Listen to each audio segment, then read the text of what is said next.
That's enough of that. That's enough. That's enough of that. How are we doing? Oh, that sounded good. That sounded good and healthy to just clear my throat like that. And I'm wearing a neck pillow because my neck hurt and I'm old and I can do that. Ugh.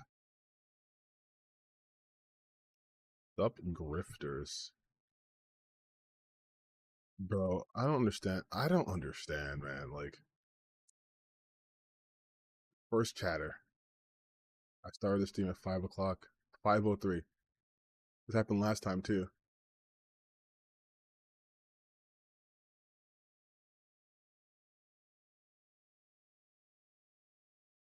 Like, I'm not even trying to be like conceited, but it feels like there are certain people just waiting for me. Like, I post anything and it's just they're there. They're just there. And it's crazy to me. Like, there's no way I have motion like that. There's no way my little ass account has motion like that. I love how everyone else who's not doing that, I guess. So I do have some ideas of what I want to talk about for a little bit, and then we're kind of just gonna wing it. It's kind of how I do shit. I don't really plan that far ahead, but you know, y'all used that by now.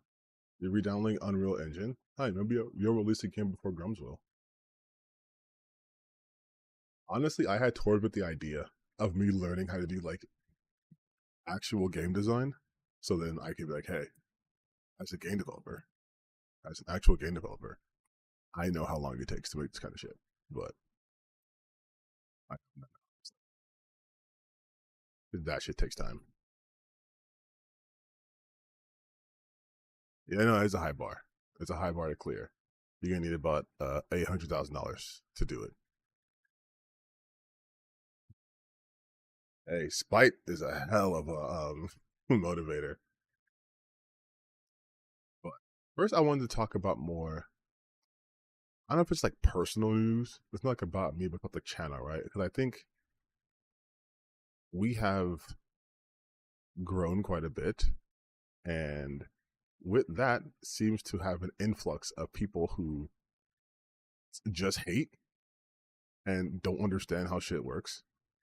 And I'm saying that because I'm going through my comments. I normally don't do because it's not good for anyone's mental health. But some of the comments I get they're just so fucking funny to me, because it's like you guys are obsessed. And by you guys, I'm particularly talking about, let me get this queued up first.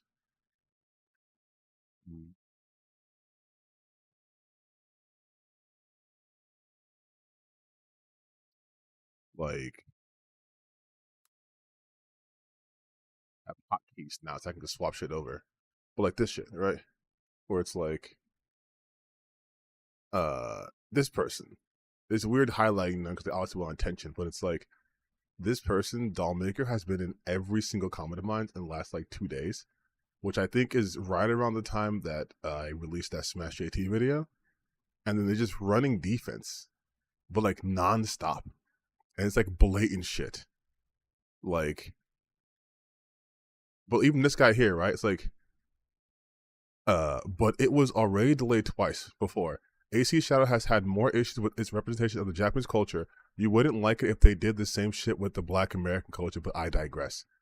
And it's just like, they're not making any sense, because what does any of this mean? Like, the game being delayed twice before has nothing to do with the fact that this idiot fell for fake news.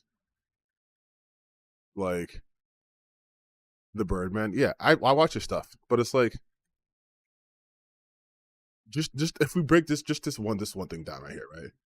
It's representation of Japanese culture. It got like, I think like from an architectural standpoint, like 2 things wrong, but that has not been the reason why it was delayed. It was obviously delayed because they want to make sure this is the best one they put out, because they need it to be the best one.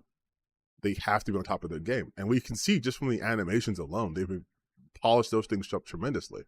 But then to be like, you wouldn't like it, they did the same shit with Black American culture. It's like, what does that have to do with anything? What does that have to do with anything? Even with his own sentence, it makes no sense. It makes no sense. Like, but they assume that shit because, like, oh, I'm black, so therefore I wouldn't like it if they do with Black American culture. It's like, bro, we get games like Grand Theft Auto San Andreas or Grand Theft Auto in general, which depicts black culture as like gang culture and hyper-violent and shit. Like, what are you talking about? There's not I can't think of a single game made in the AAA space that even took an interest in black culture, first off, but presented it in a way that wasn't just, here's some things we saw because we watched Boys in the Hood. Like, what are you talking about? But then, this loser, right? Ubisoft themselves called the whole thing with Yasuke historically accurate until they got dunked on by everyone and went back on the claim. No, that's not what they did. Like, these people, they have to continuously lie about shit, and they have to protect the people that they're lying by doubling down their lie. Like, this is what I wanted to talk about to start off the stream. The whole Smash JT falling for this shit thing, right? Like, it was just, like, I made a community post about it, right? And he is just, can I just click on it? Anyway, whatever. But it's just him talking. You know, let me go to my actual website first. Oh, hey, you guys. Hi. What's up, first stream watchers? Hey, thanks for joining. Yeah, he got baited. But I think I have on my bookmarks. I gotta keep up with this shit, you know? So it's like, where are we? Let me make sure my bookmarks are not gonna get me clapped. Don't ask what I have bookmarked. I'm not gonna tell you. But okay, we'll start from here. We can start from here. I think so we can get. Yeah, so we'll get to the Asmongold thing later, but we'll get to that too. But right around here, right? So first you also have Andypants, who's also a fucking grifter. But Smash AT, Smash Early Access, exclusive Ubisoft employee, Assassin's Creed Shadows is getting yet another delay. The team is a mess. Now, this is obviously a lie, because McDizzle himself outed him. He was the source. Like, this guy was the source, right? And so now we have this shit. So look, none of this in reality. I know this because I am the leaker. I did this difference at the bad faith reporting in gaming news, especially around a game like Assassin's Creed Shadows. Ethics in game journalism is the point.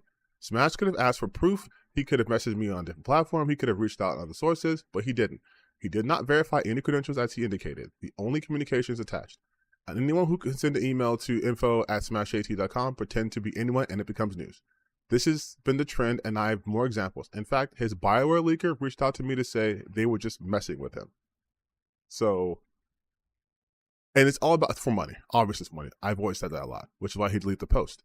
But, like I was saying earlier, once these people are fans of the grifter, like you saw in my comment section, they will defend them breathlessly, no matter the cost. Like, try to understand this justification, okay? Smash was convinced by the alleged source who had kept the name redacted. McJizzle is a fake anti-BS YouTuber who claims this is for integrity but never criticizes the journal rats of the mainstream media. Smash didn't lie. All McJizz did was create more misinfo. Nice ethics. Ethics, mind you, Will of the Fans was in my video where he was with the guys who were like making fun of Salim Abu Bakar, saying that he didn't know who his father was and calling him a spear chucker. And this is the guy who wants to tell you about ethics. In fact, I'm sure his following list is a bunch of people I blocked, right? Let's see. Rothmus, so like a literal Nazi, great. Madam Savvy, okay.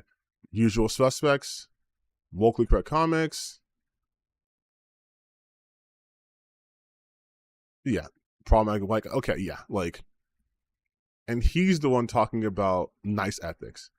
Mind you, these people, when this happened to Nick Calandra with the whole Giga Bear Grumps thing, they were like, oh my god, look at this urinalist. Oh my god, they fall for anything. They have no standards. But now it's, well, Smash was convinced of the alleged by the alleged source. Hey,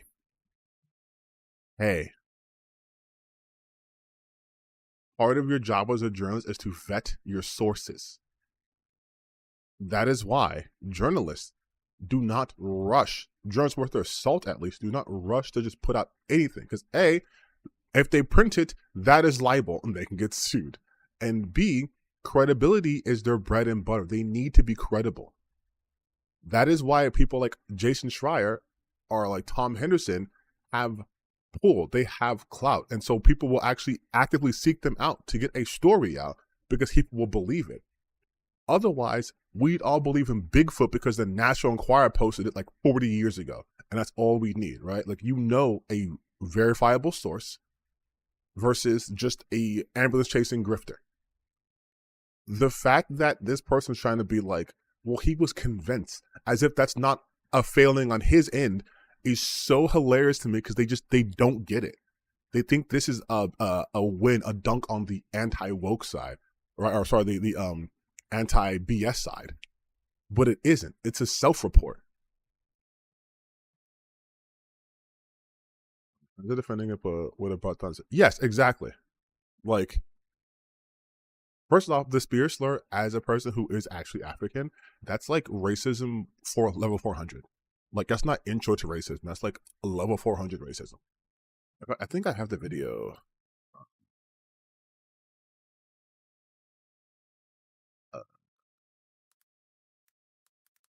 Pathetic. This, yeah, let me switch my name with the word pathetic. Sassman, I guess I can go to my own content. Hold on. I don't do any behind the scenes shit, but let me just do this real quick. But yeah, like it's just like it's their goalpost gets moved all the time because if it's one of their people, it's fine. But had this been like a Kotaku reporter, they would have been like, this is why the mainstream media is awful and why game media is dead and why YouTubers need to take over.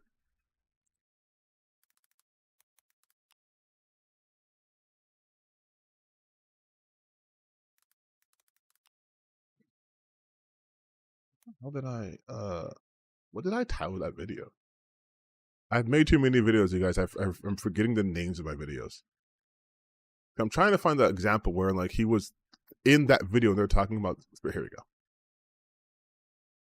I did title it "These People Are Just Pathetic." Whatever. Hey, so it's just racism. What? Shut up. So, if you guys want to see real quick, and I'm kind of all over the place right now, but so you see right here, left corner, right? Right here. This is Will of the Fans. This is Will of the Fans. And also Smash JT. And also some other guy, and then Grums. And this is them. From Kingdom Hearts. Oh my god. No, you didn't. Golden Sun. He's leaning really hard into it, obviously. And it started with my dad, right? He got me Wakanda forever. He understood, that games Wakanda forever, you guys. An art form. It's a great space to enjoy and escape from the reality of the world. And he passed away a while back, and I'll tell you what, I'm still figuring it out. You didn't meet him though. The way his hands moving under that cape. You hear that? Fuck. You hear that though? You didn't meet him. He didn't meet his dad. He never knew his dad, according to them. Ridiculous. Sorry. By the way, if you're like a British black person, like why? I'm sorry. I have no black person to bounce this off of. Yeah, why are you wearing black? like your Rafiki or because he's leaning. Yeah, you're right. He's wearing this sort of like. Why are you wearing the cape? The side like, oh, I got my Kwanzaa costume on. Sammy, his exactly. His game is based off of his culture, and he's leaning heavy into it too. But he doesn't know his culture. While speaking in an accent that's more English than mine. I don't know if he knows his culture, but listen. I'm telling you, he doesn't know his fucking culture. White guy telling him there's no his own culture. Now, mind you, me in this video also gets him for that, but it is insane. Yeah, rules for thee, not for me. Like that's literally their ethos. No, I know. That's how I He operate. brings up his dad, and he's like, okay, you know what? Respectable. Brings up his dad, and his dad passed away. But 4 here. years ago, Listen. I decided that I needed to. Also, this was kind of self-masturbatory, me watching a video, my own video, but whatever. Process my grief like it in was a way that I'm felt using this real to prove a point. and him. So I took the biggest risks of my life, and through everything that I had in making a game, We're to get to the good part. that honored We're him, to get to the good part. an ode to the people we have loved and lost. Wow, that is pure I mean, this is like manipulation. fucking Hamlet here. This is the Pure main. manipulation. Like, Alright, guys, before I Poor show you this Yorick, piece of I shit knew that I him made, well. let me tell you that I'm going to immediately tie it to the death of my father so that you can Is only that think not- of that while you're watching, you My bastard. father who That's was so, black. Like the good part. That's That's- the thing, by the way. The good 'cause part. Gerard that's did the like same- feminine energy, that is. Gerard man. did the Feminine same thing energy. when his mom passed. Yeah. So, that's me, but I want to get to the part where they get more racist, which is a weird thing to say, but it's true. They talk about like spear chucking. Like, I think they said it earlier. I think it was here. Now go back and watch this, knowing that information, and listen to how. I think it was here. I think it was this part. And tries to Mhm. manipulate you. Listen to how. Alright. Hilarious Smash JT saying there's someone trying to manipulate you. Just And saying his that out voice loud. cracks when he starts talking about dramatic things. Just listen. Oh, I'll catch on the voice cracks. Look, I've You loved games all my life. I mean, I played them all my life, man. From Kingdom Hearts. Oh my god. Harry's No, Mod. you didn't. Okay, whatever. I didn't find it. But the point still stands, right? It's obvious in this video. Go watch this video if you guys want to. But, like, these are the people. Will the fans, mind you, Mr. Ethics and Games Journalism, there's Smash AT in the bottom right there, are openly letting you know what they're about. And that's what I've been trying to tell you guys for, it feels like years now. Every time these motherfuckers open their mouth, it is to lie and get money. It is grifting. Because what they really want is just to be able to be racist, bigoted assholes. And so anytime they get called out on that, or their fans even called out on that, they have to flock to defend them. Because their fans are also being rewarded by being pieces of shit, right? That's why you see people in my comment section always trying to, like, think they can get me. And they're like, I got him riled up. See, now he's deleting my comments. And I'm like, buddy, I'm not deleting your comments. You're triggering YouTube's auto protection shit, and which I can't control. But also, look at the people you are fighting for. They are being mask off racist. Just mask off racist about a guy they do not know simply because he is black. One of them talking about how he's British and therefore how can he be African? Like, these are the level of intellect they possess. They don't understand migrations or, you know, the slave trade or anything like that. You guys, how can there be a black person who's British? I can't believe it. How can it be a black man who's British? What do you mean? I thought all the black people in Africa. What's all this then? How'd they get here? It's like, it's, you have to be a fucking moron to listen to these people. And they think you're morons. They think you're the dumbest people on the planet. But then the Will of the fans who was saying the racist shit, right, is trying to be like, wait a minute, actually, believe me, Smash JT is a good man, and he was convinced, and he didn't lie. Yes, he fucking did lie. He lied because he said right here that he fucking look at, first off, thank you so much for information. I'll keep anonymous. Please let me know if anything else. And then he fucking says that he vetted this, and I saved that because I knew he'd delete that shit. But it was wait.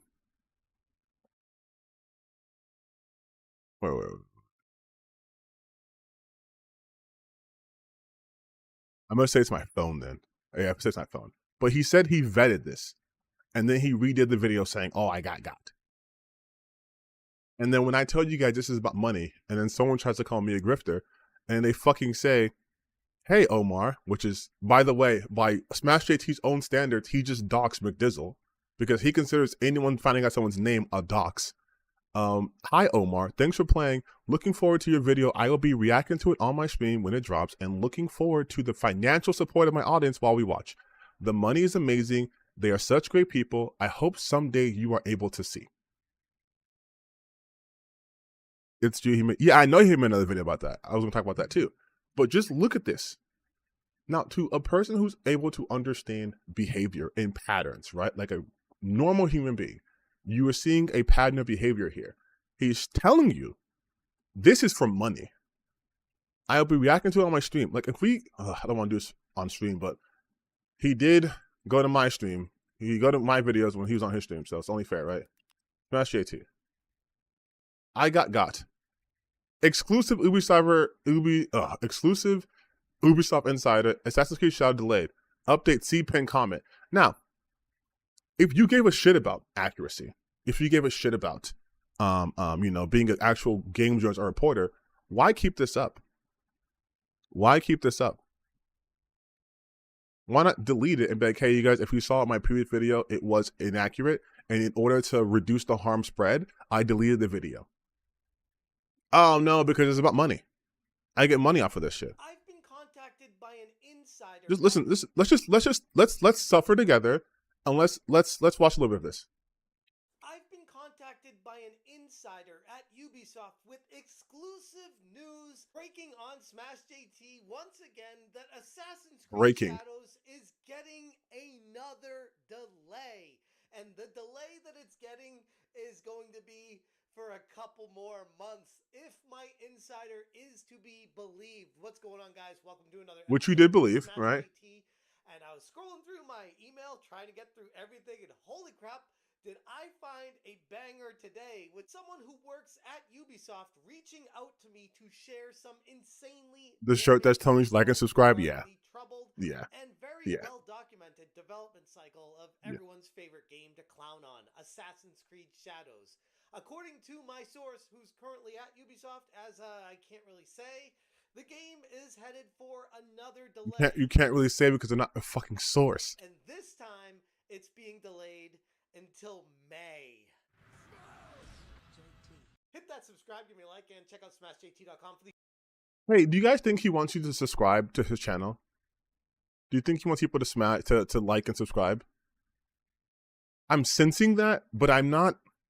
If only there were like a visual reminder or some sort of like clue, some sort of indicator that he in fact wants me to subscribe and or like and to remember to do that. But I guess he does want me to subscribe to the channel, so I guess we won't do it. Down the latest news of Assassin's Creed Shadows being delayed until May 2025. Oh, and real quick, before anybody rags on me for the t-shirt, my wife got it for me for Valentine's Day, and I promised her I'd wear it in my next video. Oh, yeah. So here I am wearing it in this breaking news video that everyone's going to be watching, and yeah, like and subscribe.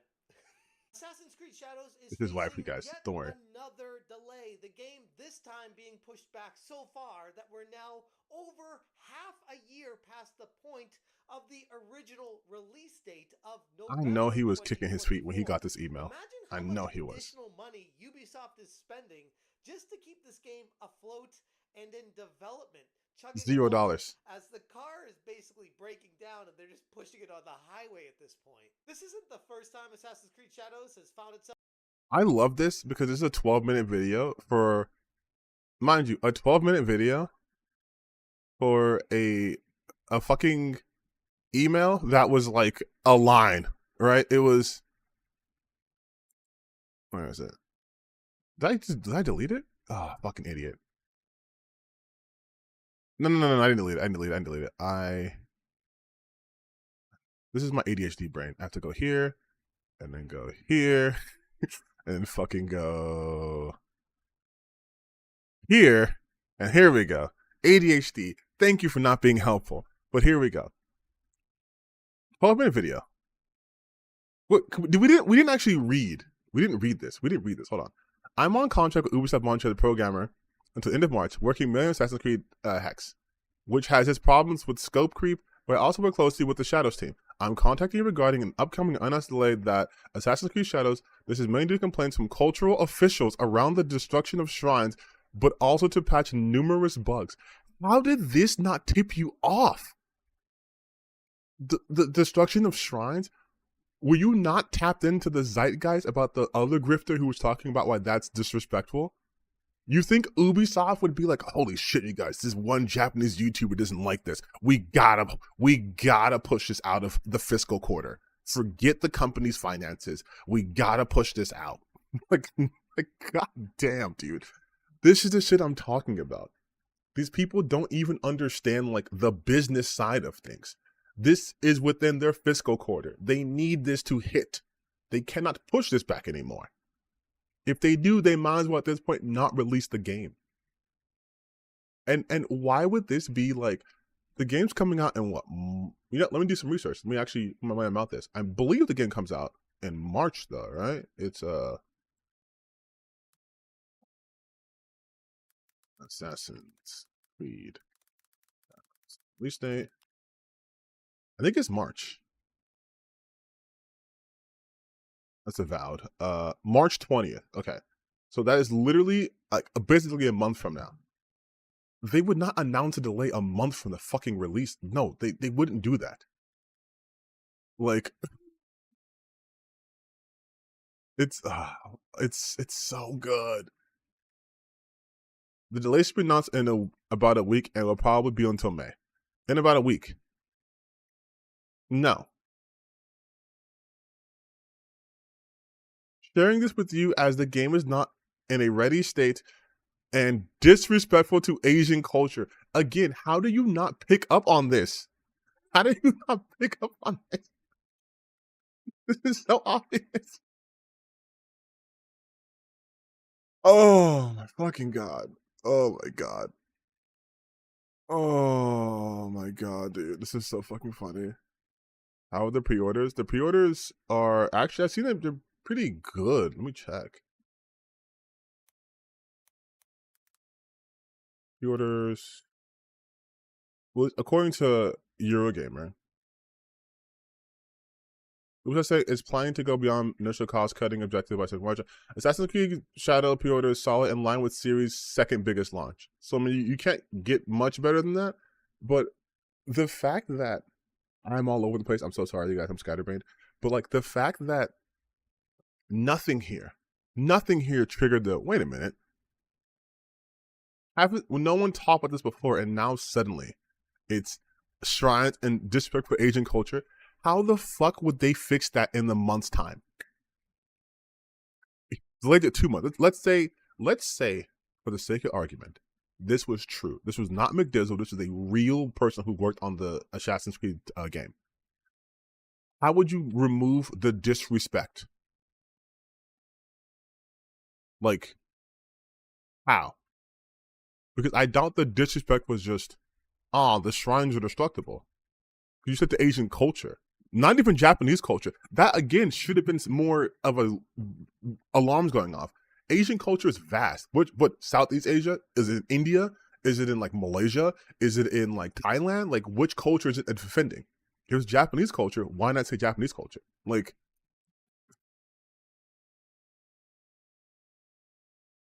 it's so fucking...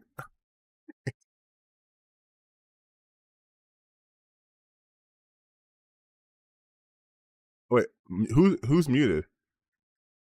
I'm muted? I don't think I am.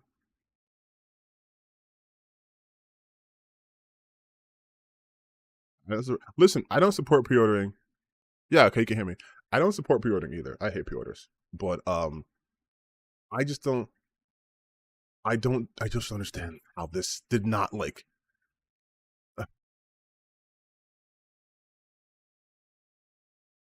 it's just. And then here's the thing, if you look at the caption here, right? He said it was an update. See pin comment. Okay. This has been confirmed to be a troll email, but doesn't change my feelings on the state of Assassin's Creed Shadows. But and here's honestly my biggest like thing here. Shouldn't it? Okay, now we don't have to suffer to him anymore. But shouldn't it? Shouldn't getting new information that challenges your preconceived notions, shouldn't that change something for you? If you're all giddy because, oh my god, the game is once again being delayed because Ubisoft's unable to manage project expectations, and then they're like, it's actually not being delayed, then doesn't that change your like opinion that, oh, maybe they're actually starting to turn the corner and they are getting better at managing project expectations? Like, no, because like that's the grifter mindset to me. It is new information doesn't matter because the information wasn't important. It was getting it out that was important. That's why I always constantly harp. I have literal videos on this. Trusting your sources, being able to discern what's a credible source. The fact that no one else was reporting on this is a huge red flag. And I know there are people who are for some reason Smash JT orbiters watching my shit right now. When I talk about that, it does matter that no one else who is at least credible is talking about it. I don't give a fuck if like Bounding Into Comics or The Park Place is also mentioning that. They only reference other YouTubers who are on the grifter side as sources anyways. The fact that the big name companies who have the money to put like, hey, you guys have contacts in here, verify this, aren't doing that because there's nothing there. But that's the whole crux of, you know, let's go big face mode.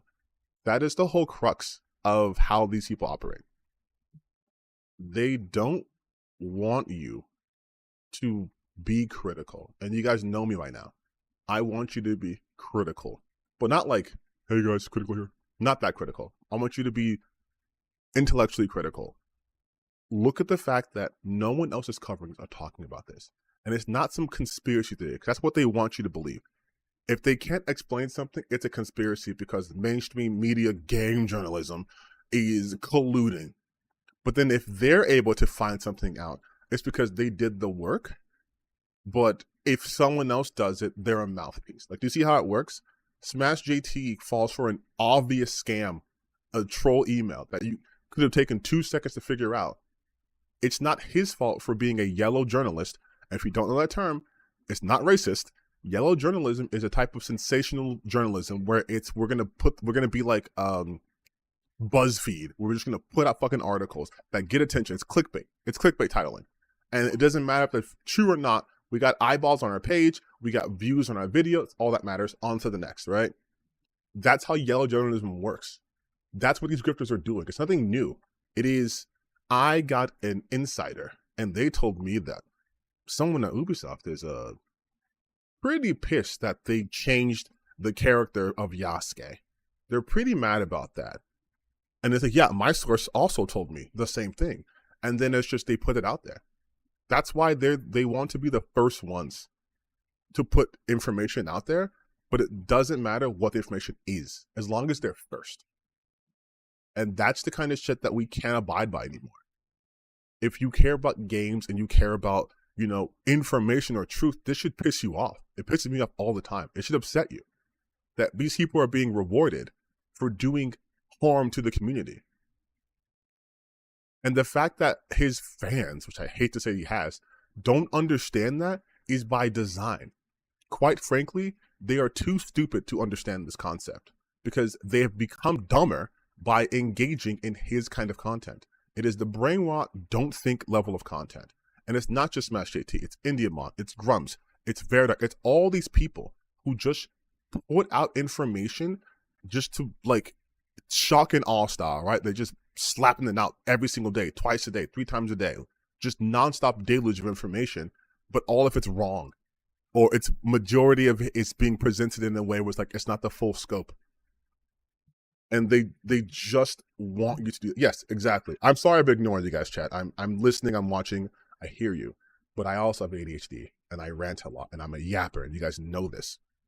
But like, is that a person? But no, there's people walking behind me. Don't worry about it. But like, just look at any time they talk about it. Someone mentioned Baldur's Gate in the chat. Let's talk about Baldur's Gate for a second.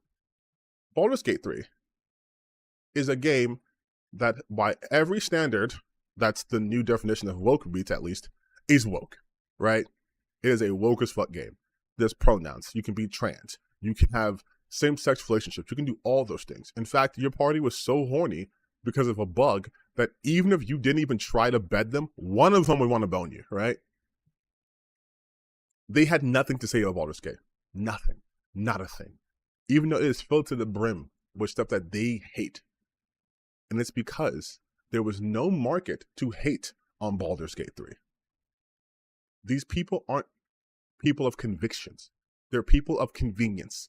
There was no market to hate for Baldur's Gate 3, and it was kicking ass. It was literally taking every award it was nominated for.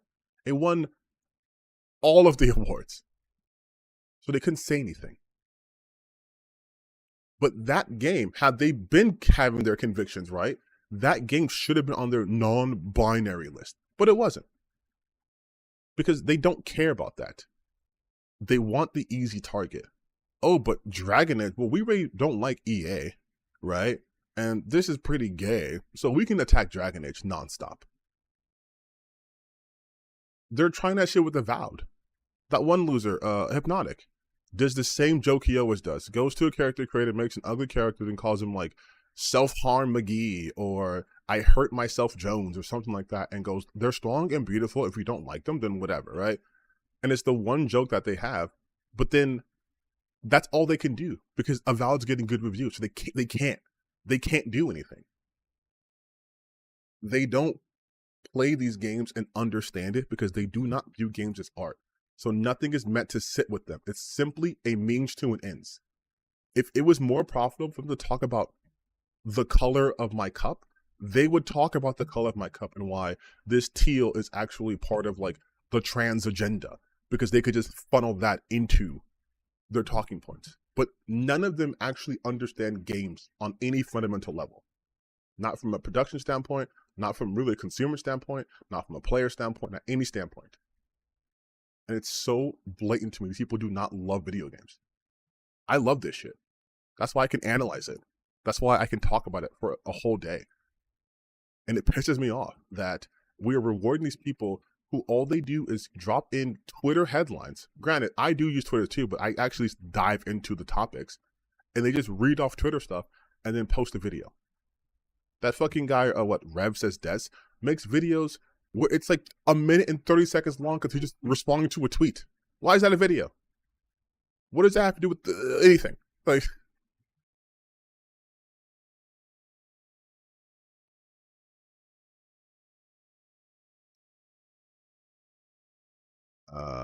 anti-woke, anti-woke content is yes, exactly, yes. Anti-woke content is the best demonstration of how social media algorithms can completely divorce you from reality. 100%. 100%. 100%. These people are so divorced from reality, and that if you try to even bring that up, they will call you a cuck. They will call you a shill. They will call you like something, you know what I mean? Like, here's a perfect example. Here's a perfect example. I'm going to show you guys right here. So, like, look at this. This is a post I made about Asmongold, which we will now get talking about here, right? Nice segue. Good job, me. Where I wrote, weird, I thought this guy was a good dude who just wants games to be fun and not trying to sanitize Hitler's image. Inadvertently dog whistling, too. By the way, this is the stuff I mean when I say I'm tired of seeing bad people rewarded. And then if you go to the actual image, which I will do on my Twitter page, I'm gonna go to my my bookmarks. It's right about here, right? He's just. We'll watch it. We'll play this. We'll play this, just to give you an idea of what's going on here. The Nazis burned the books that the Nazis burned books on gender sciences. They did do that First. Now the administration. If the video stops there, if we stopped it there, they did do that. Asmongold, 10 out of 10, great job. You understood. Yes, the Nazis did burn books, but there's still about 59 seconds left to this. So it's a bit of a miss. Like, my understanding is that they burned them not because it was gender stuff, but because it was written in Jewish and not German. And it was like a retaking of Germany for Germans. That was like the uprising of the Nazis. Written in Jewish is so crazy. It was like, yeah, they were. I think it probably might be both in some circumstances, but like it was categorical for it not being written in German. Oh no, I'll turn the sound on. They also burned porn. Yeah, they burned a lot of stuff. It's both, yeah. And no, a lot, and I wish people like this. Let me see if I can boost the audio on this.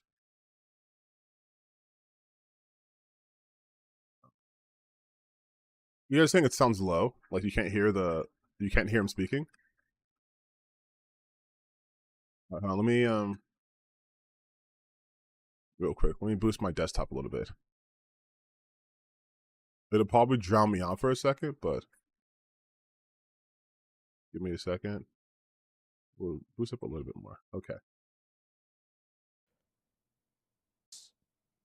It's disappointing still that too you low? can't have genuine conversations because people try to just like Here, I'll start it. I'll I'll start off right here. And it was like a retaking of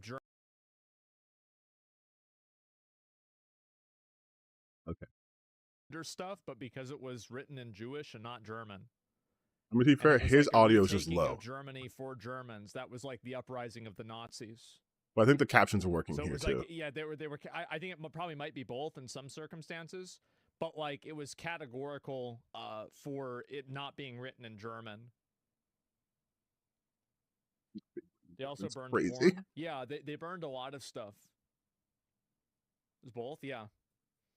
And no, a lot, and I wish people like this. It's disappointing that. Yeah, I just point out that if you're looking at the chat, it's like W for Nazis, I guess. Based. Good. So they weren't all bad.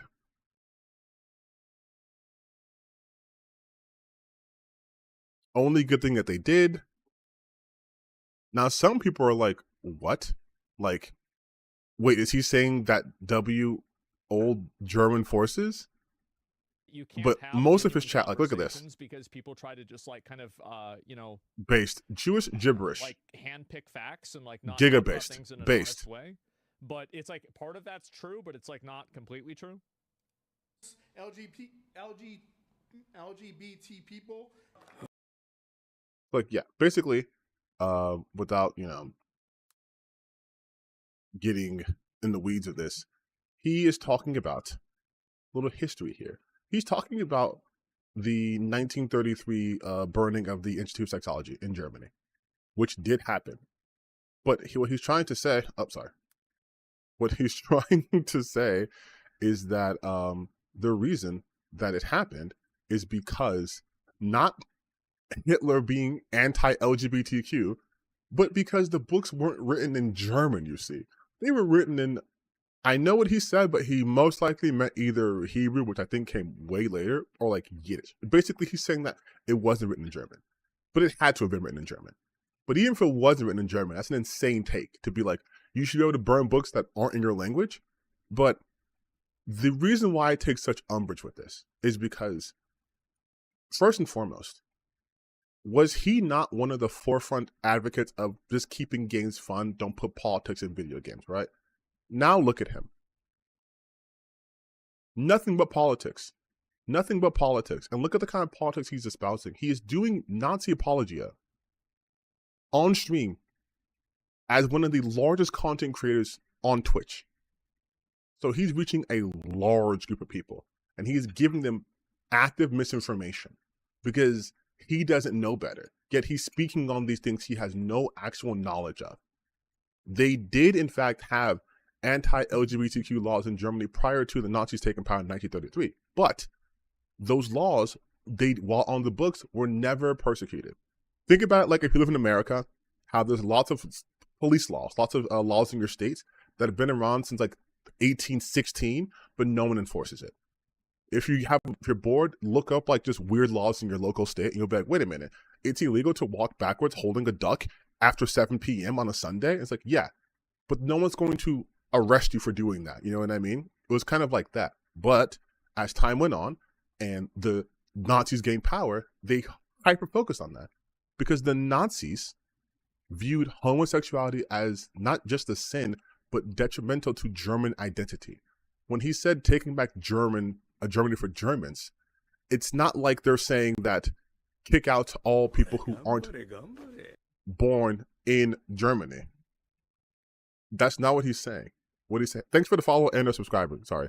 That's not what he's saying. What they're saying is that they were determining what makes one German. And their determining was saying that if you don't have, blonde hair, blue eyes, You're not from the motherland. You are a parasite on society. That is the rhetoric he is using, even if he's not fully aware of that. But because he's not fully aware of that, he's able to say that shit. His literal chat is saying based W for Nazi rhetoric. And bringing this back to the realm of video games. I'm sorry I went on that tangent. But bringing this back to the realm of video games, it is also considered Holocaust denial. But bringing it back to video games, now do you understand why I made that video when I was talking about how the right dominates gaming and how that's the same exact rhetoric that they are using for both fields? You can literally cut and paste their talking points. If I say they're mad about trans people, I could be talking about in fucking law, I could be talking about in the newest avowed game. It is the same rhetoric here. This informs you. That's why when people try to say, keep politics out of games, you can't. The political is personal. Everything that you think and believe and feel, you put that into your work, regardless if it's intentional or not. That is why people can analyze art, because you can get a sense of the person. If I started putting videos out, like, fuck it, you guys look at my content now. You can get a sense of where my political leanings are. A, because I'm not afraid to mention it. But B, because of how I cover the content and what content I cover, right? What I choose to cover. Same thing applies here. He is watching someone defend the LGBTQ, and his response was, no. Hitler wasn't homophobic. He was just anti-Semitic. Like, that's insane. That is an insane proposition to take. It's just as insane to me when people go, the reason why this game failed, it wasn't because of, the unrelenting march of capitalism. It wasn't because of bad management. It wasn't because of excessive crunch. It wasn't because of lack of support. It wasn't because of lack of financial support. It wasn't because of any of those things that actually make sense. But it's because there's a trans person writing a line of dialogue. Sweet Baby Inc. is the reason why Spider-Man 2 didn't do well on PC. Like, do you see how insane that is? But if this is where their starting point is, this is the politics that are informing their basis of everything, then you understand why they always reach that point. They can't go a day without talking about DEI. They simply cannot, because they've been brain-rotted and brainwashed to believe that's the totality of everything. Like, we have literally watched Asmongold go from having somewhat decent takes some of the times to literally talking about why exterminating Palestinians is a good thing and doing Nazi apologia in the span of 6 months. And again, you look at his audience, it is, let them live in North Korea for a year. I bet they'll remember what gender they are. America has failed them. They need to be in a mental institution getting the help they need. They are agreeing with Nazis. And that's a good thing. Based, good, W. Like, and these are the people who now will look at someone like me and be like, you're a snowflake, you're too sensitive. And yet just the idea of a person who's different from them causes them to short circuit. It is amazing. It is amazing that we've gotten to this point. And that is one of the main reasons why I do what I do. Because I cannot abide by this. It makes no sense. Yeah, it is actively creating Nazi you. Like, it is just insanity. It is literal insanity. Like, it doesn't make sense. And I can't do it. But if we go to like YouTube now, right? If we go back to this video of mine, right? Where you have all these people here. Now it makes sense though, right? Now you understand why they act this way. Now you understand what they mean when they say shit like he doesn't know his father. Now you understand why I don't give them the benefit of the doubt. It's because I understand, I don't agree with or like condone it, but because I understand where they're getting information from and where they're coming from. I know what they mean. This isn't me reaching. This is me having full understanding that this is what they want. They start off this video literally talking about how he doesn't know his father, which is a stereotype of Black people. why is he wearing that? He says Wakanda forever, because they don't understand other cultures. These people are intellectually uncurious, and they are afraid of learning about other people and different ways of life, and trying to get past the stereotypes that they themselves are setting forth. And they just want to be like, oh, well, you know, he's no dad, he's a spirit chucker. Every time you mention a video about Yasuke, it's we was Kangs. And I can literally show that to you. I can go to my content right here. Let's go to the video where I say blatant racism. And let's just look at the comment section. Hello Videogame fans, it's another jam-packed week. God, no, why did you do that? It's me, your boy. Man, I did not shave back then. But if we just look at just the comments, it's now, granted, a lot of the comments are people who agree with me because, you know, you guys are smart and beautiful and nice. But there's also comments where they're just like, oh, you know what? I have to go to my, I actually have to go to the comment section here. And let's see what's on held. Not responded to. And it's like, I've gotten people saying like, we was Kings all the time. Look at this right here. Damn, you're triggered. The game will suck and Ubisoft will lose everything for destroying the last 10 years the greatest franchise ever. Yasuke wasn't even a samurai and Egyptians weren't black. Get over it. At what point did I mention Egyptians in this video? And Egyptians are literally Africans. Like it's just this is what they do. It is hate and racism because all they have. That's what they get their information from. Like, and then when you try to talk to them in the comments in this level, it's just stupidity. It's just stupidity. It's DEI. It's literally all that. Like, you can't talk about this game without them coming up saying like that. Like, it doesn't we're better. The female was always meant to be the main protagonist. Like, there's dual protagonists. Then why can't they add a male Japanese ninja as well and set up so you can choose which ninja you play as? That way it's only an Assassin's game in representation. Why not put a character creator so players can choose what makes the character look like so they can feel represented? This is an insane thing to say because they're doing this because there's a black person in the game. You see what I mean? That's right, exactly. Because we've had so much identity. Politics shoved in our face that we can't suspend disbelief anymore. Someone being black is not politics. Like, but now you understand. The concept of having a black samurai in Assassin's Creed game has been ruined for us because we've had too much tokenism shoved in our faces. Again, the existence of black people in video games is not only political, but tokenism. Just the existence. Why? Because they get their information from these grifters whose whole worldview is if it's not white, it's not right.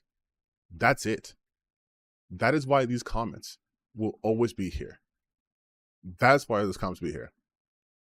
Diversity in real life, Romans, Native Americans, Vikings, African Zulu warriors, Himalayan monks, Japanese samurai, diversity in liberalism, black Romans, black natives, black Himalayan Vikings, black Buddhist monks, black samurai. Are you guys getting what I'm saying now? Do you guys understand now how this all works? It is angry people who quite literally don't know what they're talking about, getting mad at people who know what they're talking about. That is why we are in this position.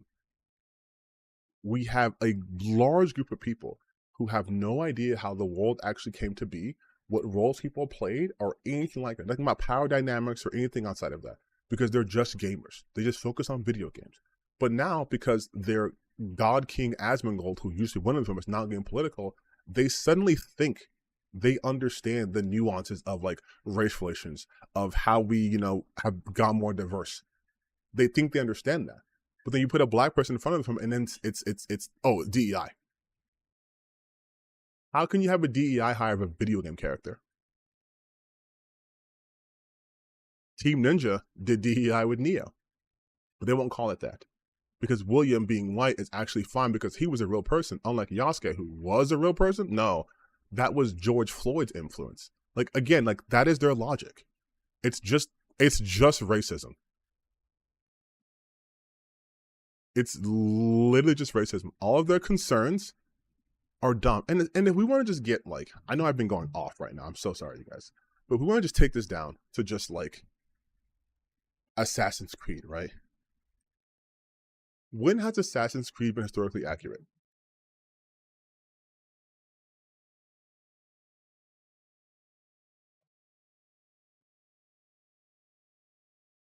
Like, but really, like, when has it been historically accurate? It's never been. You can fist fight the goddamn Pope. What, do you think Leonardo da Vinci was really arming assassins to fight against the Templar? Are the pieces of Eden real? Do you want to know what historical fiction means? Like, suddenly we care about this in video games? Like, we don't. And I've said that a bunch of times. And people are just like, no, we do care. I'm like, no, you don't. Because you played Ghost of Tsushima and you thought that game was fucking awesome, which it is. But you weren't like, I can't play this game because they're using katanas. And really, they should be using tachi, not katanas. Katanas didn't become the weapon of choice until 300 years later. It's like, no one was doing that. No one was playing fucking Neo and was like, oh, I would love to play this game that's based loosely off of, a Kurosawa play, but also takes historical figures and uses them. But Nobunaga never met with William, so I can't play. No, because you played the game because it was fun and cool. That's why you played it. You're not historians. But because they want to shield their bigotry, now it's actually the architecture using that Torii gate. I can't believe they would release this game on the same anniversary of an event I just found out happened in Japanese history 2 days ago. Ubisoft, how dare? Like,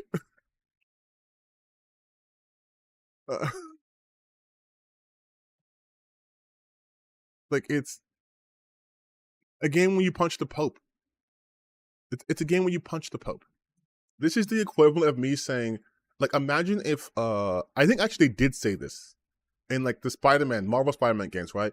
How like, yeah, we try to accurately replicate the New York environment, the vibe, right?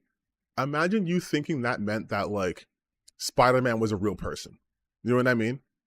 Like, that's the level of intellectual dishonesty they're displaying in order to further their grift.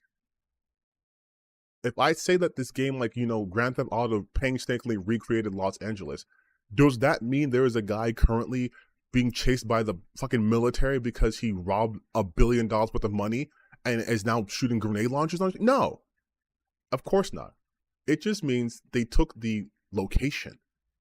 But what happens within that location, it's up to the story, because this isn't real. It's not real. Yeah, let's like thinking that the Sanctum Sanctorum is real. Or if I go to New York right now, I'm going to go see the Baxter Building. Like, no. Like, it's not real. You can take real locations. Oh, perfect example. Let's play the I Am a Grifter game now, okay? I'm officially a grifter, you guys. I want to use it for money. Let's look at this cool game called Tides of Annihilation. Now, Tides of Annihilation takes place. If we look here carefully, don't have to play the trailer because, well, I'll play a trailer because it's cool, but I'll mute it because I'm going to copyright it. But it looks like this is in London. Oh, wait a minute. Oh, we can't play this game, you guys. It's in London, and this is a Chinese company making it. Therefore, woke DEI, right? Because a company who's not from this location is making a game based on that location. And what would they know? As they've said, what would Ubisoft know about Japan? They're from Canada. What would a Chinese company know about London? But also, you guys, we can't go to London because it's clearly under attack, because in this game that's based on London, which means it's reality, this is happening in London. We can't go now. Ah, man. Look, they even recreated Big Ben, which means this is a faithful adaptation of what's happening in real life London.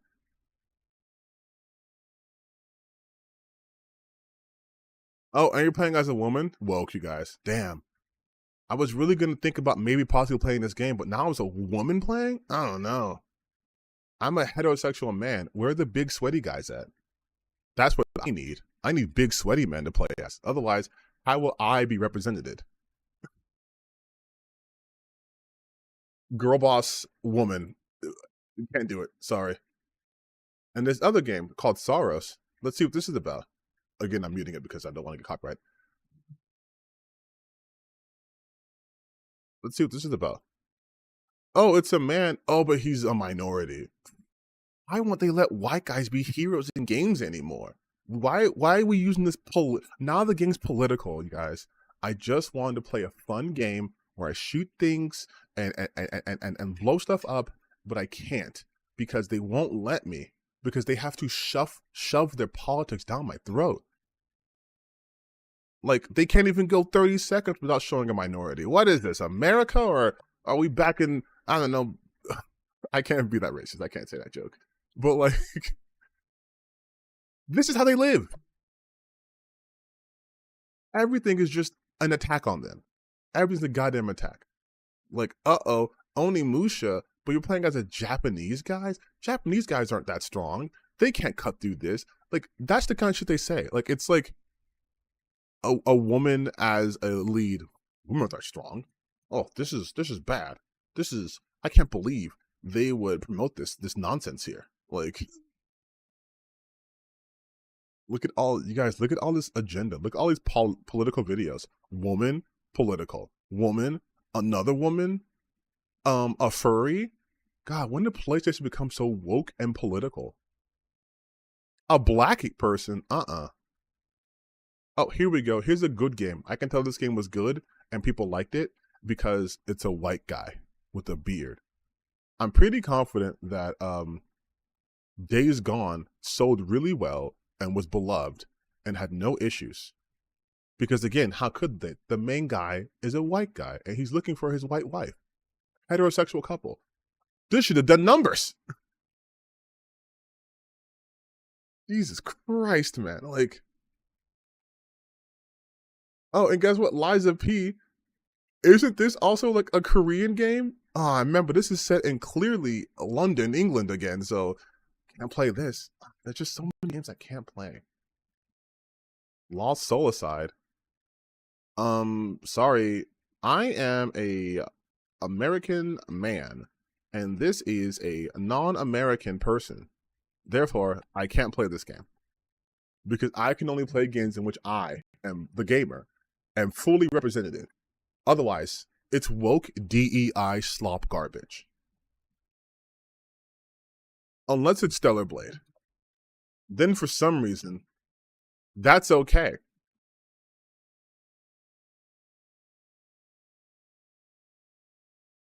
Okay, I'm not grifting anymore. I swear to God, it'd be my 13th reason. How do they do this? How do they do this? I'm gonna go to my channel real quick. I want to show you guys something. So if I go to my channel, mind you, I have increased my output this last week, but we just go to videos. I have a video I put up yesterday, and then 3 days ago, 4 days ago, 6 days ago, 8 days ago, 9 days ago, 10, 11, 12, then 2 weeks ago, right? So I do have gaps. And then like I put up like what? I put 3 videos up in a 2-week span, and then like, and maybe my upload schedule is insane. Maybe I should upload way more, right? But I do try to take, at least some of the time, try to take time. And if I have something to say that I feel like it's worth it, a video, then I'll make a full video. Or I'll make a post on my community post. Or I'll make a TikTok or whatever, right? But I try to like space out my stuff, so I'm not just slamming you. But then you look at this shit, and it's like, it's nonstop. A developer by the name of Again, I'm only using his channel because he went on my channel during his stream. So, hi JT, because you're definitely watching this. Sucks, doesn't it? I'm just analyzing your channel like you analyze mine. But it's 1 day ago, 2 days ago, 3 days ago, 4 days ago, 5 days ago, 8 days ago is the longest gap. Like, it's nonstop. It's nonstop. And then you have people like, who's do I know for? Oh yeah. What was that, Yellow Flash? I hate that I know these people. And it's just like, fucking, okay. But it's like,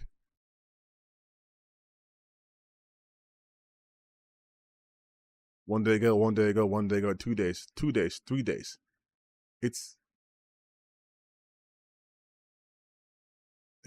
like, how do you do this every day? Multiple times a day, every day. Every day. Like, no breaks, just every day. What is there even to talk about this much? What the? Star Wars actress demands 29,000 alimony from ex? How is that news? and they hate the chuds. Gamer girl attacks Marvel fans over new Spider-Man trailer. Hollywood going to jail. Chuds, please come back. Like, this is insanity, bro. And you know who I found out too just did the right-wing grift? This guy. The guy who used to be obsessed with Jaden animations is now just straight up going full anti-woke grifter. Like, look at this shit. Look at this. Imagine seeing a guy with an anime PFP and he's just, oh, he talks about anime. And then it's like USA funded Democrats.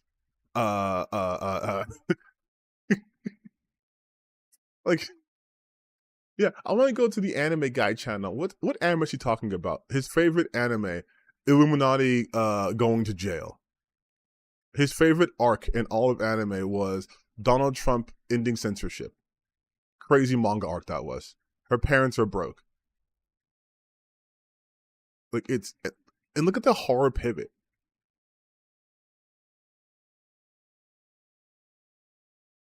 Like, what the fuck is this? Like, what is this? Just 2 months ago, it just fucking went insane. And it's just like, oh my God. Bro, oh my God.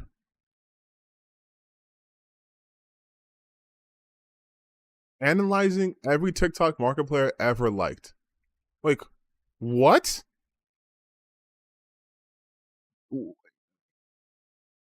What? Bro. God, maybe Jaden Animations should just fucking, I don't know, like, okay, I'm not gonna make a joke like that, but like, what the fuck, dude? Like, you just, I'm losing my mind. I'm losing my goddamn mind. Here's the thing, though. Here's the thing. This always happens. This always happens. Every single time. Every single time. There is even a whiff of a fall off. There's a whiff of a fall off. They do this. I think I've spoken about the right wing grifter pipeline, right? Like, they have to stay relevant, and so they all hop on the same bandwagon. But it's like, people don't go to you for this shit, my guy. Like, it's insane. It is insane. Like, I don't understand how they do this every single day. Like, you have to be mad about something all day, every day. Which, in that regard, I understand. But, like, even I don't talk about this same shit all day, every day. Even I talk about other stuff. Like, that's the thing, too. When people try to accuse me of, like, oh, well, you're doing this for clout. You're doing this to boost your channel, whatever. It's like, I talk about other shit. Like, yeah, I have my grifters plays because they are currently plaguing gaming.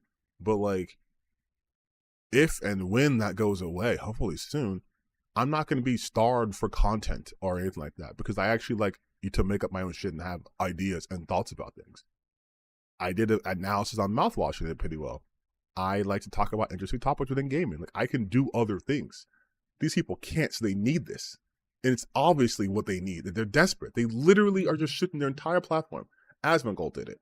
Nux does it. They all shifted their platform at one point just caring about video games, and now it's just like, I hate this shit, actually. I actually want this shit to go away. And it's because there's women here. You know who lost the plot, really? Fritalia plays. He used to clown on anti-woke guys, but now he's one of them. I keep seeing his tweets where he's like, attacking like Smash JT and stuff. So I'm like, maybe this is just a leopard eating face. I don't really not too familiar with his content, but I believe, truthfully, that this means you were talentless. Like, I'm sorry. It to me just means you have no talent. Like, and it's not like, again, I say this with full awareness of who I am. I know I am not some megastar content creator that gets 1 million views. I would be lucky if I got like 2,000 views. I understand that. I get it. I fully understand that. But at the very least, I can say I earned it. I didn't try to hop on a bandwagon. I wasn't putting on a front. I wasn't grifting. I wasn't doing any of that stuff. I put this out because I believe in it, and I put this out because I wanted to share that with people. Not because I want to make money, as Smash JT so eloquently put it when he just exposed his own grift. I don't want to make money off my audience. Like, I'm not an idiot. Obviously, capitalism is a real thing, and like getting money is great. But I'm not doing this so I can nickel and dime people and lie to them and tell them things that are wrong to get them angry so they subscribe to my channel. I don't want to do that shit. I've always said that, whether when I had like 200 subscribers and I have like almost 4,000. I don't care enough to do that. I don't care enough to lie to you guys to make money. I don't do this to make money. I do this because I legitimately, truly love this shit. Like, I was making these videos. God damn, how long have I had a YouTube channel for? Hold on, wait. We're gonna go by date. So here we go. We're gonna go a little behind the scenes, but whatever.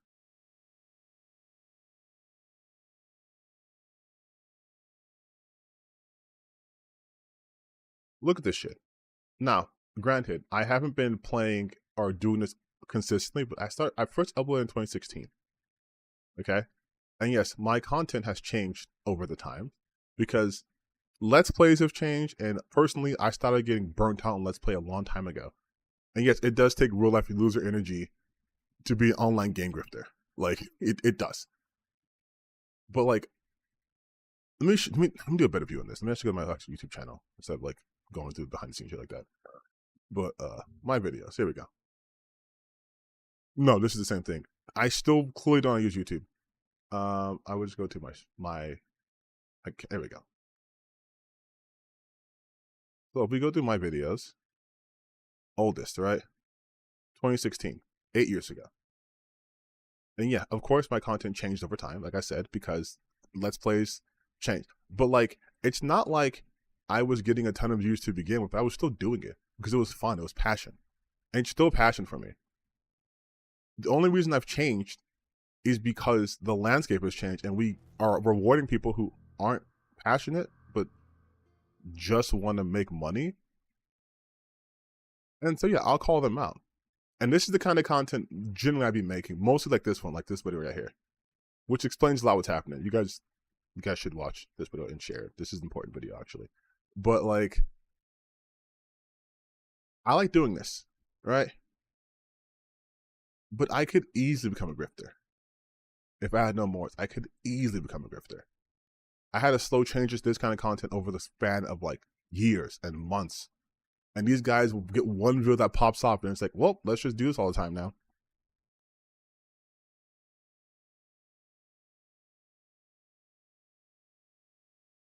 Yeah, it's easy. It's so easy. It's so easy. It's so easy. And honestly, as I am a creative. I do consider myself a creative person. I write, I do other shit, right?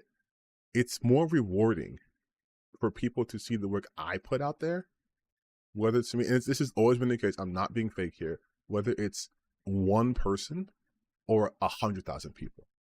If even just one person was like, oh, hi, thank you for joining. Even if one person was like, you know what, I like this, fantastic for me, I love that. Like, again, if I was just doing this for money or grifting, I would delete all these low performing videos. 500 views. This one got 5,000 views. So I should make all my content like this, right? It's like, but I don't. I like doing stuff like this, informing character design.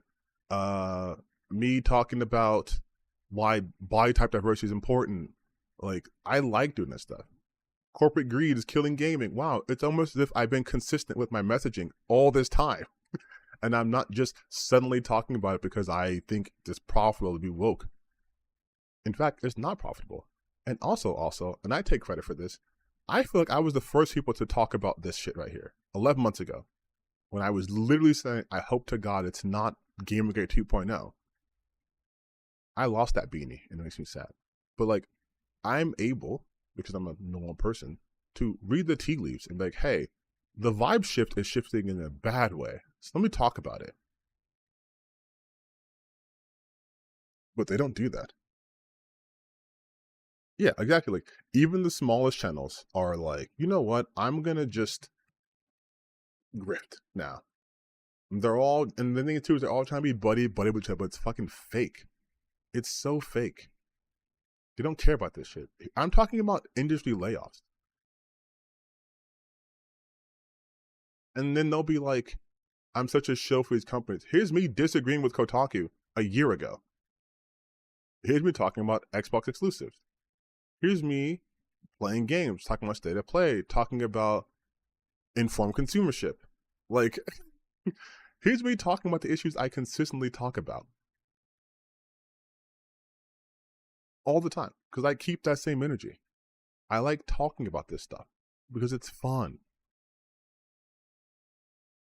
This is a joke video I did to vote for me for Streamer Awards.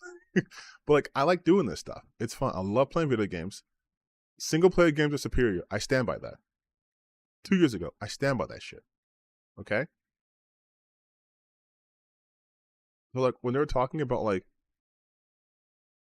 grifting and how I'm a grifter, really? You think I'm grifting with these takes? You think I'm a grifter? Well, here's me talking about me being concerned about Forspoken, but I'm a grifter because, like what? Like, I can talk about games. I can talk about games that either you guys would assume I would like because there's a black person in it, or other ties. Like, I'm able to talk about a game as the game. I was calling out the day before shit for years. I'm talking about IGN reviews and why I don't agree with them. But again, that's all to say. If you watch my stuff, especially the last 2 years, you'll see that I've always had these takes. I've always been this consistent. I will always be this person. They can't do that. They can't say that.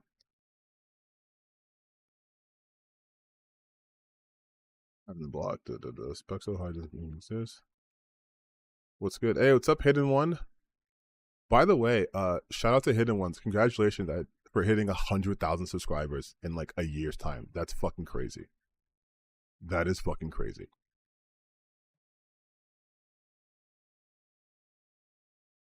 But yeah, like, and here's the thing. Okay, let's talk about Forspoken for a second. Forspoken didn't do well, right? Obviously.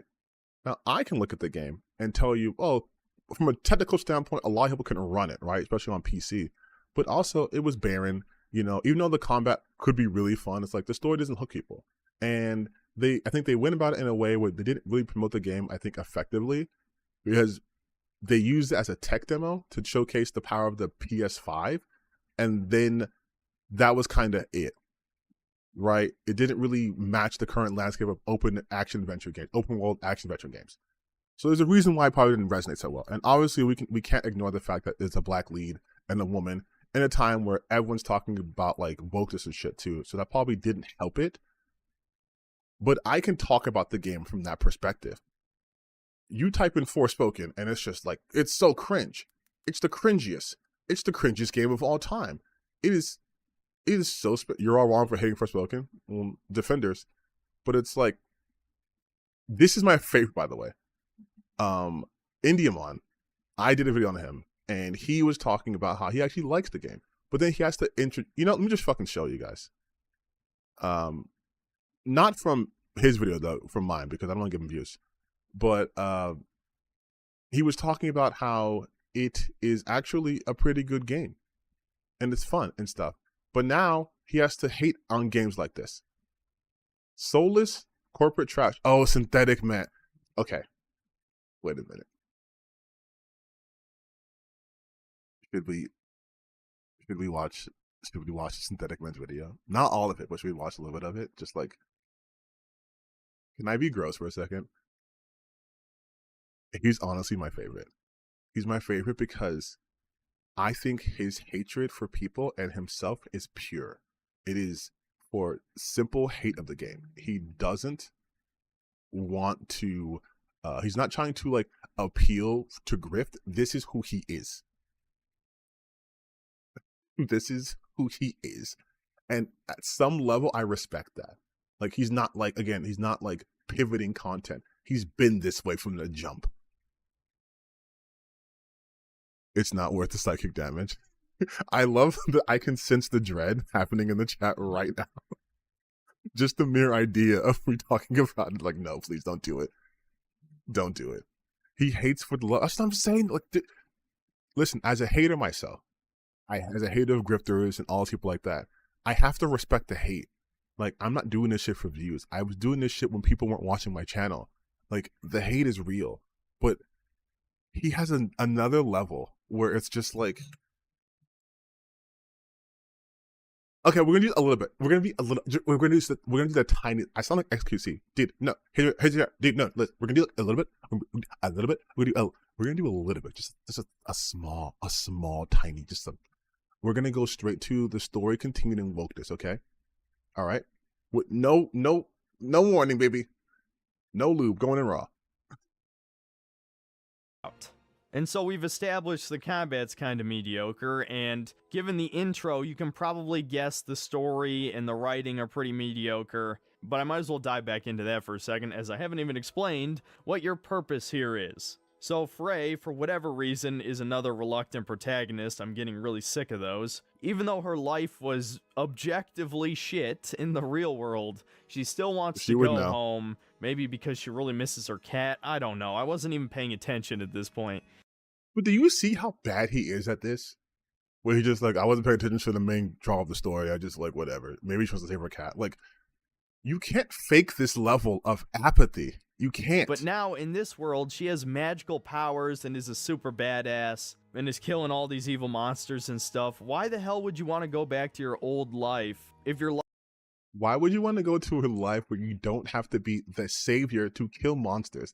Like, we're not even doing critical... I mean, I respect it. We're not even doing critical thinking. You guys, when you go overseas and you're in combat, you get to murder all those people and creatures and nothing can touch you. Why would you want to go back to the safety of the familiarity of your home? Like, we can't even think that way. It's fucking amazing. Life here is just so much cooler. So eventually you discover this... Life is cooler when you're living in like, fucking the equivalent of, like, the plague times back at home. This is better. No electronics, no modern day conveniences. You have to learn everything from scratch, but you have magic. Okay, cool. So do other people. Oh, this is so surviving good. Human village, and you find out that like 90% of the world has been consumed by this mysterious break virus. But why wouldn't you want to go back to your world? Why don't you stay here where 90% of the world is gone? You get magic powers. Isn't that a great trade-off? Yeah, everyone is dead and lives in this one town where the last of humanity remains, and literally everything else in the world tries to kill you on a day-to-day basis, and you're the only one who can go out there. But why wouldn't you want to stay? That turns people into zombies or hideous monsters. And the world is... People into zombies and hideous monsters? But why wouldn't you stay?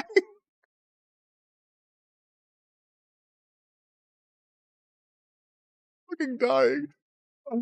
Oh, this is pure non-critical thinking. It's you can't fake this.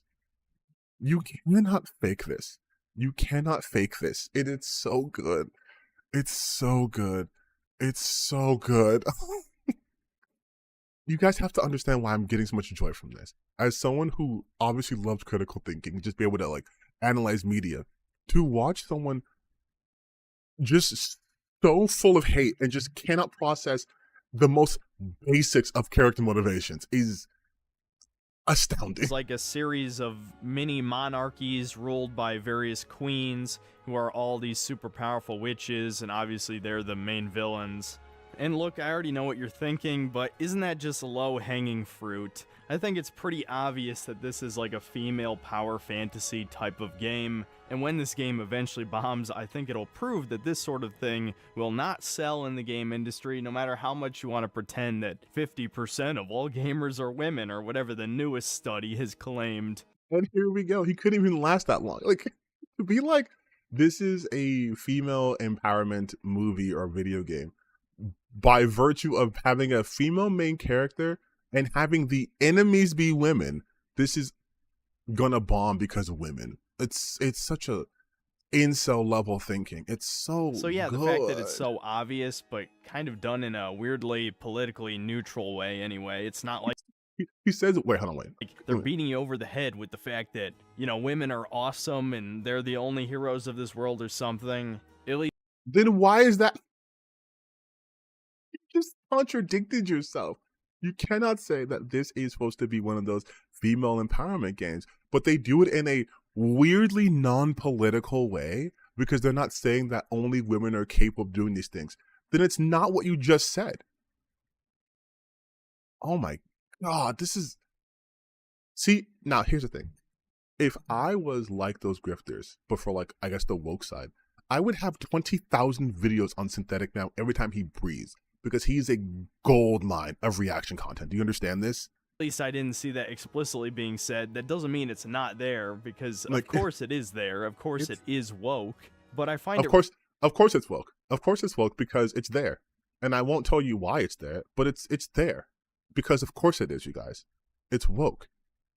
Don't listen to the words I just said before this, when I specifically said... The fact that it's so obvious, but kind of done in a weirdly politically neutral way anyway. It's not like they're beating you over the head with the fact that, you know, women are awesome and they're the only heroes of this world or something. At least I didn't see that explicitly being said. That doesn't mean it's not there, because of course it is there. Of course it's there, though. Even though I didn't see it, it has to be there.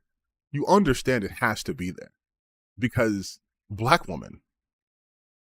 It has to be woke. Of course it is woke, but I find it really hard to actually get angry about this just because no one gives a flying fuck about this game. Let's be real. This game is not going to change anything. It's not like a Sony exclusive that we have to all pretend is a masterpiece because some losers on the internet said so. He's talking specifically about The Last of Us in this part, by the way. So yeah, honestly, I don't even really fucking care that every major character is a woman in this. And as a side note, even though he's focusing on Deborah it. Wilson is in this game. I don't know how she ends up in like half of modern games. It's really weird. Is she one of the leaders of the voice actor mafia or something? And it's not even just her voice, it's specifically her likeness. Someone please explain this. I'm genuinely curious. Man who doesn't understand that actors get popular and sometimes people want to put the face of the actors in the games. He must be so confused why there are celebrities who, you know, are in all these movies. Hey, you guys, why is Pedro Pascal in all these films? Is he like the new boss of like the actors mafia? And man, this is another one of those games, just like Horizon Forbidden West, where everyone is ugly. And I just don't know why. It has to be intentional. BlackRock had to have funded this game, dude. Which I don't know how the hell they end up spending like $150 million or whatever it is. This game sure doesn't look it. It's got to be all the... Do you guys understand how much I wish I could just say shit and that just be it? People just take it. Yeah, everyone here is ugly because I decided what's attractive. And BlackRock definitely worked on this and spent $150 million, which is weird because it doesn't look like it's cost $150 million. Like... those years of development hell as a glorified tech demo. And there's also a part where there's like a morbidly obese librarian woman who just looks horrible. How the hell are there even obese poor people in medieval times? That's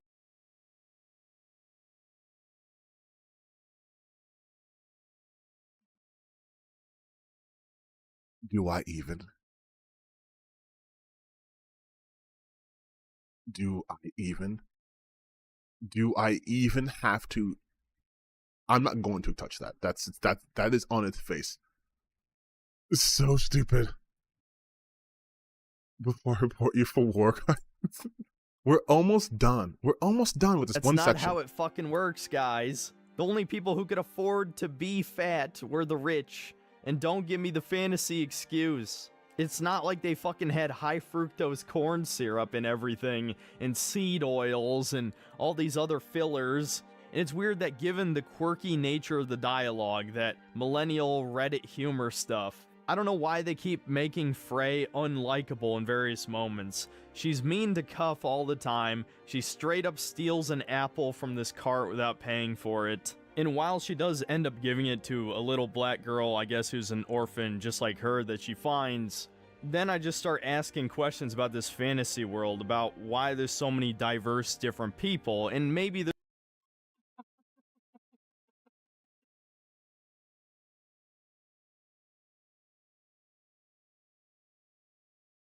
Oh.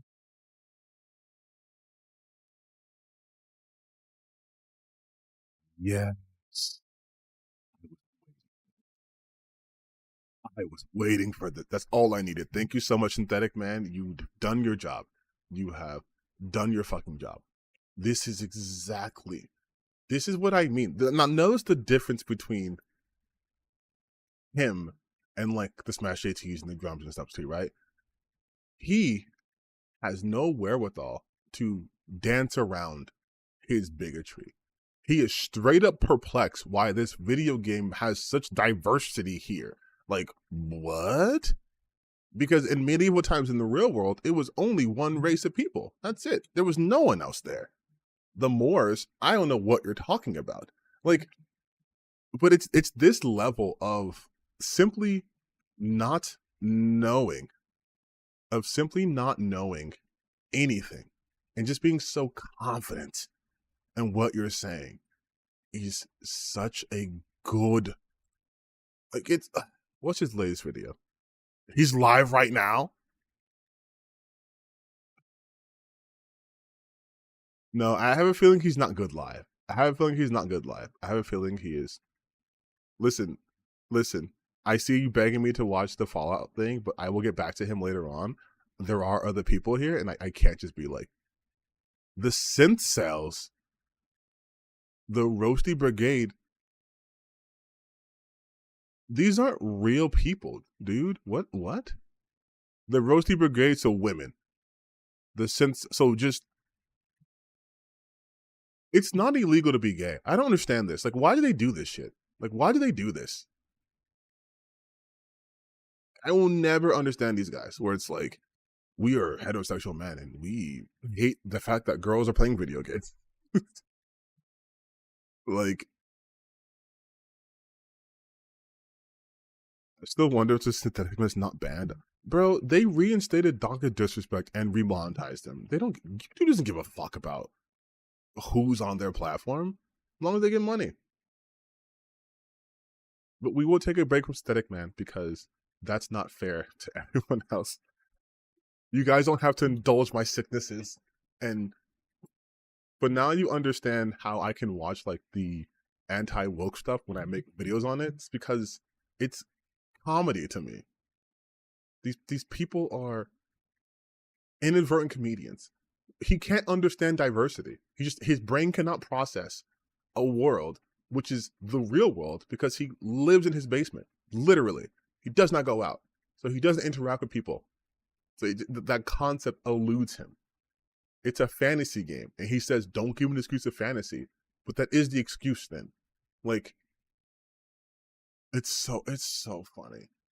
The only downside is I absolutely always destroy my YouTube algorithm. Like, it's just all over the place.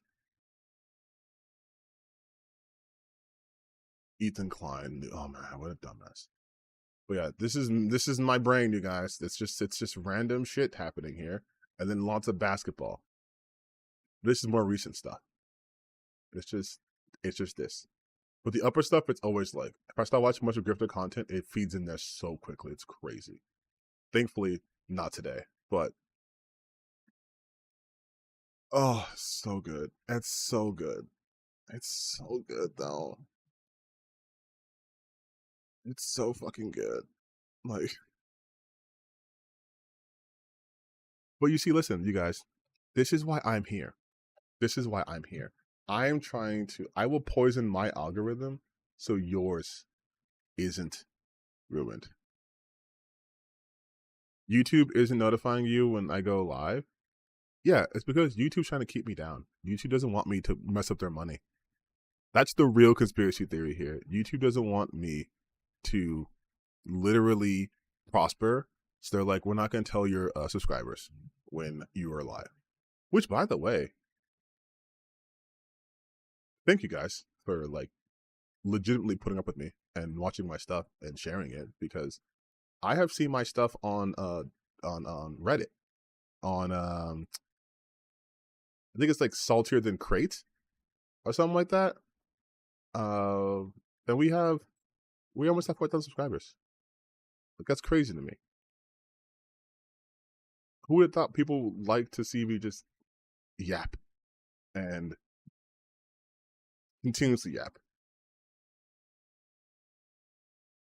When you freed me from your basement, when you learn respect, not that hard.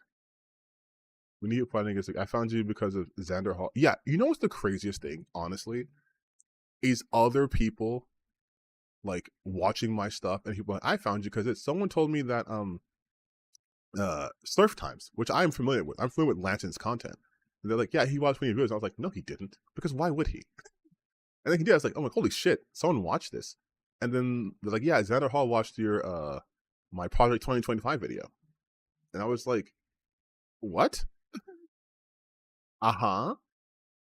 You guys are what? Like, that's crazy. Like, it's so weird, but also it's so nice seeing there's other content creators out there like doing the same shit. Like this video I made on that what's his name again? I forgot his name. I almost said Koji Kondo, but that is the artist from the like Zelda game, the musician. But like this, Shohei Kondo, there we go.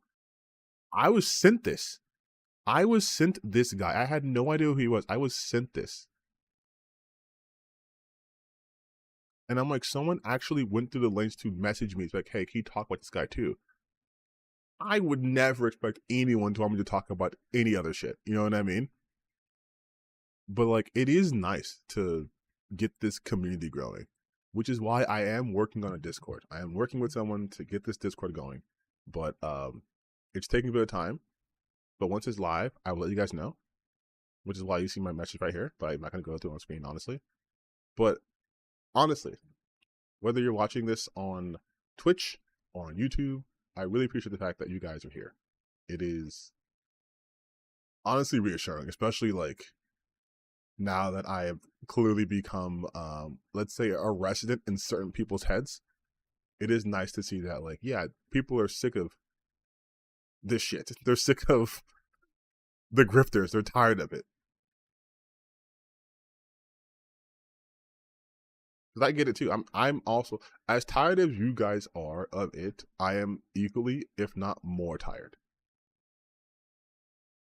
I wish I didn't have to do this stuff.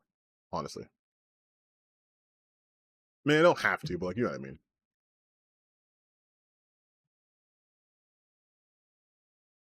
I should see he got tricked. Oh, I know he got tricked. I covered the LS. You're trying to be small. You keep these grifters on their toe. Honestly, it's not that hard to do that. These people don't have, how do I put this? Not gently, but that, in a way that makes sense. They don't have grounds to stand on, so they shake, right? They stand for nothing, so they fall for anything. There's no consistency with them. You can look through my shit. I'm fairly consistent. Like, this isn't like I'm adopting a new position because it's more popular. Like, do you think me talking about Donald Trump in a negative light or why the right is bad in video games in a negative light is a positive move to make in this current landscape? No, but I don't care. I also don't like generative AI.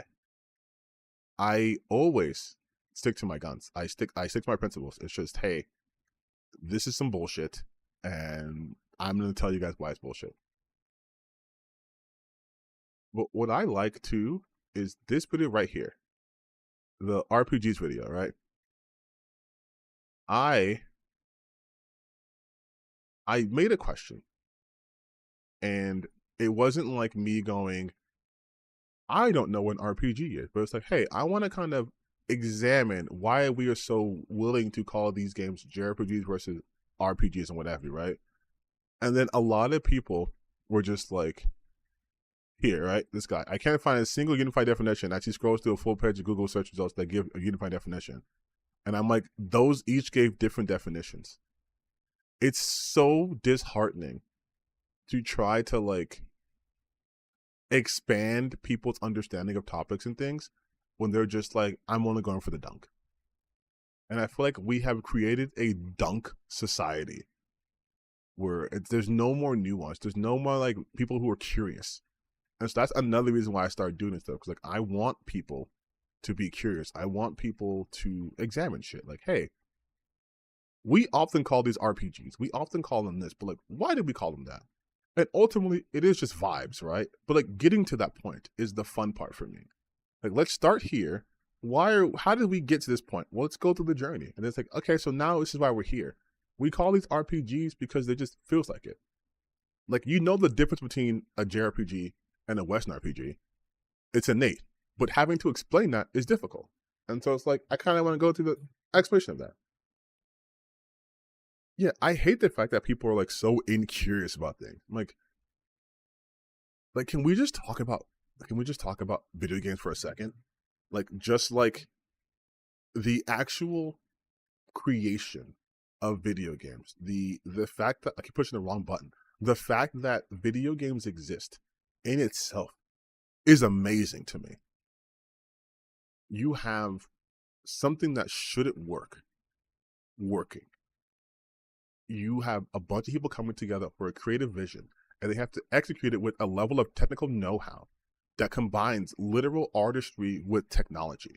This couldn't have existed outside of like the 1970s and beyond. And yet it's a relatively new art form, but yet there's so much mastery within that form. And we take that for granted. And I don't like that.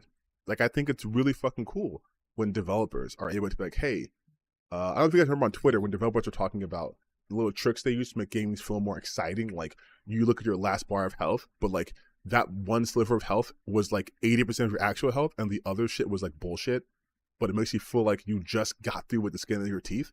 Like, learning stuff like that is cool to me. And then it blows my mind that people are just like, hey, I don't care about developers talking about awards, which is why I hated the concept of the Real Gamer Awards. Like, not only does it not understand the point of an award show, but it doesn't understand the point of honoring people who work in the gaming industry.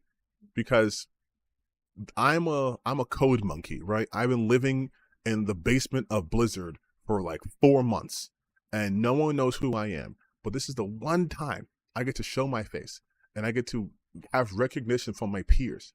And you want to tell me that doesn't matter? An artist getting their flowers doesn't matter? Then you're anti-art. Like, I don't think you should be playing video games, honestly. Like, yeah, it's like programming, AI, like, but there's so much that goes into a video game. It is more costly than making a movie. In terms, not even just financially, but just like from like a skill standpoint. Everything in a game, well, it's intentional, was made by someone, or a system created by people to give a consistent experience. Movies end after 2 hours. Games end after 200 hours. So like, you have to factor that in too. And it's like, this is why we make this decision, right? This is how this gameplay loop works. This is why we made our characters do this. This is why, you know, this ability was found in this location instead of this location. Because what if the player decided to skip past this? And it's like, you're anticipating needs. You are trying to circumvent like burnout. You're doing all these things. You're managing all these expectations for people you don't know. but just based off of gameplay, just playing the game. Like, okay, someone's going to probably try to skip this point, so let's make sure that we put this path, we move this little marker up here, so they know don't skip this part because it might have something cool down here, right? Like the psychological tricks. And the fact that people think it's like boring and like, I'm like, I don't understand that. Like, it truly is living art. And they want to reduce it to, she's not hot. Why are the developers making these characters so ugly? I don't understand why they had to make them trans. Why are they black? And it's like, they are trying to take you on a journey. Movies, books, they want you to experience experiences you do not have. That's part of the human condition. Like, you watch TV shows and movies and read books that often do not relay your own personal experiences, but you're supposed to connect to them on a human level. Hey, I can't climb up walls, but I read Spider-Man comics. I do not have spiritual powers, but I can watch Yu Yu Hakusho. I've never lost my brother's body and bound his soul to a piece of living armor, but I have watched Fullmetal Alchemist, and I can understand that, and I don't have a brother, but I can understand that connection is important to them. Like, it's storytelling. And for them to just be like, let's ignore all storytelling, simply put, does this game make $1 billion or no? Okay, now it's a good game because it made $1 billion. Oh, but it's a bad game because it didn't make back all its money. It's like, that's not how you rate art, dude. And also, you're not the business owner. Why do you care if it made money or not? There's so many games I played that would not be considered even 7 out of 10, but I'm like, I had a great time. Does that make them like not art? Like, it's... Oh. Let me be a good streamer and actually read the chat, because I'm just fucking yapping right now. AI, bro, don't even get me started on AI, dude.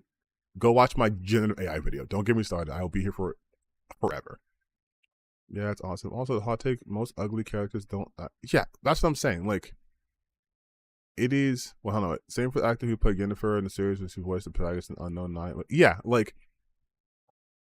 This... and again, going back to what I was talking about earlier, when I was talking about how these people get their ideas from, like, right-wing politics, right? The rampant misogyny that we are seeing, they're trying to repackage that and saying, no, it's not misogyny, because we'll play games as Bayonetta, and we'll play Nier when you play as 2B, and we'll play this game and play this game, but these characters are just ugly. And it's like, by whose standards? Why is Tati Gabriel's character considered ugly? Is it because she's bald? Have I seen Captain America 4 yet? No, I have not seen it. I'll probably see it next weekend.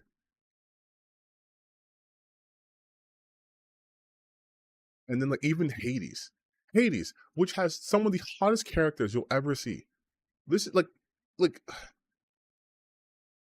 Gen Z's art is amazing. First off, and it's like, you want to tell, first off, 10 out of 10. But you want to tell me that these characters are ugly? You can't. And can we talk about the fact that they were trying to say that, not Hestia, damn it, Hestia, right? This version of Hestia,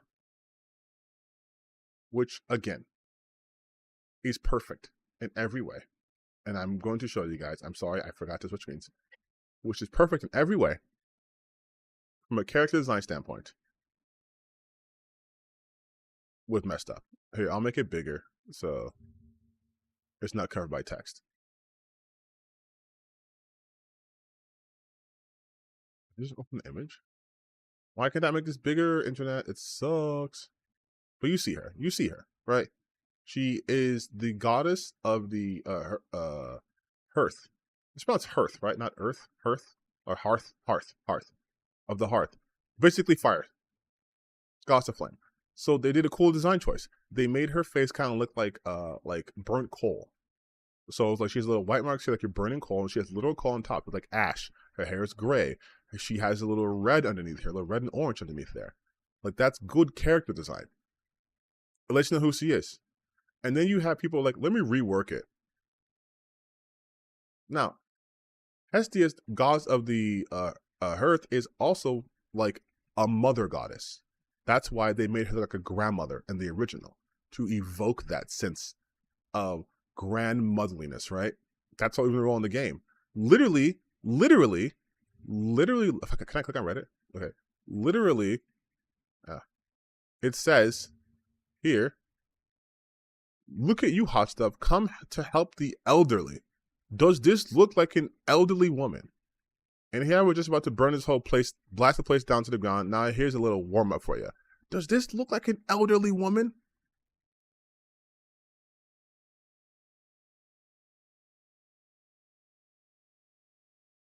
Does this look like, yeah, it looks like a fire poker. But does this look like an elderly woman? No.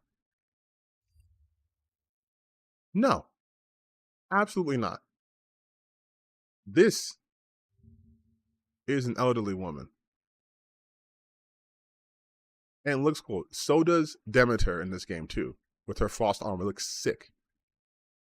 But these losers, these absolute goons, are trying to tell me that this version of Hestia looks bad.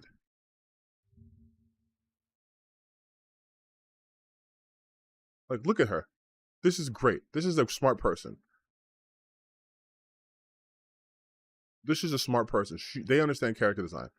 This is what they're trying to tell me, though. They're trying to tell me that, what is it? Dan Machi, right? They were trying to say that this version looks fucking better.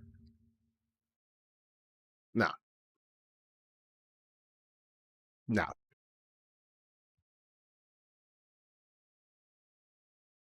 Which one of these persons looks like a goddess, and that they might have, I don't know, fire-based powers? If I got rid of the title here of Danmachi, you would not know what anime she's from. This is generic anime girl number 3512, okay? Like, this is terrible. What is this? I've done a video on this before, but we can do another little mini video here right now. What information are you getting from this character design? Like, literally, what information are you gathering visually? Because this is a visual medium.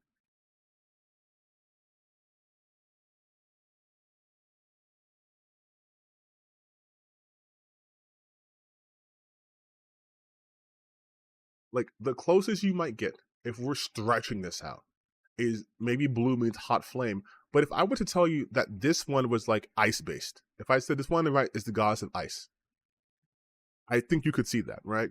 White, blue, the blue eyes, white, the part of ice, you know, looks cold. She has blue eyes. She has cool colors. Not like they look awesome, but like cool visually colors. Black is not hot color. It's not warm. She has blue eyes. She has snow white skin. She has even whiter clothes on. Like, if I said she was like the goddess of, like, you know, the sky, or the goddess of ice or snow or water, that makes sense.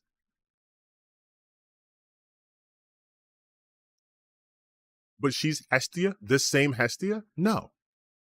And that's why I was talking about one of my videos. I'm like, character design is important. Like, you understand the characters through their visual look.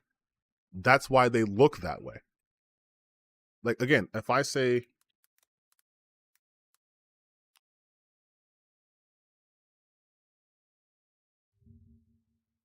what is this? No, not this person. What does this person look like? What is the vibe you get from looking just visually at this character?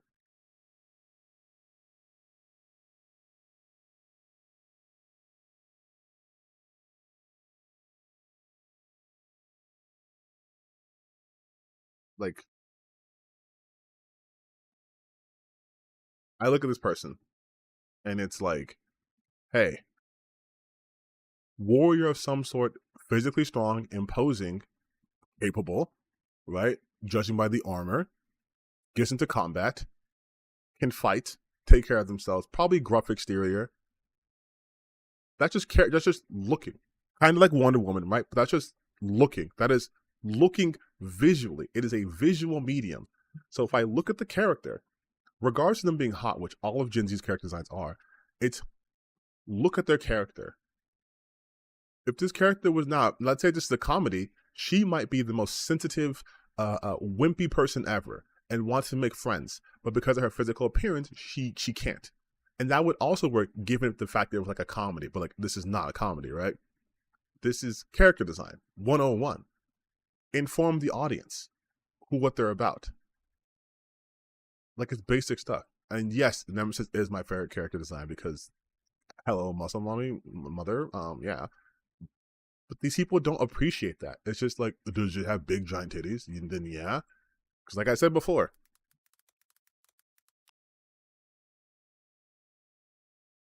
what they'll try to do, I'll be like, oh, she's based off a real life model. That's great. But what does her character design tell you? What does this character design tell you? I might find a better picture, a bigger picture. Like, what does Eve's character design? What does her character design tell you?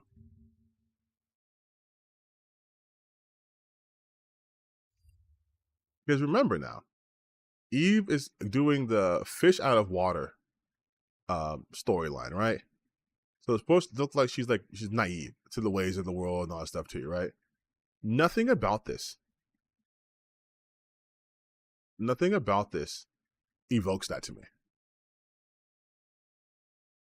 Like nothing.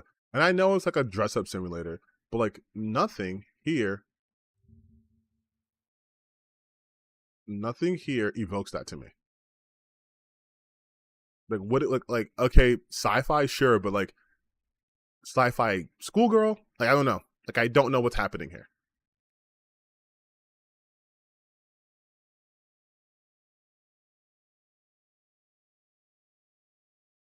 And like, yeah, I know this is a gooner bait, right? But like, if we are just going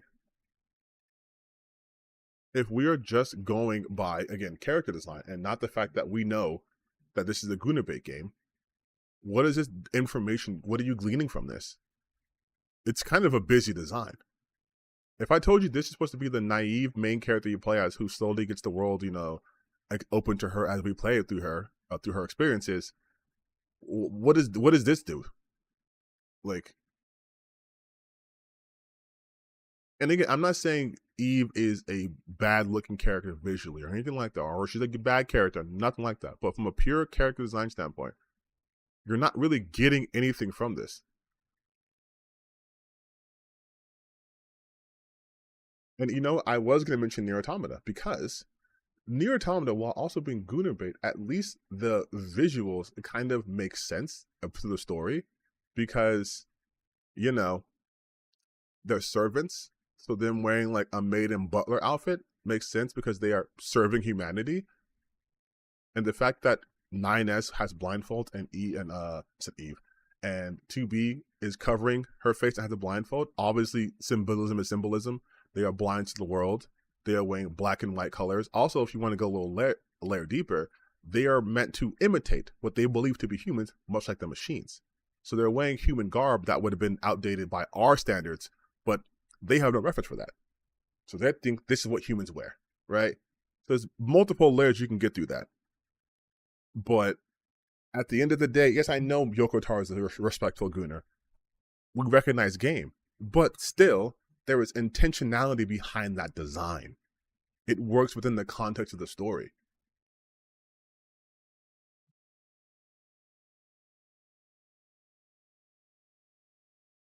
Yes, exactly. Like that's how character design works. Like there has to be a reason why people look that way. It can't just be like, oh, it looks cool. Because even for a cool aesthetic, okay, well look at like Devil May Cry, right? Let's look at Devil May Cry. Let's do 5, most recent one.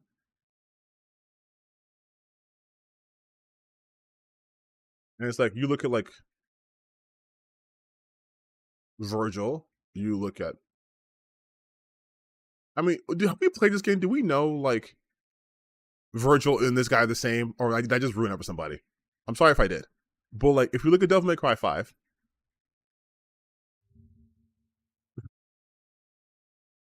like from a pure just aesthetic standpoint, everyone looks like they belong because everyone in this game is designed to look cool. So that makes sense. And they live in a much more gothic world than we do. Like all their towns are big, giant clock towers, and even when they go to cities, it's cities that look like they were built in like the like as a cathedral, right? So like they fit that environment. But if you took Dante from here and just put him in like New York, you'd be like, what the fuck is going on? So like character design is important. I might be a little bit of a nerd for character design, but it's important. It gives you the vibe of the place you're entering. If again, just give me a game. Give me any game that I could put on here that's not going to get me banned. Just give me a game.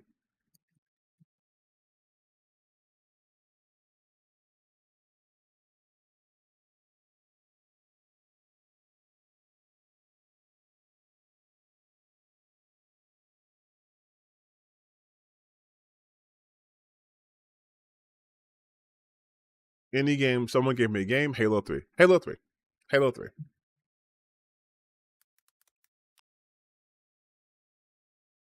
Let's do environment. So we look at the environment for Halo 3. Oh, perfect. It even has no, it's Halo 3 Infinite. But look at like this is okay. So we have this. Can I blow up the image? Thank you. Cool. We have Halo 3. Now, Halo 3, we have obviously gun, but look at just the environment, right? Notice how, even though this is sci-fi and futuristic, there's a level of like ruggedness. Like this looks like a natural forming thing, right?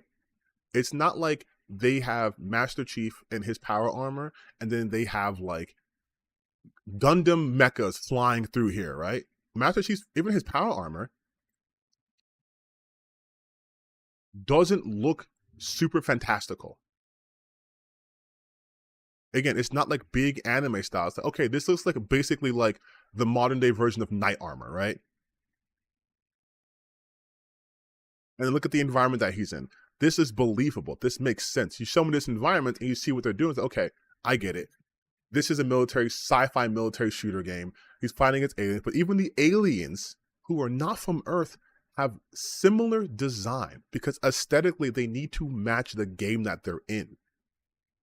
So you can tell this is a Halo alien.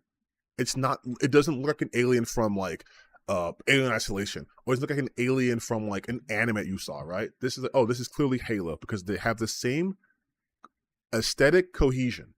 That's the term. They have aesthetic cohesion. They look like they belong in the same game. Now I'm going to show you something back from, let's do,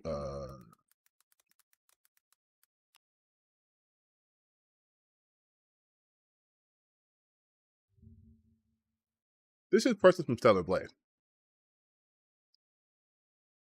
If I didn't tell you this is Stellar Blade and I told you this is from fucking Final Fantasy, would you believe me?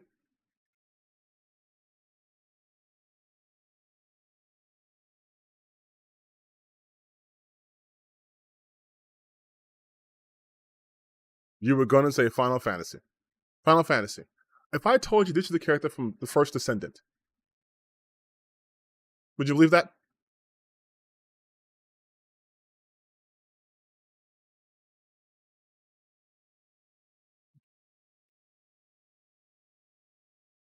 No. There's also this guy. There's a bigger picture of Adam. This is Adam. So you saw what she looks like, right, Lily? And you saw what Eve looks like. Now, if I told you this guy was from fucking Resident Evil or anything like that, does he looks like he belong in the same game as the girl wearing the bikini outfit?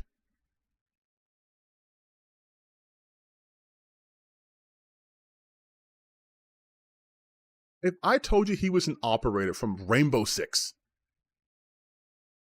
Black Ops 3, Hellzone, not Hellzone, Killzone.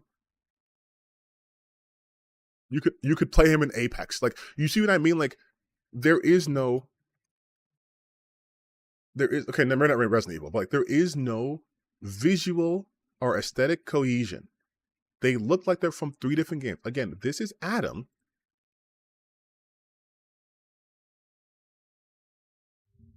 This is Lily. They are from the same game.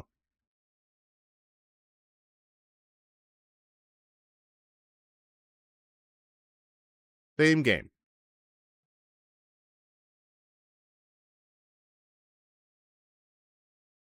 Same game.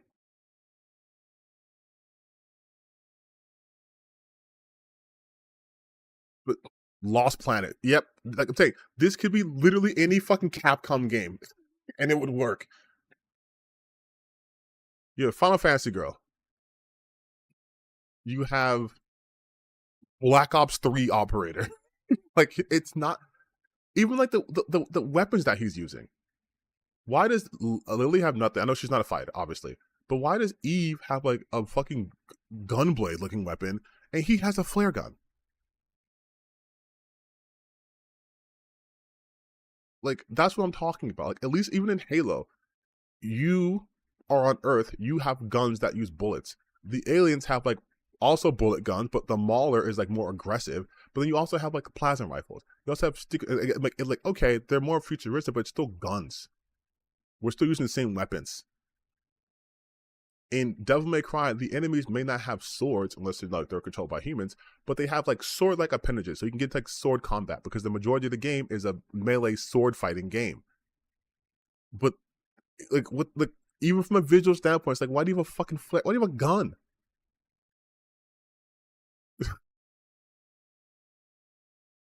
But then these people want to talk about the fact that Lara Croft's boobs are smaller and that's somehow detrimental to gameplay. This is a black person's breaking their immersion, but not the fact that this person belongs in a completely different game than this person, who belongs in a completely different game than the main character.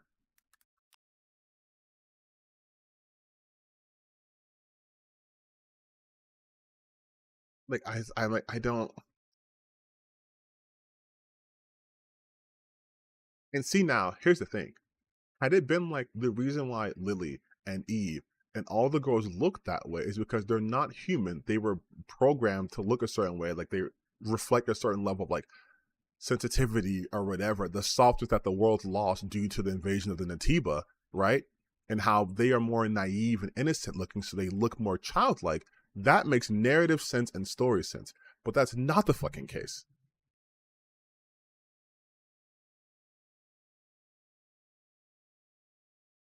Like, you have to be able to marry both of them. But the enemy design is just, oh yeah, I know. The enemy design is literally Resident Evil. It's literally Resident Evil.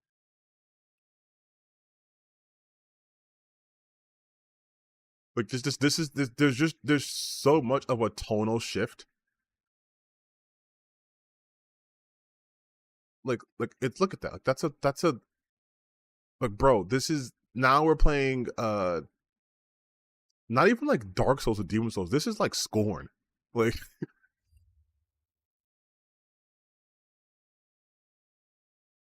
it's like, this is, now we're getting into like religious imagery by using like the angel designs and like seraphims and stuff. It's like, what do we, I get it, Adam, Eve, Lily, for Lilith, I get that too, but it's like, the designs are all over the place. You have fucking Jin Kazuma here, like, like, I don't know, like, I won't post too much because I don't want to get spoilers, but like, I also don't think the game is surprising. Like, I don't. I remember Sean's video on Stellar Blade and Grounds. You know that Stellar Blade feels like a bunch of different game designs mashed together without. Well, yeah, that's what I'm saying though. Like it's literally like everything's such a mismatch, and there has to be cohesion. But that goes back to what I was talking about earlier about like game design and why it's important, and character design and information you get from that. Now, do you think you could get? And I'm going to toot my horn a little bit here. But do you think you could get any any kind of analysis like that from someone like Smash JT or Grumps or Hypnoc, any of those guys I showed you earlier in the stream. Do you think they'd be able to analyze something like that? Just a one character's design? No. And you want to know how I know? It's because I saw him try. I saw them try once to do that. I believe it was for Silent Hill 2 Remake. I want to say it was Hypnotic. Just couldn't understand the character designs because their thing stopped to end with, why did we get a heavy looking version of her instead of getting a hot version of her? And I'm like, so we don't understand the story. We don't understand, like, let me find a video. I think it was, let me search it up real quick. It was Angela. It was about Angela, but it was way more recent. I can't remember what the actual title was called, but it was talking about Angela's character design. And they're talking about, we didn't even get hot Angela. We got this, like, person who eats burgers all day. And I'm like, I don't think you guys understand, like, the character design. No, I don't remember about it. Silent Hill. I'm worried about Silent Hill. We were doing, okay, that's not it. Well, if you know what I'm talking about, you can watch it. But, like, they can't analyze shit. Dead Domain is such a fucking good content creator. I love their work so much. But yeah, I'm like, the Angela discourse. I'm sorry to have PTSD for you guys, bring that back up. But yeah, the Angela discourse, because it was insane. It wasn't even anything to do with the actual character. It was the fact that a bunch of losers who do not understand visual storytelling were like, why does Angela look this way? Remember, like, the AI shit? Remember when they're using that one angle of Angela? That one photo? You know what I'm talking about. And he was like, she doesn't look sad. She doesn't look sad anymore. She's not sad. And then I showed the scene right after where she looked like she was fucking about to kill herself. And they're like, yeah, well, she looks like she's burgers instead of...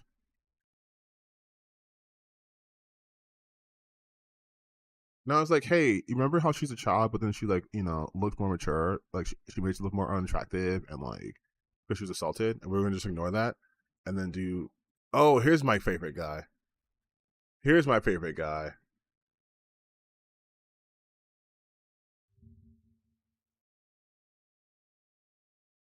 Silent Hill 2 Remake trailer. Wait. I gotta show you my favorite channel. Game characters AI. No, where is it? Oh no, is he gone? He was the guy who would, like, fix game characters.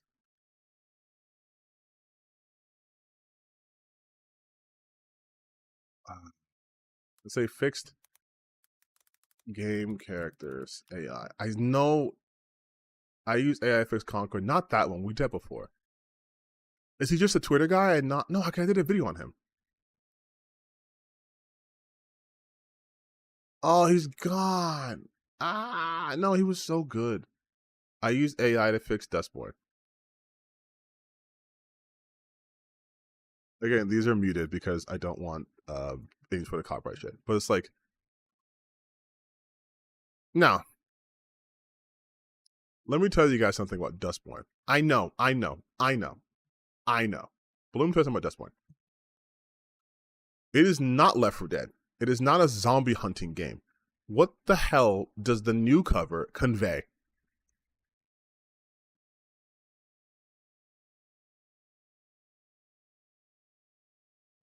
Pop quiz, you guys. I was testing you the whole time when I was talking about character design.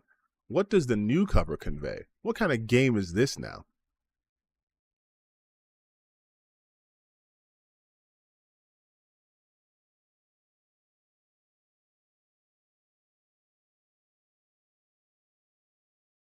This is fixing Dustborn, and it has nothing to do with the actual game. Fix the story. Okay. It's 2050. So you're a different black woman. You and your crew of American patriots must survive in a zombie-filled apocalypse. That doesn't fix the game. That's a completely different game. That's a completely different game. All while avoiding a fanatical woke mob who are on your ass. And the woke mob is not zombies. Use every skill in your arsenal to make world great again. This is just women yelling and holding weapons. If the comments aren't frying him, I'm going to delete. Original Theo. By the way, nothing wrong with the character designs in this game. Just nothing wrong with that. Theo upgrade, and it's removing anything that gave him distinguishing character traits, and they even got rid of his cool sunglasses to make him lamer. This is literally a glow down. His jacket looks worse. I don't even know what's happening here. Like this is bad. It's gotta be bait. It's gotta be bait. Even AI knows better. I like hot women, fast cards, Xbox and PlayStation. Even a bunch of zeros can do the job. No, this is you guys have got to be kidding. I would definitely buy that Dustborn remake. No, you wouldn't. What? No, you're supposed to be making fun of him. What is happening? What is happening? What is happening in the world? Oh, he fixed the women in Dragon Age. Funny how it's not the men. Weird how it's just the women. It's always the women they fix. Oh, he was the guy who used AI fixed Concord.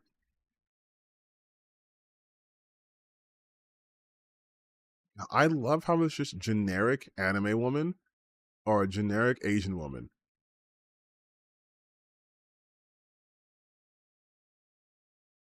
Like, this shit sucks.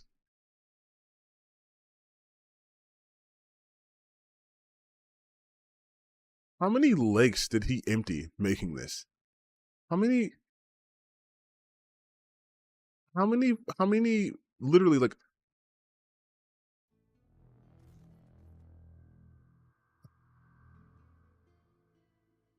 he accidentally made Theo agender? I mean, legitimately. Like,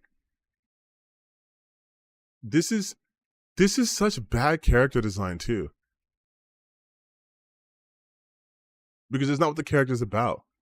And I love how they have to make the guy's buff too. Why does she keep looking behind her shoulder? Like, look. Every other shot is looking over the shoulder, dead on, and then it's looking over shoulder, looking over shoulder. Waifu versions? What the fuck? More again. Unbelievable. I can't do this anymore. I do love these AI videos so much though, because it just, again, everything we just talked about character design, and then you see this, right? And then you see people going like, this is good actually. This looks great. This looks amazing. I'm like, how did I fixed Concord with AI? And it's just generic. It's so generic. Like, do people not understand what, like, the point of character design is? I don't just want generic anime girl. Why do we always want generic anime girl?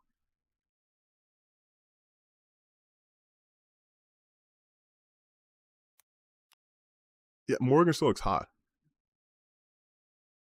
I use AI to fix 10 iconic female characters. God, is this literally all he does? Incel meltdown Videogame character. Oh yeah.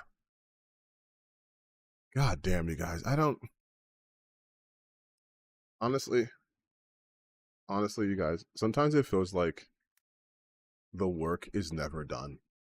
It feels like anytime I make progress, it's temporary. I keep pushing the wrong goddamn button. It's temporary.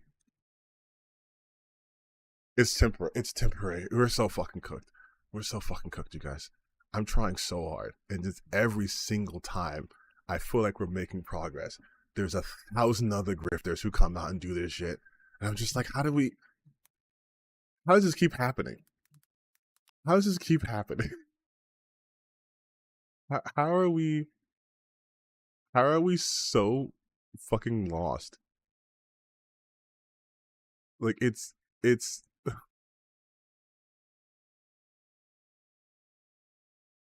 like, damn, maybe this will just be my life now. Maybe I should just accept that this is just my life. I can't let this go, obviously. I have my own issues, right? But we're just going to be dealing with this until the heat death of the universe. I kind of look like Daryl from The Office. No, I don't. I look nothing like Craig Robinson. Have I played Avowed yet? Nah. I don't have. I'm playing on Game Pass. And it's out on the 18th, I think.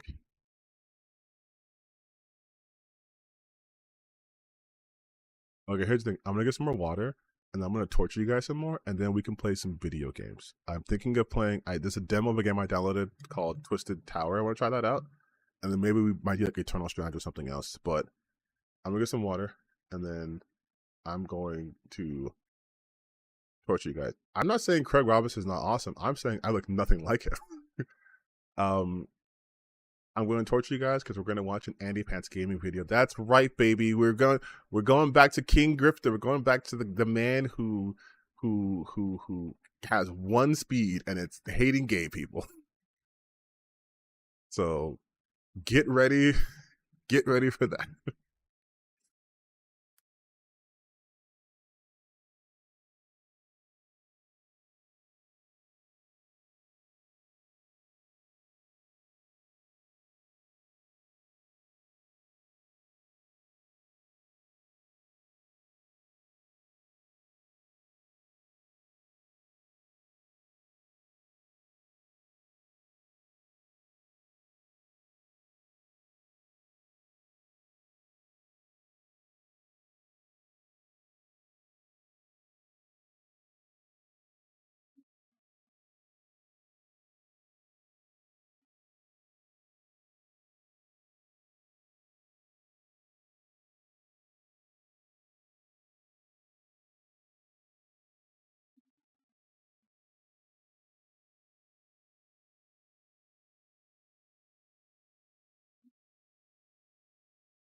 Okay, here you guys. I'm back. I was just getting water. I hope you guys behaved.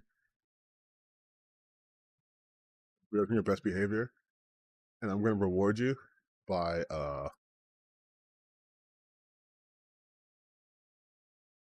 let's just do it.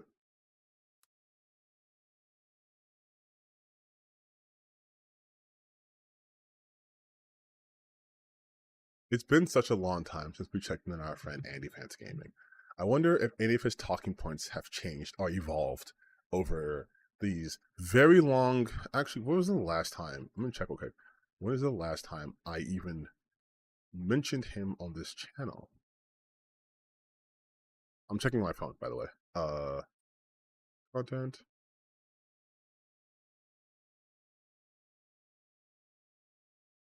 I want to say it was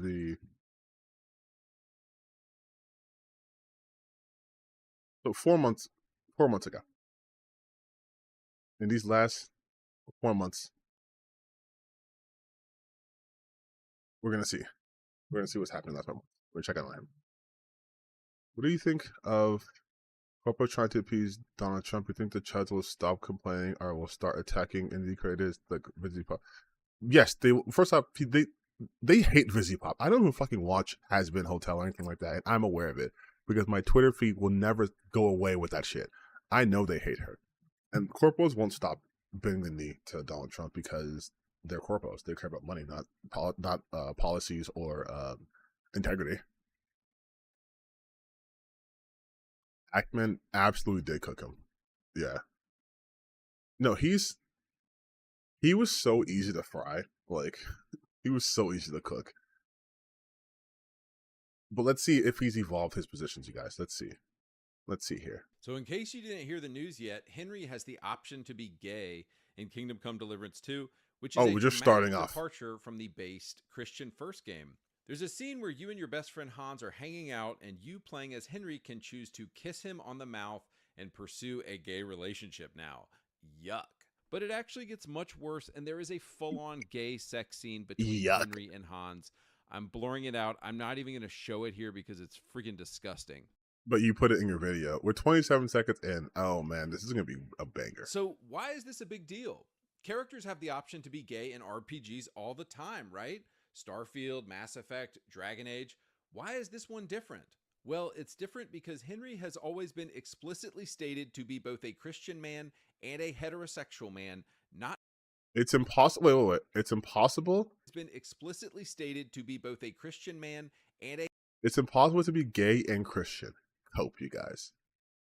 I'm pretty confident that, in fact, he wasn't explicitly straight to be straight. What Andypants fails to recognize, and what a lot of people fail to recognize, and I'm being sincere here, is that a lot of queer people do not get the option to express themselves when they come from a small, often overly religious community, right? It's looked down upon. So it's not like he was always straight and then became gay. He was always, at the very least, bisexual or gay, but had to appear to be straight in order for, simple survival. This happens still to this day in 2025. You got people like Chapo Roan was in the Midwest, and she's obviously like not straight. Like, she might date guys, but she's clearly bisexual. But you can't express that in that environment because it's not safe for you to do that. Even though, like, from a more global standpoint, or at least a more nationwide standpoint, yeah, homosexuality at this point, I'm not so sure, but homosexuality was more accepted. There's still a huge stigma that carries with that. So, yeah, it makes sense that a peasant who was feeling, who's religious and feeling like, guilt over it, wouldn't be able to just openly do something like that in his small town. But in a bigger society, in a bigger city, where it's probably more accepted, you're able to do more things. Like, it's not even that hard of a concept to understand. A heterosexual man, not by the fans, but by the developer, Warhorse Studios. Warhorse Studios was asked this question directly in 2018. Will there be some kind of same-sex romance in KCD1? Warhorse responded, no, you will play as Henry, the son of a blacksmith, and he already does have a background story in which he is not bi or homosexual. The person asked again, so those players who are not straight will be forced to romance a woman? Warhorse responded, nobody will force you to do anything, but you will play as Henry, the son of a blacksmith, and yes, he is straight and white and male from Bohemia. No one finds it weird that he was showing the comments normally right around here. And then from the rest of it, it is this. No one thinks it's weird? I think it's like, maybe context is missing here? No? Being gay. So the developer wisely left it out of the first game. Were Henry to become gay in this world, every person in the world would comment on it. He would be outcast from society. He would probably be burned at the stake for being a degenerate. Hey, doesn't that kind of prove the point I was just making earlier? And how it probably wouldn't have been safe to to do that, which is why he didn't. As was common at the time, etc., etc. So the fundamental difference is that a game like Mass Effect or Dragon Age or Cyberpunk are fictionalized worlds where the creators can honestly do whatever they want. Kingdom Come Deliverance is not that game. KCD1 is a historical game set in a historical place with historical locations and historical people. And again, we talked about this earlier in the stream, if you missed that, but that doesn't matter. And the reason why it doesn't matter is because just because you are in a historical setting, an historical place, historical events, does not mean the story itself is historically accurate. Once again, Assassin's Creed. This is just setting a location. So maybe, yeah, Henry's not going to pull out a Glock and shoot somebody, but like he might kiss a guy. That doesn't erase the other things. And if you think in history gay people don't exist, I don't know what to tell you. Making Henry gay in KCD2 would be as ridiculous as Henry suddenly becoming a gay black lesbian or holding up a Black Lives Matter sign or advocating. This game has obviously been taken over by the woke. This game is made by the same guy. Like, this is, I love this. I love when things dovetail to each other. So earlier in the chat, if you guys weren't here, I was talking about the fact that these people have one mode, right? It's just bigotry and hate. So anytime they are confronted with like a game or a person who they like, but is part of the things they ostensibly don't like, they run defense. They're like, no, it wouldn't be that maybe Daniel, who probably not, but maybe Daniel has changed his views and adopted a different view because he wants to tell an interesting story. It's not his fault. The game was taken over by the woke, by the nebulous woke who can just take over games. They just took it over. And by making it woke, they made you have the option to be gay or bisexual. The way that you have to, push the buttons to do that. Or, there's a black person in there, which I'm sure he'll get to. For trans rights. And that is, of course, exactly what happened. In 20... Whoa, just hardcore anti-Semitism, huh? Just right out the gate.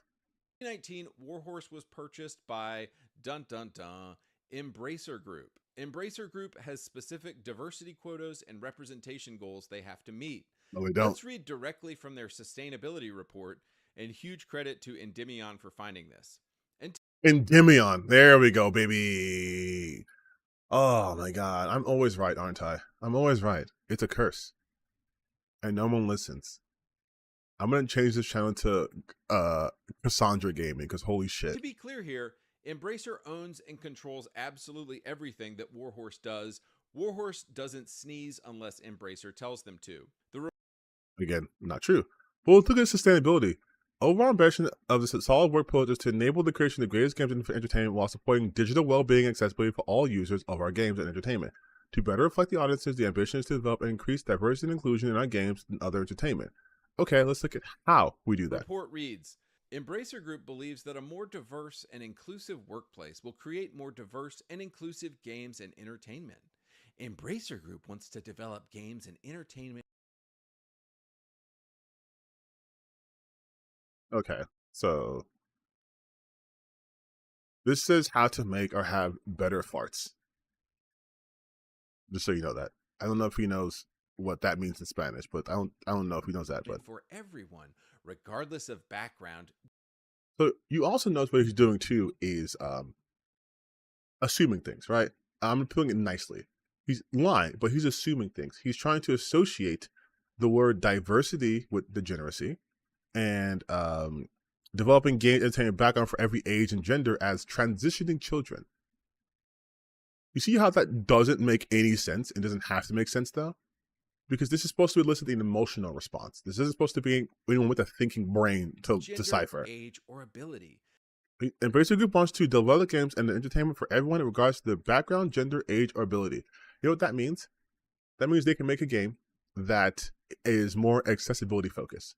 So you can have things like increased subtitles, or, closed captioning for those are hard of hearing, or you can have more haptic feedback. You can have a game that lets you pause. You can have a game that lets you, lower the difficulty.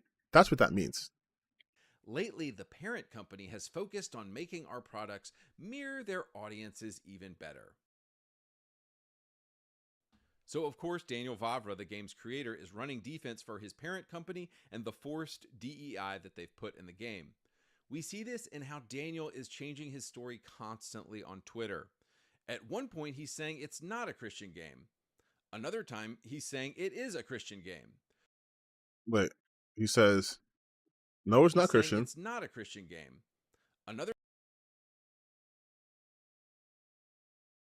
Okay, you do understand that someone saying it's not an anti-Christianity game doesn't make it a therefore default Christian, right? You understand that concept, right, Andypants? Like if I say this game is about Buddhism, right? That doesn't make it anti-Christian. It's about Buddhism. Conversely, if you're accusing me of using like this game and saying, why are you spreading Buddhist propaganda? And I'm like, this is not Buddhist propaganda. It doesn't make it a pro. You know what I mean, one absence does not make it something else.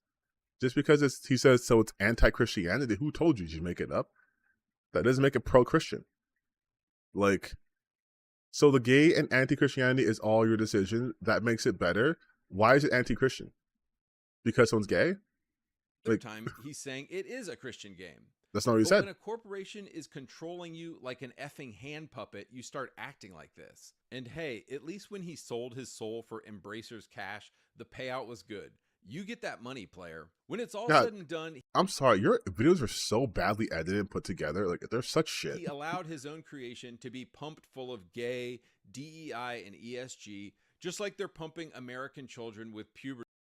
Yeah, Remember how I talked about how they just use 3-letter words and they sound scary and spooky? And remember how this image is literally something that didn't happen? Like, he literally used this image earlier in this video to say this would be like if this happened. But now he's using this as if this is what happened. Puberty blockers right now. He destroyed a franchise and a game that we loved. Destroyed a franchise. Let's look. Let me just... Hey, Jamie, can you pull up the sales for Kingdom Come Deliverance 2? Can we look at that? Kingdom Come Deliverance 2 sales surpassed 2 million. Kingdom Come has surpassed 2 million. I'm mining to parent company Embracer to bring great products to market. Damn, what an epic failure, because it's so woke and gay. It's almost as if go woke, go broke isn't a thing. And in fact, having a little bit more diversity and inclusion in your products can lead to a financially beneficial situation. Weird. Oh man, this almost defeats their entire stance. Within 4 minutes, Andy. Oh no, there's 7 more minutes. Another thing people are saying here is, but you don't have to be gay. Henry can be straight in your playthrough. And I'll go back to my statement from my last video. Is a man who's open to optionally taking a banger in the mouth straight? Do I even have to? No, but I'm going to. Hey man, it seems like you have your own demons to fight. You kind of always have that option in life, don't you? Like, you could make out with a guy, but the option existing doesn't mean you have to do it, right? Like, yeah, it's just the option. You could choose not to do it, but like I've always stated before, it's the mere option of something that they don't agree with, which is tantamount to like an attack on themselves. The option alone is a problem, because if given the option, it might awaken something and then they don't want to be stirred. No, that dude is gay. The fact that they've even given Henry the option to be gay demonstrates that they caved to 2025 global homo politics. 2025. Yeah, this game was made, what's it, February? This game was made in a month and a half, dude. You're so smart, Andy. That's how game design works. This game was made in a month and a half. Because the developer themselves explicitly stated he was a Christian man in the first game, and they've changed that now. What they've essentially... You can't be gay and Christian, according to Andy. ...done with KCD2 is killed off the Henry we know and love, and replaced him with a skin suit 2025 Henry who wears a banana hammock and goes to... Listen. As someone who also does YouTube, it's important that the images that you are placing on the screen while you're making points match up to the points. And do not use obviously well-known images to try to twist the perception of it. You could have just did a Google image of like, I don't know, a pride parade. But instead you use Borat, a character played by Sacha Baron Cohen, who isn't playing this as being gay, but playing it as being honestly xenophobic, problematic in its own right. But this isn't the video, this isn't the imagery you should be using. Why am I teaching you how to be better at this? You have more subscribers than me. You should know more than this. To pride parades. So this studio and this game are dead to me. You can do. I know what, but like I'm legit curious what he would think of actual satanic music. He probably would like it. Okay, check out what I said. Even with his affects, someone who has to take him for 5 minutes to realize this guy can barely fall up here. And he needs to read a book of Matthew. Specifically, according to the book, Jesus has an incredibly bad opinion on people like Andy, and he called them hypocrites. Jesus even said they pray in vain. Yeah, but you think he's gonna read a book? You guys remember that he's been forced to play video games his whole life. He's being held by gunpoint right now to make these videos. Do what you want, but there's tons of good stuff to play right now, and I will not be touching this game. One comment put it really well. This game is now Brokeback Daniel's medieval cosplay, as far as I'm concerned. Also, wow, another thing so I want to bring hilarious home here is how explicitly Christian the games have always been. In KCD1, every town He says the games, like this is the franchise, and like this isn't the second game in the goddamn series. and city you walk through, the standard greeting is Jesus Christ be praised. Daniel, how can you praise Jesus Christ when you're taking it up the butt from another dude? Spoiler alert, you can't. How do you know, Andy? Andy, how would you know that particular act is not possible? I don't know about you, but when I'm with my people, I'm with her, you know, the name of God does get mentioned a lot, but like, why do you know that that's not possible, Andy? Christianity specifically forbids homosexuality. More on that in a minute. There are a few other details in this game that YouTubers like Endymion are pointing out that state the explicitly Christian nature of the game. Henry's sword says IHS on it in KCD2. I remember seeing this on Bibles when I was growing up. I'm Protestant, not Catholic, by the way. But in Latin, it translates to Iesus hominum salvator. That means Jesus, savior of the world. So the dude's freaking sword says Jesus is the savior of the world on it, but don't worry, in a few minutes, he's going to gobble some dude's dick and completely disobey all of Jesus's commands. Hey, I have a question. How does Jesus feel about killing people? Real quick. Does anyone know how he feels about how he feels about that? Does he have thoughts on killing people? Is that I feel like he has opinions on murdering people, right? Like,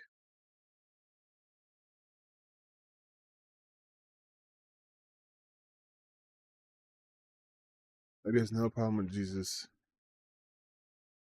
Yeah, Jesus said in Revelations, he bring fire and sword and turn the families against each other. Oh, so maybe Jesus is all about this. Maybe he liked you murdering his name. When asked, is Henry a Christian? I thought this comment online captured it really well. Henry grew up in a time and a place where everyone in his society was a Christian. He frequently refers to both himself and his fellow Bohemians as good Christians. I love this video, though. The marketing in because 2025 for the game says, Jesus Christ be praised. Jesus Christ be praised. Luke Dale, the actor who plays Henry, is on his Twitter saying, Jesus Christ be praised. Here's a shot of a guy from KCD2 doing the sign of the cross. So given that KCD1 and 2 are so explicitly Christian, given that Henry has stated himself to be a Christian, given that these games are reverent of Christian... No. You saying he states to be Christian, not gay. Those two are not incompatible. Like, and also, my God, ironically, do you really think, if we use Andy's logic here, if a game acts like this, right? So let's say now you are playing, I don't know, Dante's Inferno, right? And you're in the Crusades, right? Super Catholic, right?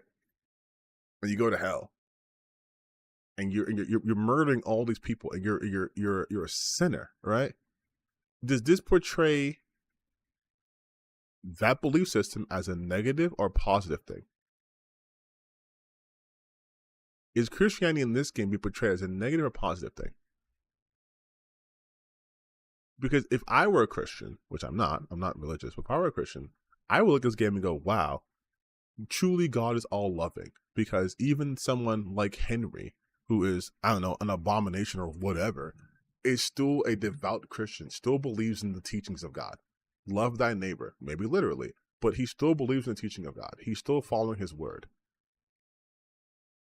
But for Andy, this is an abomination and is bad. Christianity, and whether Daniel likes it or not, they are Christian games. What does Christianity say about homosexuality? Well, it's not good, my dudes, and this is the icing on the cake for me. Which book, though, I Andy? will not be touching this woke slop. Christianity, Which this game claims to represent, Which has book? for 2,000 years said that homosexual activity is sinful. You can get mad at me, but all I'm about to do is read from the Bible, so get mad at God, not me. Okay. Leviticus 18:22. Leviticus? You shall not lie with a man as with a woman. It is an abomination. Leviticus 20:13. Leviticus. As a man lies with a male as with a woman, both of them have committed an abomination. They shall surely be put to death. Their blood is upon them. Leviticus. Oh, Andypants, that's the Old Testament. Jesus was totally fine with gay sex. Oops, not true. In Matthew 10:15, Jesus says this, "Truly I tell you, it will be more bearable for Sodom and Gomorrah on the day of judgment than for that town." Sodom and Gomorrah were cities that were destroyed by fire from... I love this. Even a dumbass who's not religious like me knows the actual story of Sodom and Gomorrah. It's nothing to do with people being... Here, let's do a detour into, I guess, theology. Gomorrah...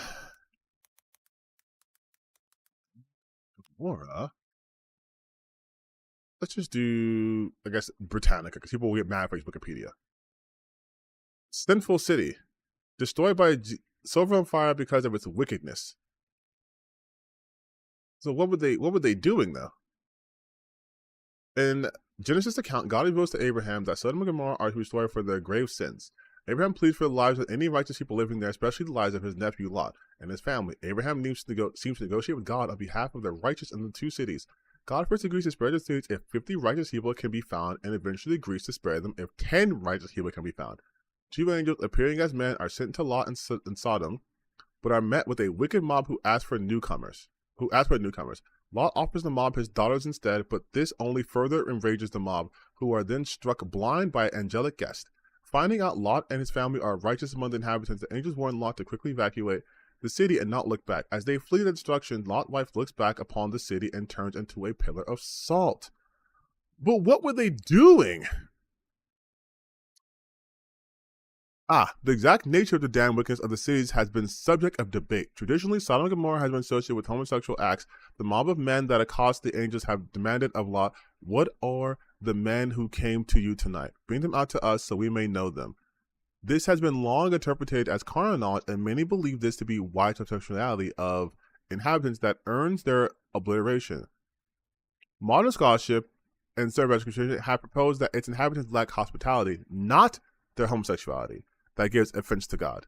According to this view, the mob demands to rape the angelic guests reveals their deep-seated violence and inhospitality, and is meant to stand in striking contrast to the gracious hospitality given by both Abraham and Lot.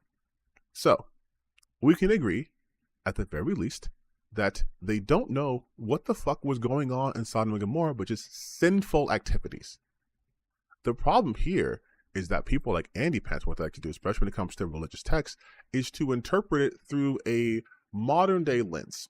Because I believe in the old scriptures of the Bible, the term homosexuality wasn't even used. It wasn't until way later in different versions that first appeared.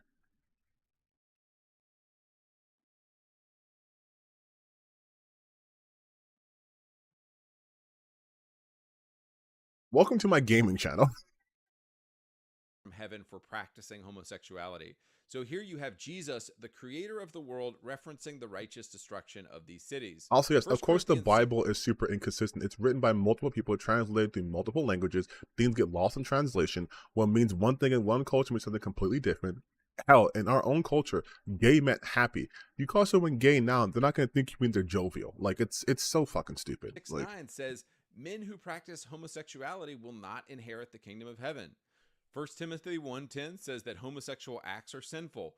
Romans 1:26 says that homosexual acts are sinful. So given that Henry is stated explicitly to be a Christian several times by the developer, and given that Henry follows the Bible and Christian doctrine, why would this developer make him gay? And the simple answer is that Warhorse caved to the woke mob. And yeah, that's the simple answer. Because of BlackRock and Embracer, and because of the influence of the noses and the influence of woke. By the way, I just realized you guys cannot see behind what's happening here because my face is blocking it. So I'm going to show you what he means when he says the noses, okay? So I'm going to get out of the way.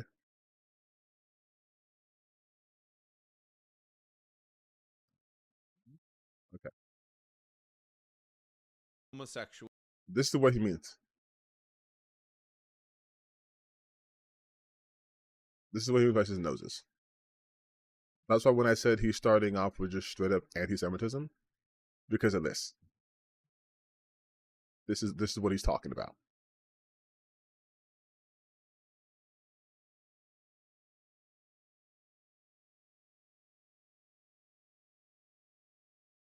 In the game industry.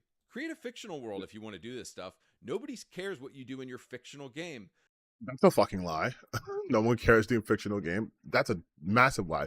You have videos about fictional games all the time. I mean, all games are fictional, but you know what I mean. But don't try to make an explicitly Christian medieval game and push your BS 2025 politics and disgusting degeneracy in our game. 2020 in our game. This game because it's woke and evil, and I won't support what they've done here. There's not your game. Before, there's tons of games to play right now. This game could sell 20 million copies, and it wouldn't affect me in the slightest. I also think if you're a Christian, you should very much reconsider playing this game. The creators of Whoa. Andy. Why do you care? You have spent the better part of like 8 minutes talking about how this game is woke and garbage and you won't buy it. And you don't care if it sells 20 million copies. But then you care if other people buy it? Why? This game are mocking you and they're mocking your faith. The subtext around Henry and Hans is that men can't actually be friends and every male friendship is just a gay relationship waiting to happen. What a weird takeaway from a game where you have to choose to do this. This isn't like a canon timeline. You have to choose to do this. You have to be the one who pushes the buttons, who makes the right choices, and who says yes. This is the equivalent of going to playing Baldur's Gate 3 and getting propositioned by Will, and you're playing as a straight dude, and being like, well, he asked me. I had to make out with Will. Like, you could have said no. I did, because I was clearly going for Karlach. But you get the choice. It's disgusting. They're mocking Christianity. Okay, now he's just repeating himself. He kind of just... That's kind of what Andypants does, by the way, is he doesn't have really good arguments, like, at fucking all. So he just repeats himself. That's why if you notice his videos are just at that, like, ad revenue part, but that's it. Like, most recent stuff, right? Like, he's already talked about Kingdom Come being gay 3 weeks ago. Kingdom Come Deliverance 2 makes main character gay. Then he does it again. Like, he does it again. That's it. It's just, all of his videos are just the same. Look at that. Gay and R-word. Gay and R-word. Is it woke? Woke games. 4 developers canceled by woke activists. No one cares, honestly, guy. Vilgard, gay, black, and disabled, which he also did, I believe. Where was it? I think it was lower here, but like he also did like they try to hide it. It's gay. It's gay, black, and disabled. Is it woke? Gay, black. See, look, gay, black, and disabled. Gay, black, and disabled. Obviously, Indiana Jones is neither of those three, but neither is in Assassin's Creed. But again, and here's the thing, though. For some reason, he was popping off for a stretch. Like, look at these views, right? 7 months ago, 2 million. I remember this one because I obviously watched it on stream. But it's like 100,000 views, 500,000 views, 100,000, 100,000, a million, 400,000, 100,000, 1.3. 100,000, 100,000, 100,000, 400,000, 100,000, 200,000. And then about like 3 months ago, he kind of started dropping, and now it's like 80K, like 50K, 200K here, like 50K. Members only. Weird. Members only. 49K. Members only. 51K. 63K. 200,000, but that's because of Grand Theft Auto 6. 97, 61, 27. Little pop off here, and it's like he's not popping up as consistent as he used to. And I think it's because, A, he's starting to monetize more of his people, but most importantly, his content's become the same shit. It is the same stuff. Yeah, it's like that we're winning, we can't stop winning. Then it's like, how did this happen? How did this happen? Like within the span of 3 weeks, you made 2 of the same video. DEI the game, Xbox new oppression simulator. Again, because he's black. Like, remember what I talked about earlier about Synthetic Man? This is the opposite of Synthetic Man. Both still terrible, awful people, but Synthetic Man does it because he really hates minorities. He really hates them. Like, he truly does, right? But then this guy, Andypants, if we just go back to his oldest videos,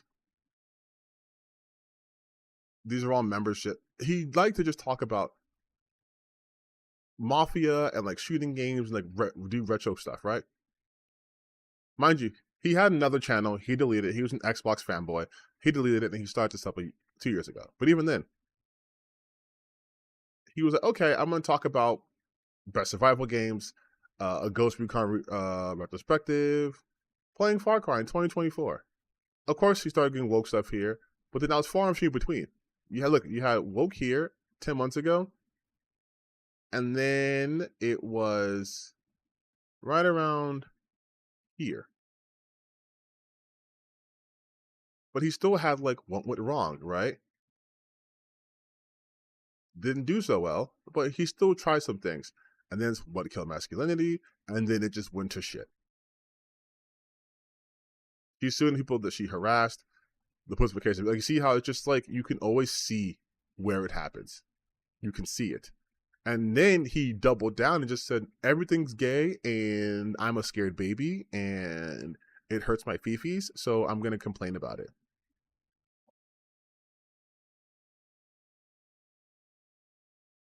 Oh, Andypants. May you never change. You won't, though, because you're incapable of doing that. But it's just so funny to me. Like, it's always this story, too. Like, it's always that story. It's never anything different. It's never anything different. It's just, let's play a terrible game. Unknown 9. And it's like, why? That's the thing I don't understand. Why I do get it. But they will yell at you guys for saying, don't play these games. They're bad and stupid and woke and terrible and dumb. But I'm going to buy this game and play it for content. Because I can't stand by my own convictions. I need the money, you see. So I am going to make sure that I play this game, therefore contributing to the said wokeness that I claim to hate, because one thing I hate more than wokeness is not making money. I watch Philosophy Tube, of course. I'm a man of culture, okay? I like to expand my horizons. I don't like to be close-minded. So, of course I do. Expedition 33, hell yeah, that's my shit I'm waiting for. I'm waiting for that game too.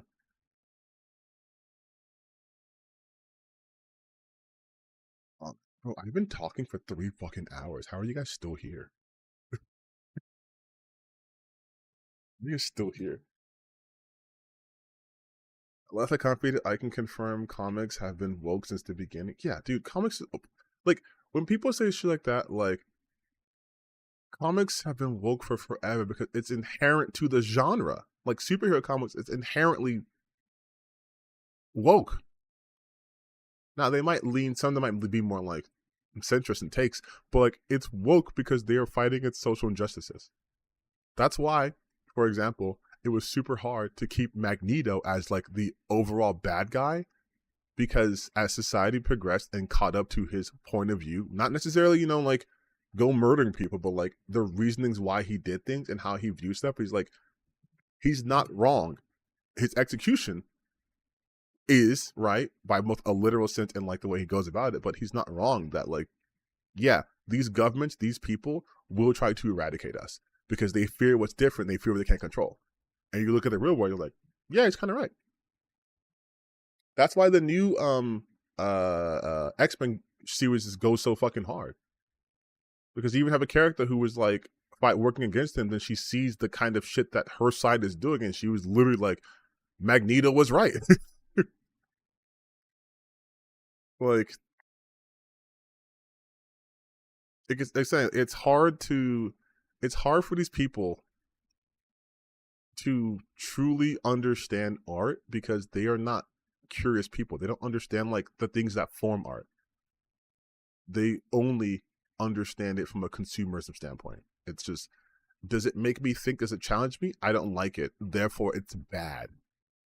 Things that challenge my worldview are bad. So games can't challenge my worldview because games are just supposed to make me feel good. Games are only supposed to be power fantasies, and that's it. You can't use it to make a statement about the overall state of the world, or how things should be, or point out the corruption in things. Like, no, games can only make me feel good. I should only play games that make me feel like a big, strong man, and everything else is bad and woke.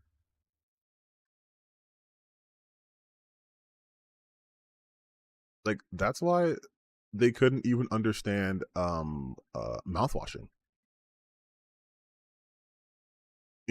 Like, they're like, what? No, this is clearly, it's like, bro, you're playing as a bad person. They're just bad people in here.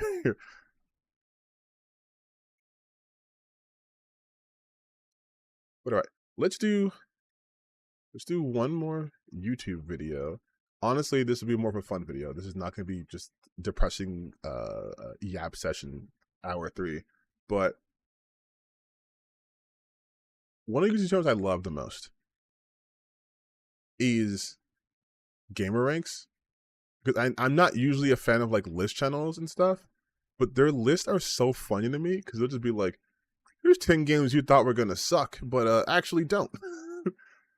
Here's 12 games that you should have beaten by now, but you haven't because you're a terrible gamer.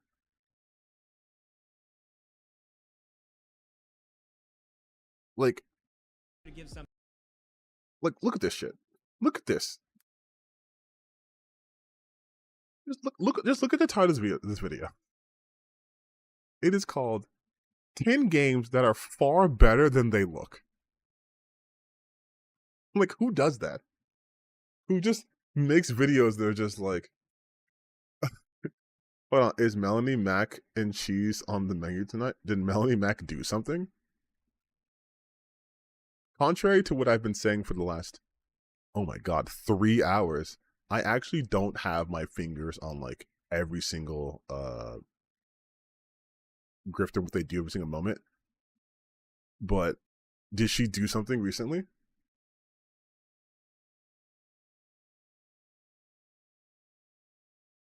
Because if she did, then obviously we'll talk about it.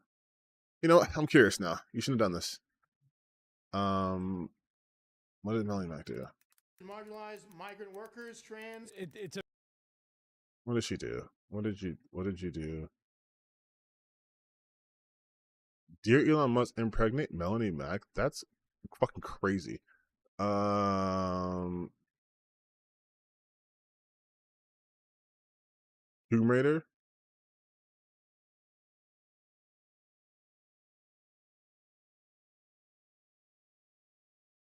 Just Tomb Raider? It's nothing of importance. Just Tomb Raider.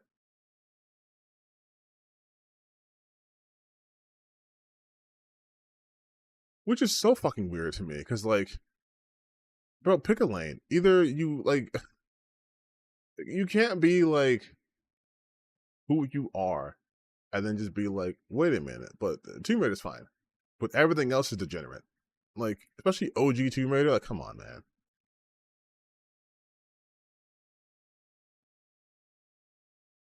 But no, yeah, let's think about it. Listen, one of my goals, okay, is to get free shit. So if anyone's working on a game and they want me to talk about a player, I will do it. I will do it. Let's see what games we're talking about here. Judging a book by its cover. Look, we all do. Yeah, Nightmare Car is getting Game DLC, which I'm like, awesome, for a free game. That's sick. Not for me. Well, today we're pitching you to give some things a second chance. Here are 10 games that generally are just far better than they look. Starting off with number 10, Rise of the Ronin. I've been banging the drum on this one for a while. I'm gonna play Rise of the Ronin. I just was waiting for it to go on PC. Didn't really seem to catch on like, say, Stellar Blade, but as relatively quickly forgotten as it seems to be, the game I want to play this game. Sell relatively well. According to the publisher, it actually sold more than the entire Neo series. Their previous what? It was PlayStation exclusive for a year and ended up mostly flying under the radar. But with a PC version coming soon, what? We just hope that the game manages to get more of an audience because this game sold more than the entire Neo franchise. Even if it didn't hit everybody's Game of the Year list, it's still worth talking about. For a big open world action game, Rise of the Ronin isn't going to blow anyone away with the graphics. I mean, like, the open world can look straight up rough in certain spots, and the world design is usually pretty bland, but there's actually a lot to like about this game. Goddamn, yeah, I don't. Jesus Christ.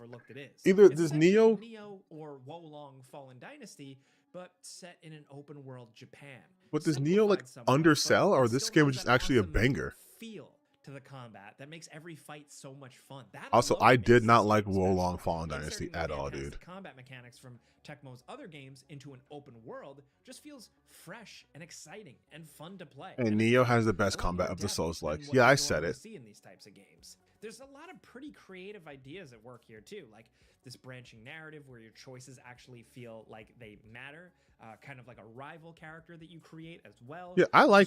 There's certain kind of games where the jank makes it better. Generally, it's not the prettiest game, but it's definitely a flawed game. It's very far and few between. Going on.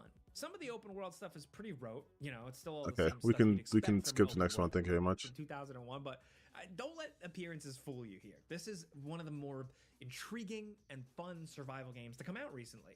Instead of dropping you in like a wide open, wait, what game is this? I don't like survival games, but still, I gotta know what it is. Number 9, Abiotic Factor. This I heard of this one. Survival game might look like a Half-Life. I don't like survival games, to be honest. So. Point Nova. This open world FPS isn't going to be turning any heads, even compared to most other retro-inspired FPS games. This thing isn't that impressive, visually at least. The graphics are pretty basic, but the gameplay here, man, is fantastic. This looks more like Ultra Kill to me. Indie FPS games in the last few years, of course, but Echo Point Nova is still one of the best. There are a lot of interesting ideas here. The game is basically plotless. They just like drop you into an open and Lisa, no, I would not play Lisa. I would not play Lisa. Else quite like it. Yes, it's got that similar lo-fi aesthetic to something like Undertale, and both games are pretty clearly inspired by Earthbound visually and aspects of the story, but Lisa is such a weird game. It's a singular vision from an absolute madman. Just on a narrative level, the game somehow manages to swing between like kind of like Lisa's crazy. Style, and I don't think I can handle it. I don't think I can handle that, honestly. Vanquish? I played Vanquish before.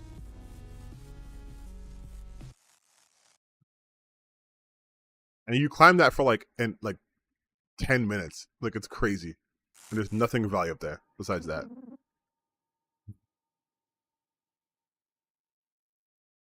Alright, what's number 6? Through and through. Just that on top of that usual questing, you have to worry about food, avoiding sickness. Oh, this is mauled by wolves. Yeah, that last one is actually something. It's just how it emphasizes survival. It's not a what makes this open world RPG different is just how it emphasizes. Can you tell me what the game's called, please? Pretty unforgettable, and that's sometimes all people are looking. I think I remember this game. Next over at number 6, Outward Definitive Edition. Yes. Now, what makes this open world RPG different is just how it emphasizes survival. It's not a survival game, quote unquote. It's an RPG. I don't know why I just can't get behind survival games. Like I questing, can't. You have to worry about food, avoiding sickness, and not getting mauled by wolves. Yeah, that last one is actually something that happens in every RPG. It's just that usually wolves aren't as much as a threat. And like, I can't get behind it. And I want to, like I said, I try different games all the time, but I couldn't get into it. Cooking with Ultra Kill. This roguelike FPS is pretty basic as far as graphics go. Yes, it's got this retro cool style. It just doesn't really matter though, like why have Ultra Kill? How you judge it, because Ultra Kill is awesome to play. It's fast, it's brutal, and perfectly paced for a roguelike. There's no time wasted. It's just nonstop forward. Ultra Kill. What else? Yeah, sort of ugly to some. You look at the game, you're like, oh, this is Loot the Company. This is just amateur. Like Loot the Company. Such a breath of fresh air. Extreme. I have heard about this game. And then we have open world zombie survival game. Finally, actually came out of early access. 7 Days to Die, and then the first game is holy combination of Destiny, Doom, and Tarkov. It's a solo FPS extraction shooter that actually looks pretty impressive for an indie game, but it's not going to fool you into thinking it's like the next big AAA shooter. This game knows what it is. Oh, extraction shooters, not my bag. Two sections. There's not my bag. Kind of like your traditional multiplayer hub area where you upgrade. But if this is your bag, this game is called Witchfire. Dude, this Witchfire. I've heard of Witchfire. Okay, Gameranx. I just think the lists are funny. So, I could just win here.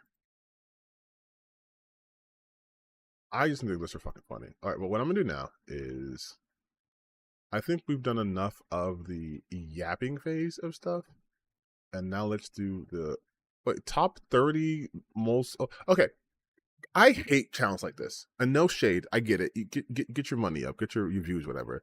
But I hate games like challenges like this because what they do is just like put together a bunch of random shit, and it's like top 50 most realistic hard games ever, and I'm like, what the fuck is it? Like, what is it? Like, what are we doing here?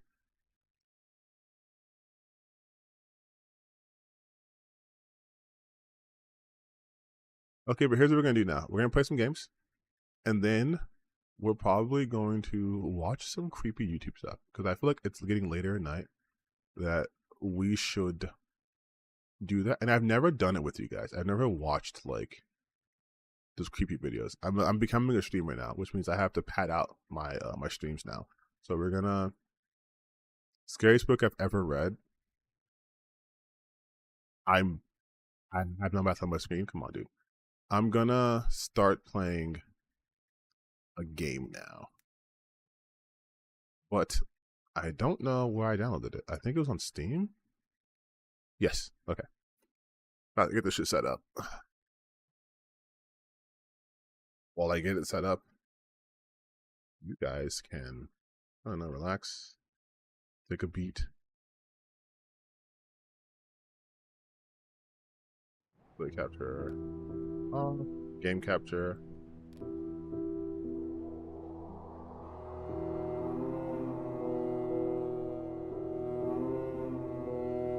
All right, we're up here. I want to get rid of it.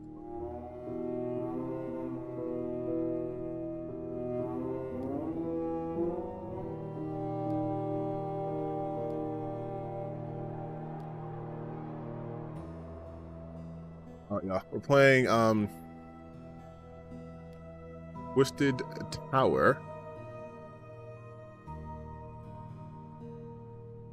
I downloaded this demo. Is the audio too loud from the game? Is it spooky when I listen to a creepypasta during my shift? Abandoned zoos? Okay.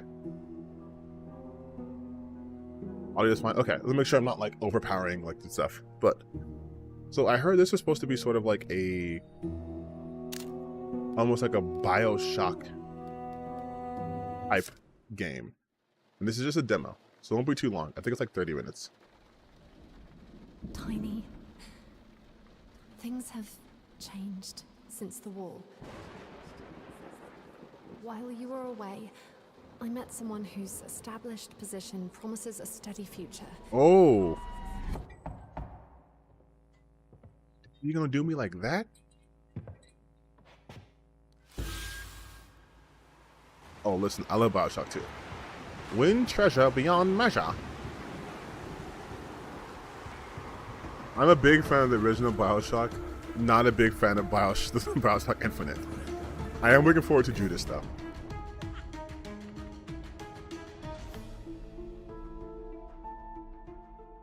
Themes and stuff has been LGBT community with things like Signalis, Cyber, Close Vault. Yo, let me tell you something, okay? I played the demo for Sorry We're Closed. First off, I played Signalis. Signalis is fucking fantastic. It is, and I say this as a person who is not super into survival horror games. I love. Is there a fucking subtitle option here? Audio. But I say as someone who isn't super into survival horror, I love Signalis so much. The story was great. Super gay. The story was great.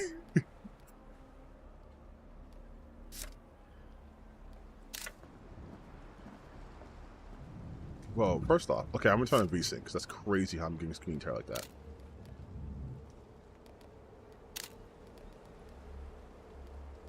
Okay, this is a little better. A little better. Yeah, I love Signalis. Bioshock 2, never played the first. What? Wait. You've never played the first Bioshock, so do you know anything about the first Bioshock? Because if you know nothing about it, you need to go play the first Bioshock. If you're one of the rare people who have no idea, it's making me use my, I'm using my keyboard and mouse, it's making me use the controls for control it. But luckily, I've played PC first shooter games before, so I know what's usually the interaction button.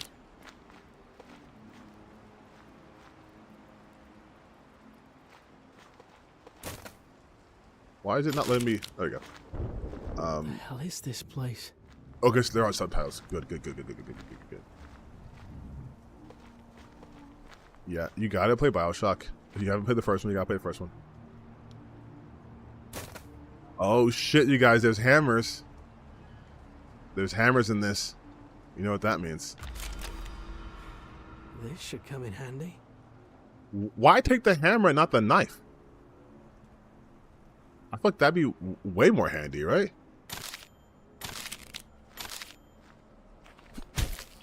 Oh shit. Damn, that's a lot of blood.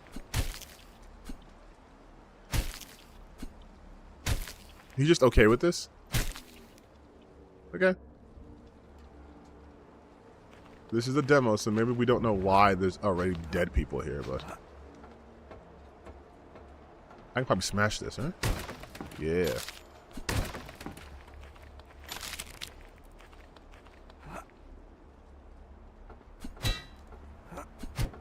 By the way,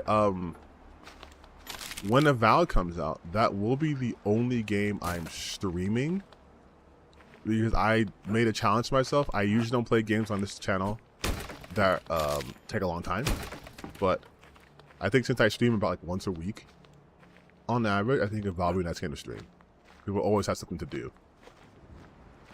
I'll probably start. I know that was supposed to scare me, but I was too busy talking, and I don't think jump scares are scary. But yeah, look forward to that.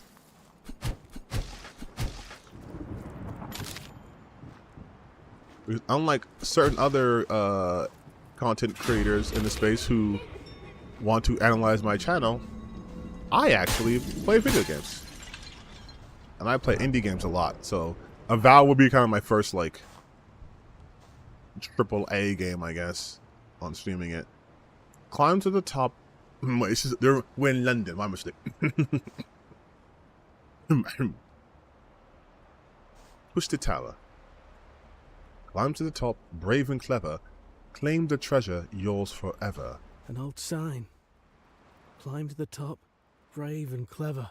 Claim the treasure, yours forever. we will be playing this with the British accent starting now. Can't use a knife to bust down a door. Not with that attitude.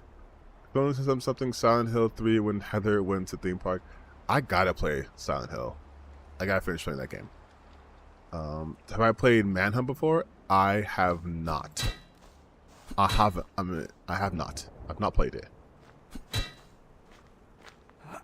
I did try playing We Happy For You, but again, I'm not really big in survival type games, so I just kind of fizzled out of it.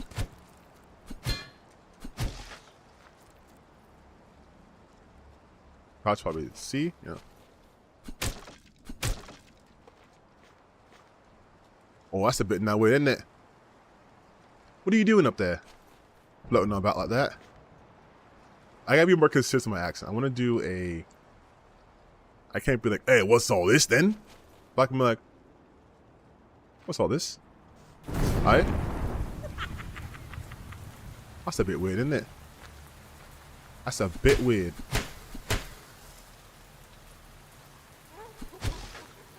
Here I am, mind my own business, and... Was that the game saving, or was that... I thought I heard a bell, but I guess it's just the money. Okay. Anyways. Oh, you want to float? I can't do his voice. But I can't pretend that I'm British, so we can do that. I'm from a London accent. Oh, what's all this then? Clearly I'm in London. God's got a knife.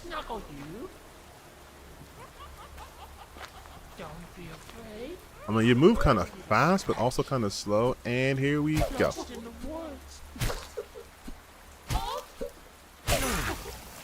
What? What was that guy's problem? I think at first, I think it's a little too late to be asking what his problem was when he came with the knife. But you just exploded this man's head. Stop that. Oh, this, I can see why it's like Bioshock, just from a ragdoll perspective. That you can destroy the bodies after the fact. Also, how fucking strong is this guy? He just blows up someone's head like that?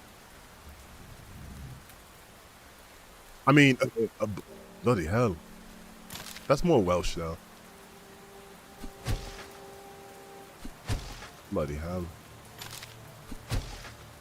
Actually, no, I'll use my natural tenor, but then I'll slowly start enunciating like this, so then it feels a bit more natural. Cross sprint and crouch for some slick sliding action. Alright. There we go. Well, that's quite quick. That's a bit quicker than I thought. For being completely serious, that's a bit quicker than I thought. But that gives me an idea. Welcome to the Twisted Tower. Mr. Twister. Where your wildest dreams will bloom and flower. See, but you see, that's how... Wait, hang on. So, is he still going to talk when I'm paused? Okay, cool. He still moves. That's actually kind of cool. Almost feels like he's outside the game. So what I've learned, though, is obviously I'm not a voice actor, but what I've learned through just talking to myself a lot is it's easier to maintain an accent when you don't try to be so extra with it. Like when you're more subtle. And what helps when I do British accents, it's just certain enunciation changes, right? So like, you start off like this, and then I use like certain keywords, and I start to talk like this, but it's like, it's more subtle. I can be like more subtle, but that's a little too extreme, so I dial it back a bit. And so it sounds like I'm speaking in my normal voice, but every so often you can hear it's like, oh, that sounds a bit weird. Like, that's not exactly English or American English, but it doesn't sound too forced, you know what I mean? Like, it's just like, now this is me talking. Like, I'm not putting that much effort into what I'm doing. And I might actually stay stuck like this for a while, because it takes me a bit to go back. So that's just a little trick I learned. Again, not professional, not a voice actor. I'm not like CD Dog Video, anything like that. I'm just a guy. You'll squeal for more at my command. And if you reach the top tonight, the treasure may steal Charlotte's heart We're getting this dude out of here. We know all about Charlotte. Who's Charlotte? Who's Charlotte? Is that the girl who broke up with me? I don't give a fuck about her. She broke up with me. I went to war and she left me. Do I look well adjusted? I look like I'm still mad about that. Starlet. I have a new girlfriend. Her name's Miranda. But you wouldn't know her. She goes to a different amusement park. Also, another word that's fun to say is aluminum, because they say aluminium, and that kind of already makes you feel a bit more posh and proper. But that's more of a British RP, like, now I'm doing my normal voice, but like British RP is when you see on TV where it's like, good heavens, and right there, like it's received pronunciation. It's more like the posh shit. But, and now we're back.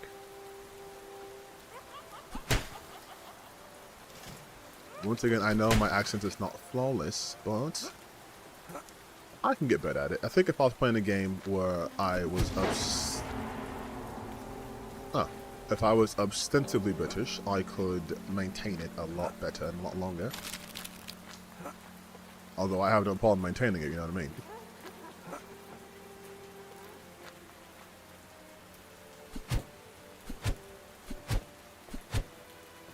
I am not sure if I want to stream Assassin's Creed Shadows, only because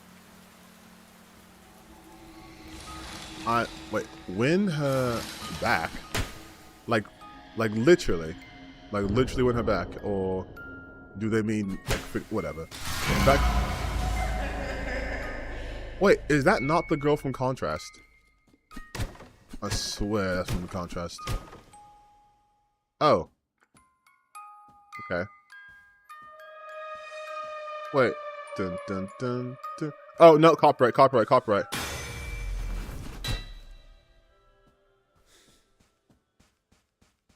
They were playing It's a Small World, and like I cannot have that. I cannot abide by that. Did you miss much? Not really. Just okay. On second thought, maybe you missed a little. What the hell is this? What the hell happened here? What happened here? Just gonna. Don't worry, I'll get you down. Don't worry, I'll get you down. Don't worry.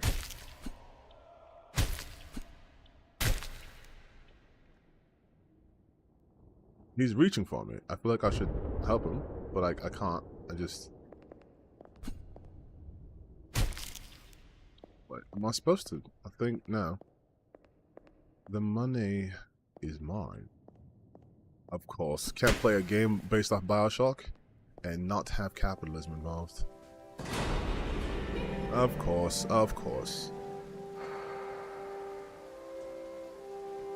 Good old capitalism, governor. You couldn't hook you with someone else. Wait, can I be corny for a second? Looks like he fell for it. A hook, line, and sinker. Please clap. Please clap. Can I get some W's in the chat, please, for that joke? It's a bit. I think it was quite funny, but if I can get a couple of W's in the chat, that'd be amazing. Honestly, I guess me and this guy will just hang around a bit until you guys, you know, get sense of humor and realize that I'm great and you guys should be following me this whole time.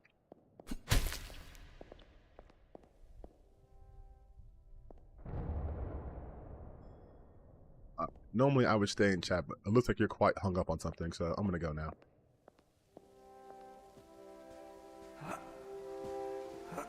I'm seeing M's in the chat, which makes me feel like you know what a W is and just are intentionally denying me that. A bit rude, but you know what? I am nothing if not fair. I will work on my jokes like I'm working on my British accent, and then next time I play this game, whenever it comes out fully, are you a fucking human being or what the hell is this?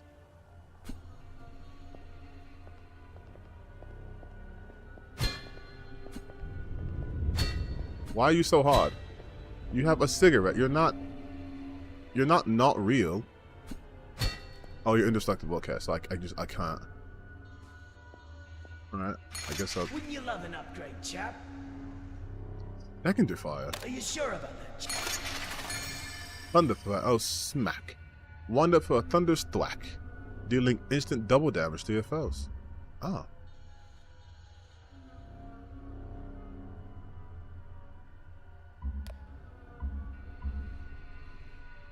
Pushing B. Does it want me to just use?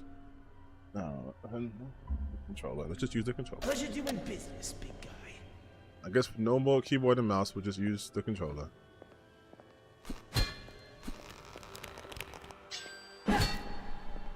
But is that really a secondary fire? It feels like Wish upon a star. Are you sure about that?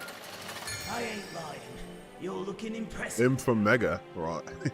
Pleasure And doing business, big guy. I feel like you're lying about the Mega part, but I then really can't say if you're not lying either. First off, amazing jumping ability, just absolutely LeBroning over this.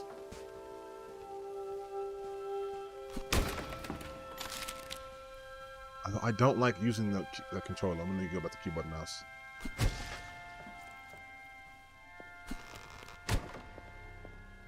Oh, popcorn. Is that for health? I'm assuming health. This is a twisted snack. You'll see it next to your health bar, and you can eat it whenever you like. You can hold to 10 snacks. What the hell? D-pad down, so just like here. I might have to use my controller then. Fuck me.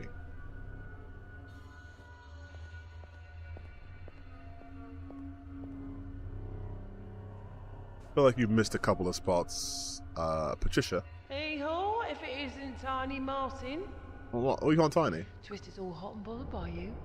Finally, I guess to experience this stupid park. Frankly, Twister hasn't been this excited since, well... Anyways, I will say, I have a bit of skepticism. You're not the looker, as you're well aware. What? Hold on. Hold on. Tidy, I think you and I can get along.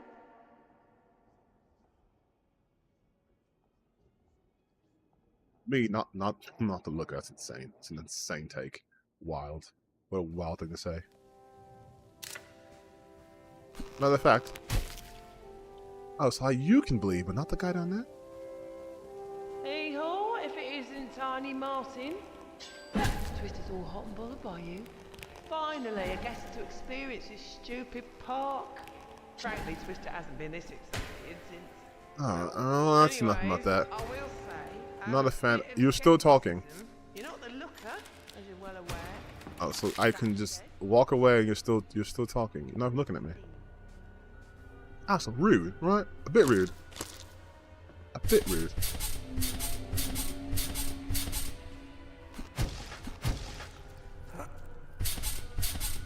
Wait, why can't I? My jumping is reduced when I'm on here.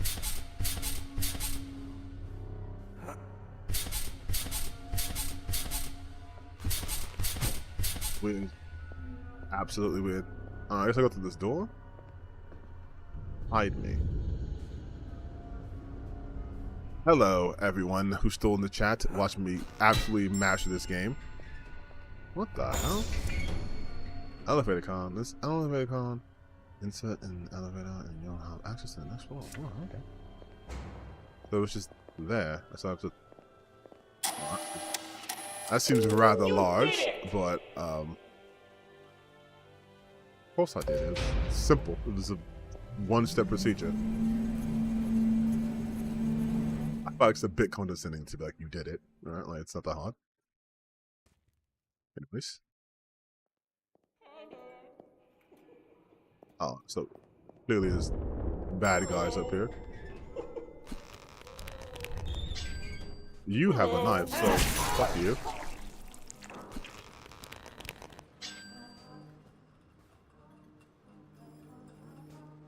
Listen, you saw it. You saw it. He had a knife. He had a knife on him. You saw it. You all saw it. It was self-defense. So is this. He didn't need it. He didn't need it anymore. He's dead. Self-defense. It's my word against his, and he's dead, so. How do I get back there? Hang on. Dining hall. Nice menu, pizza and cigarettes, but Jerry, Giraffe, and friends. Don't forget your photo with the Huggy Bear. Pizza and cigarettes. For dinner. Is that like a traditional English meal, or?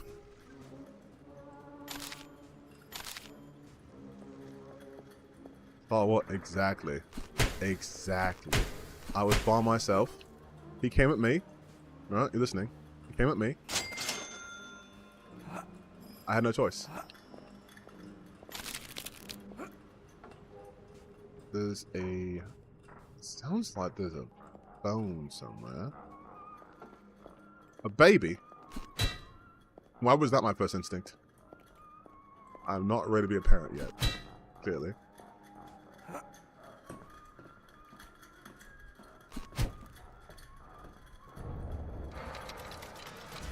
Uh-oh. I'm gonna fight someone, aren't I?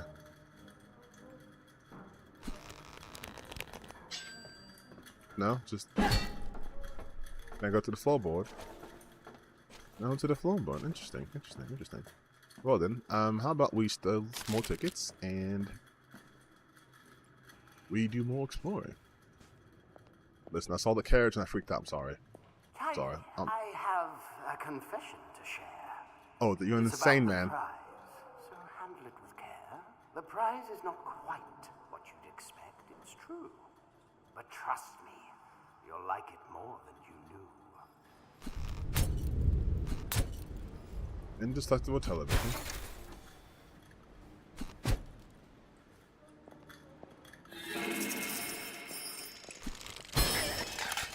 Okay, that's just that just seems a bit. What? Why can I? Oh. But it was a phone, but not the kind of phone I can answer. You know what? I think you guys. I think this game. Though set in London, might not be historically accurate. I'm not sure. I'll have to do some more research. Secret area. Jonathan, my good man. Jonathan, it appears you've cured quite the collection of cigarettes or, you know, a smoking apparatus of a sort. Yes, okay, Jonathan, yes. Oh. Okay.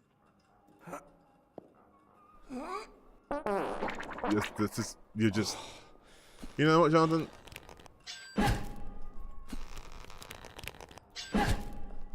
Just flatulence. That's it. That's all you got for me. And all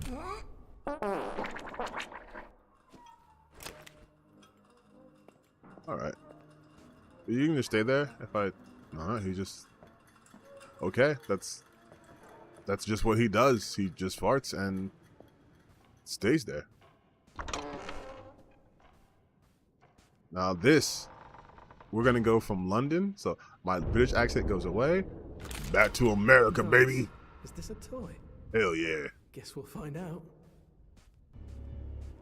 Oh, for real patriots, real American patriots. Now looks like we got a good old-fashioned shooting gallery. I got the best deals and upgrade. Are you sure Get the about reload speed. Are you sure? I have for a triple shot though. Pleasure doing business, big guy.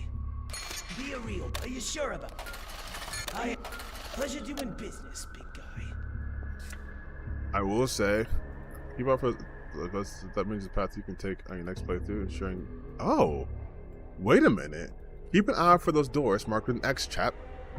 That means it's the path you can take in your next playthrough, ensuring guests of the park get a new unique experience on multiple plays. Oh, incorporating gameplay mechanics with the narrative. That's actually quite smart. We got under construction, right? Or restricted. Restricted. That is quite the intelligent move. But we're not British anymore, we're Americans. We got guns and babies, and we love using guns on babies.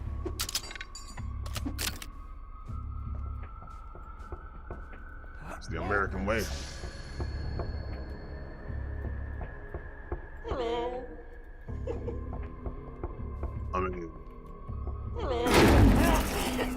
Let's give him a good old American greeting. It's like we say hi in Texas. Well, nice to a gunfire, looks like, sir. And I do believe you lost.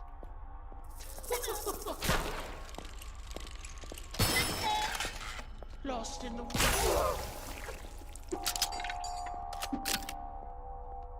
You were saying?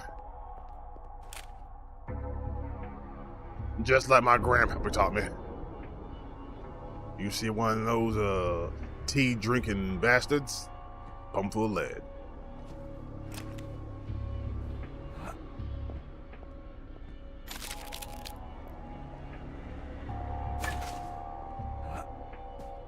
What we got here? Procedural map. Honestly, I'm not sure. I think it might be I actually think it might be. Wait, what does it say? Beware contestant number 9. Are they telling me to beware of contestant number 9, or I am the 9th contestant? Grow up. Prom night? Prom night. She really was beautiful. That was her. She looks 24 years old. Don't be a sop.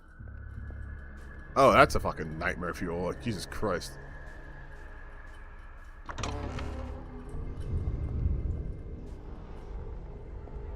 If that was her in prom night, though, that's crazy. She looked literally like she's 80 years older.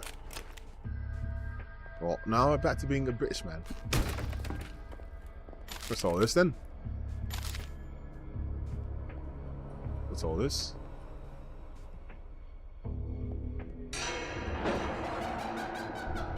Not very subtle now, are we? Not very subtle. A bit. I think we're being a bit dramatic. Oh, you have a gun? Then I guess I'll introduce you to my.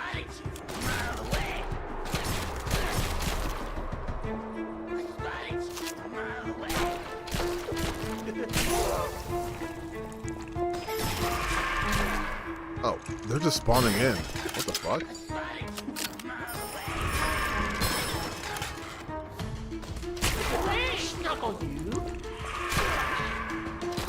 I prefer no snuggling, man. It's against the law, buddy.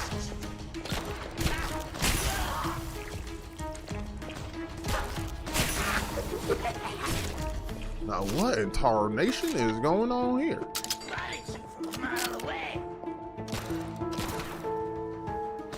Yep, he's a crack shot. He's a crack shot.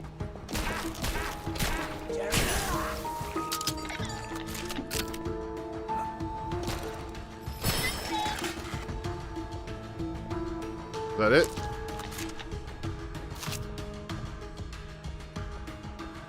The music's still playing, so that can't be it.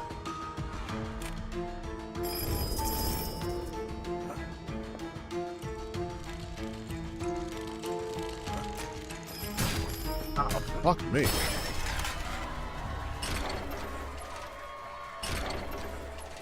Give me a good old American greeting. It feels like... So if I can put my thinking cap on for a second. So, not a big fan of that.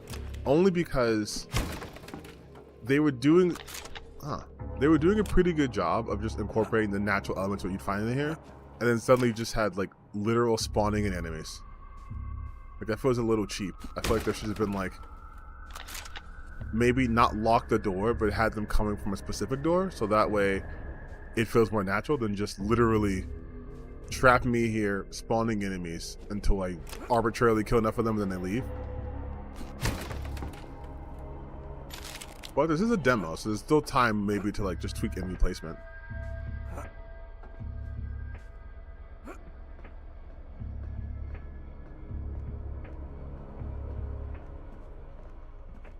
Anyways, back to America.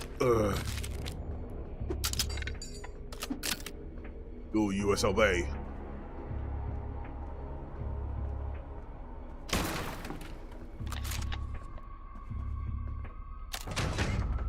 Wait a minute. Okay, that's kind of cool. This is the game, it's a demo called Twisted Tower. So now what I would do is I would just be shooting enemies, right? Because like you have cover. I'd make this a shooting gallery at this point, personally. If we did have another combat encounter. But I guess we're doing more of a platforming thing here. Which is kind of weird because, like, if this is supposed to be the bottom, like, the new bottom is the ceiling. The bottom is the ceiling now, which meant this should have been the floor. So why is it like an endless death loop? Like, that's clearly you death if you fall down there.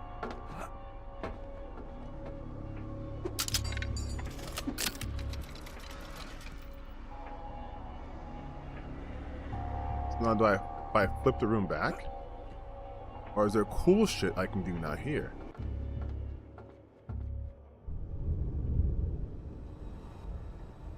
Wait, how are you up here?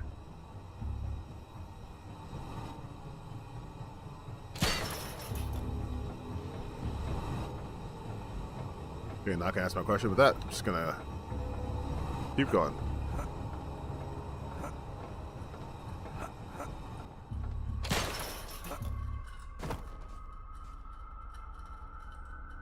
Oh, so just that room's inaccessible, but the rest of the place is the same, right? Okay. Is the rest of the tower? Yeah. I don't think it's... Oh, what the fuck? This is a brand new enemy type? Don't be afraid. Up there.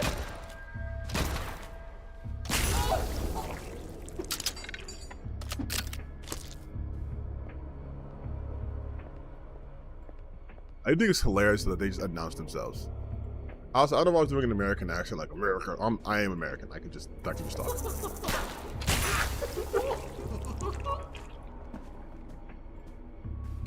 You have big ass heads. That's kind of an easy target, my guy.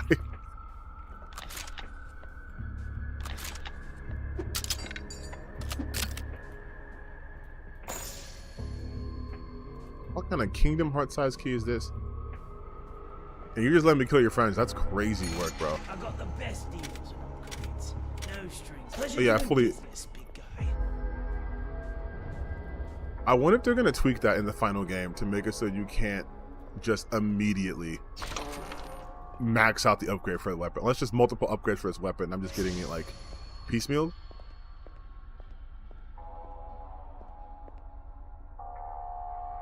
No, I can just fucking break it, right? See, now this is something that I think would be better if you could just break it. More environmental interaction, more recyclability.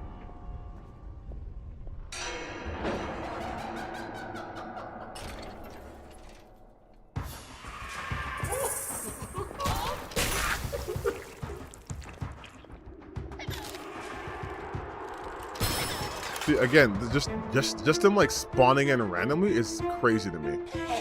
Like, why not already be here?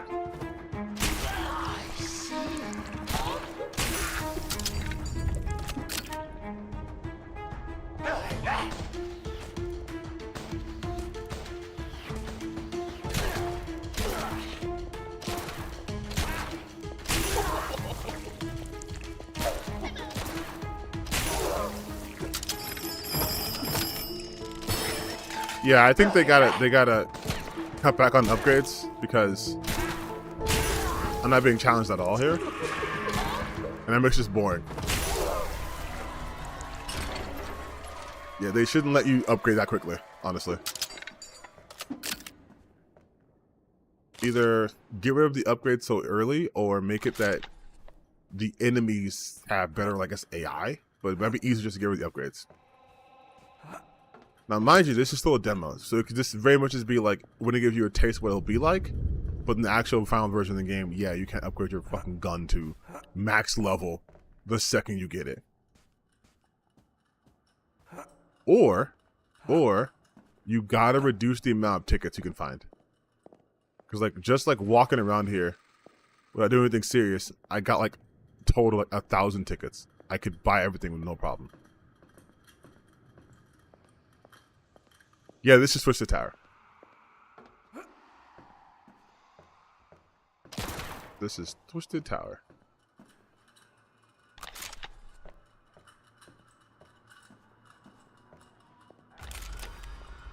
Tickling time, yeah.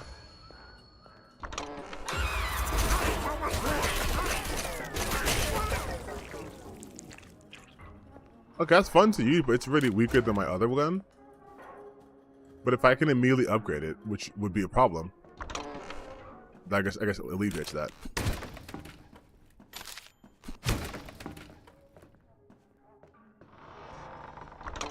Now, mind you, I don't think I should be able to immediately upgrade this weapon.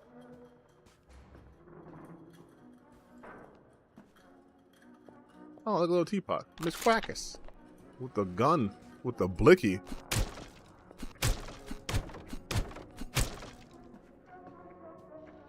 That looks like a trapdoor. I'm going to fall down, so I'm not going to go there yet. Let's go into the nursery first.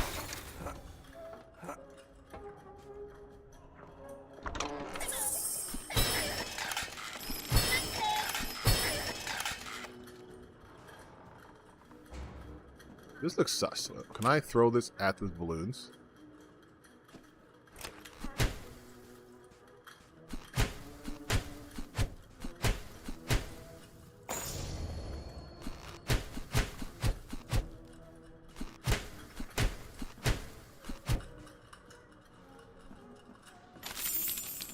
You see what I mean though? Like, there's way too many tickets I can find immediately.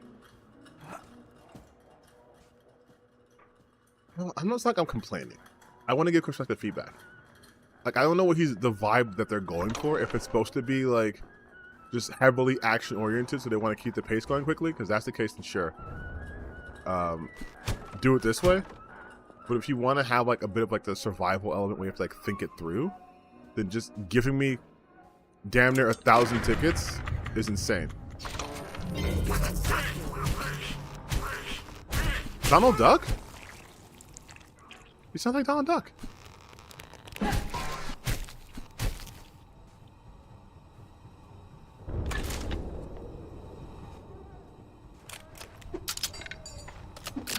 What's this gonna do? Fucking flip it around? Also, the gift boxes. I like to get some of the gift boxes, and the pumpkins clash with the Disney Warner theme and aesthetic. They do, but I do like it so far. It has potential for sure. It has a lot of potential. But because this is a... Oh, I didn't do that. Because this is a demo, I can't say too much on it, but I like... So far, what I do like is the aesthetics. Even though this does remind me of Bioshock, it's also doing its own shit, which is fine. But I do think it telegraphs a little too hard. So, like, the enemies just announce their presence every time. So there's no, like, oh my god, what's going on thing. See? Like, she quacked before she saw me.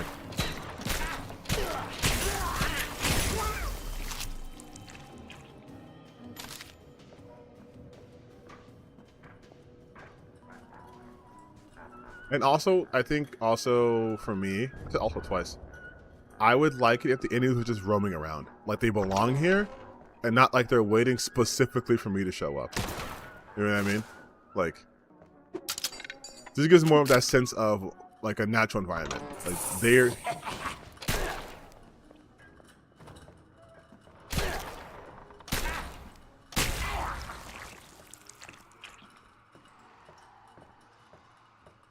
Like, why was that guy just there?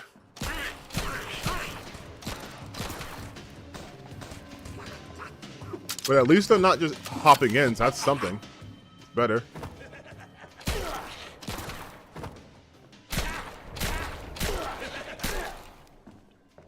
Get domed. And then the duck.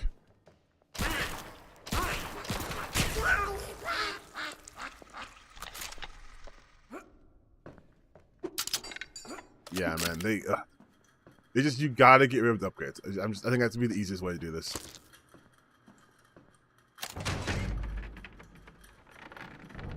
I'm like, wait a minute. wait. It's just magnetized to it.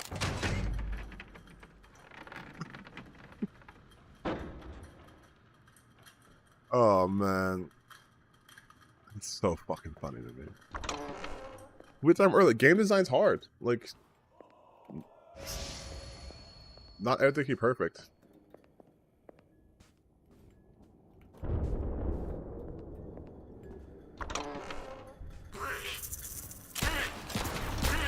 He's like, okay, so this, amazing. Like, you see how they were already here, and they were like, I guess, feigning death? That's a good start. That's a good start. Make them actual parts of the environment. Make them be doing some shit and me interrupting them. That's what I want. Because even though this is a video game, it feels too gamey. Like they're literally just here for me to kill. Like in BioShock, for example, the enemies present there, they are the inhabitants there. So they're always doing something. And we're just stumbling upon them, they want to kill us. But it's not like they're waiting for us to kill them.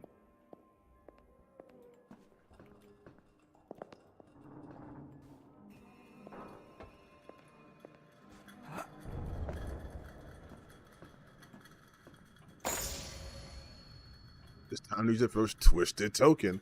Use this token in the main lobby floor to collect your gift from your host. Okay, is this all?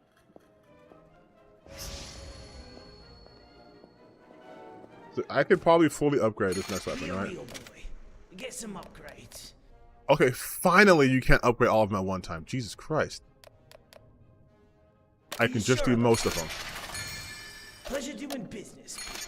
Not all, but most. Are you sure about that, chap? You're pulling. Are you sure? You got a pleasure doing business. But see, now I'm motivated to explore more, to get more money, so I can upgrade it fully.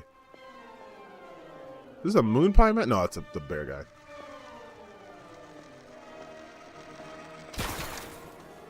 Well, hee-haw, little tiny Martin, the magical mess maker. Blood everywhere. It's a god-awful shame. I can't keep cleaning up your mess, Tiny. Clean that up. Also, yes, you can. That is your literal job. Little tiny Martin, the Your literal job is to clean up. Is to clean this shit up. That is your job.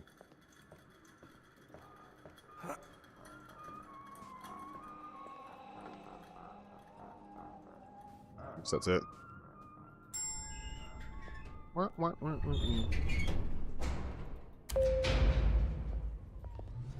Watch the elevator malfunction. I can't go there directly. Which would be kind of cliche, to be honest. I'm okay if actually we avoid that cliche.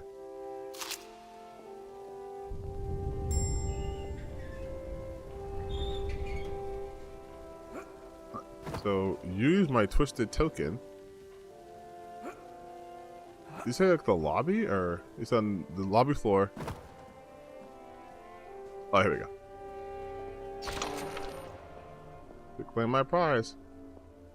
Ooh, a harpoon gun. That could be fun. Very quiet game. A little bit. Just lurking. What's this game? This game is called Twisted Tower. It's a demo of the game now. It's not the full release.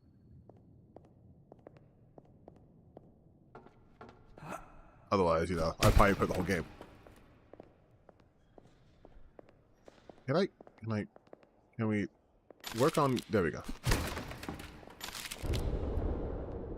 It's weird that you have to use precision to pick up these, little tickets and not just be able to pick up the ticket. There's a game called Atomic Heart. Are you ready to hear about the prize? That does a really good cool thing where you just hold the button and it just like sucks in shit. The harpoon gun. Through trial and fight, you shall win. Sweet Charlotte, right?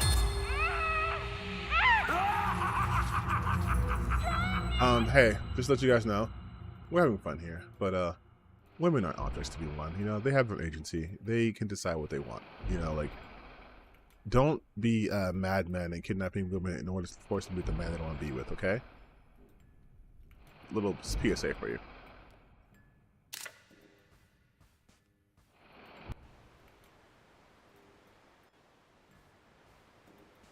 Also, what if I don't want to be with her? Like, why is that always never an option? Like, he's like, you win back Charlotte. Charlotte, she broke up with me. made her choice. I should respect it.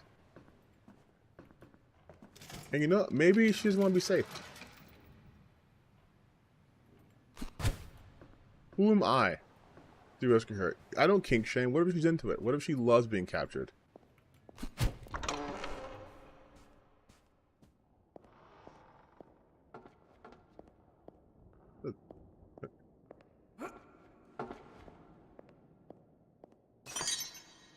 Grapple across the room by launching your harpoon with the blue targets. Oh, I thought this would be like a... Oh my god, you guys do a hook shot. Oh, Ocarina of Time, I've missed you.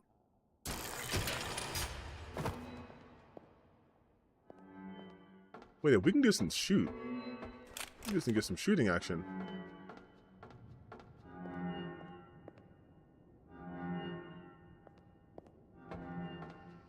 That's red. I can't use it, right?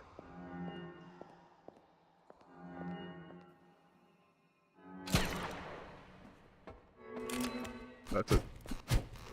Nope. Well, red means I can't use it. Alright, because it said blue. Yeah, okay. Okay, so I use my brain a little bit here. Which, might take a while. But I guess the one ways to compare it to look like Bendy. Dude, Bendy the Ink Machine is such a fucking annoying game, man.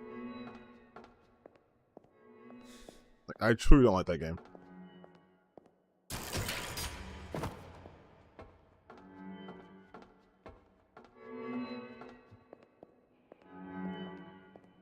So is it's humming? It sounds different each time it hums.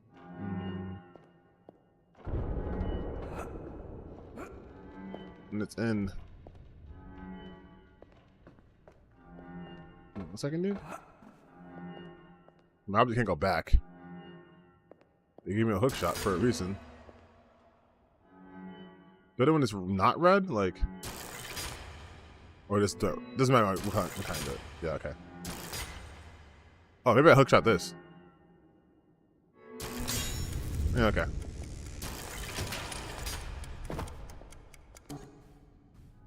Makes sense.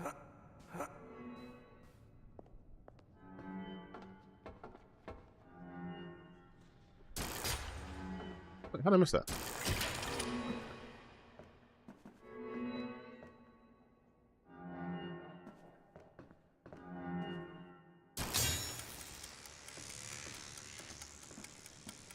Wait, where's the other one at, though?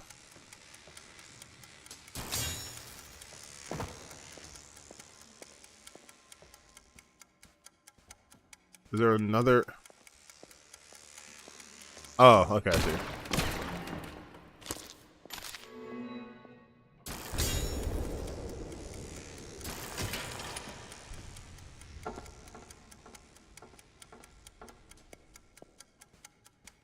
That'd be more... Oh, there is more to it than that. Okay, so I can... Okay. Got it. I forgot my movement skills, I'm not gonna lie.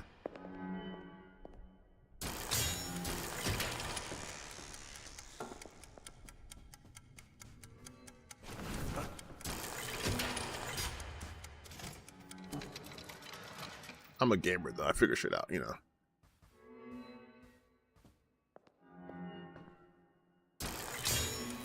That has insane reach.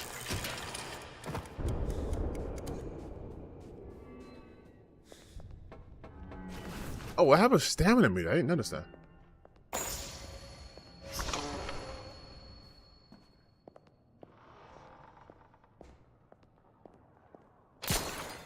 See? You can break this shit, but the other glass you can't. Makes no sense. No tiene sentido.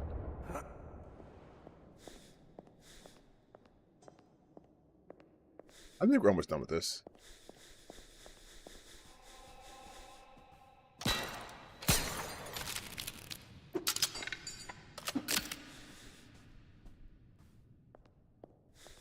I can hook shot everywhere.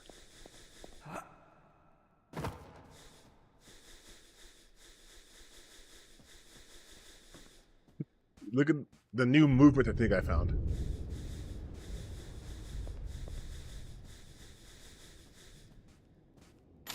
Moves slightly faster.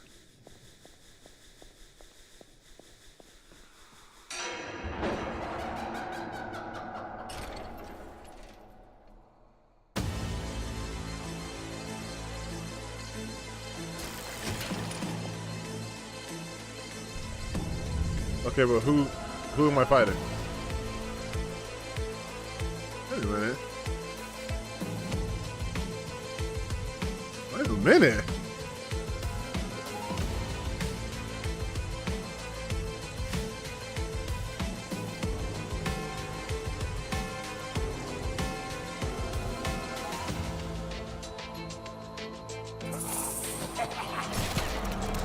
Fucking domed me.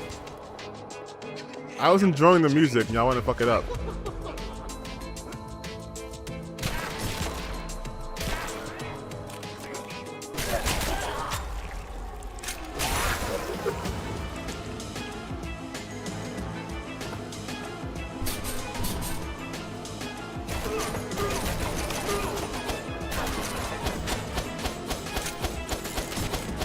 Oh, you dancing?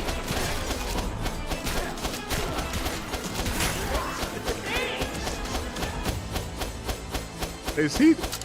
Come here and give me a hug. I am gonna let him keep dancing. You just stick there, child.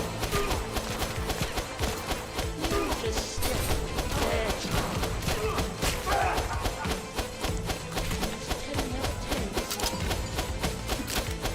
Get it? You got it. You're doing so well. You're doing so good.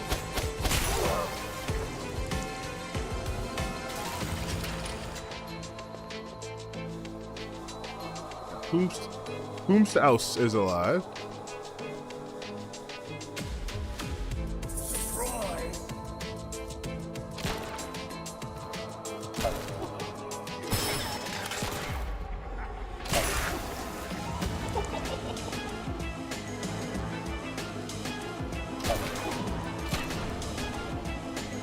Why would you jump down? You're making this to shoot you.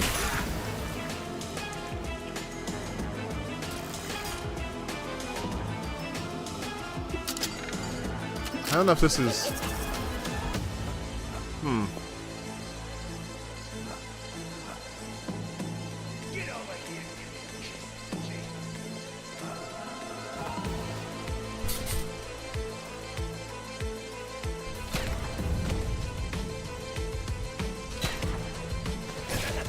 Ow.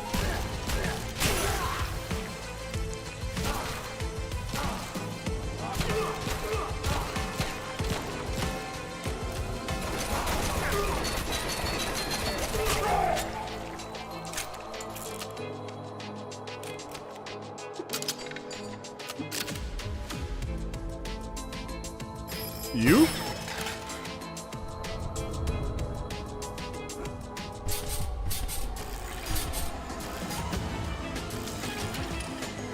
So the thing is too is no one can get up here. So I can just literally just stay up here and survey everything, and that's it.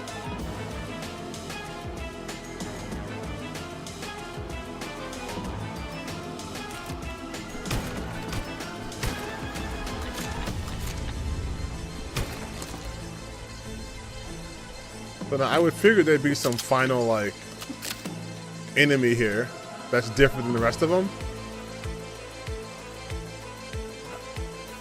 But I also can't seem to find literally who the hell else is here. It does kind of feel like Bioshock and Five Nights at Freddy's. Such a good comparison.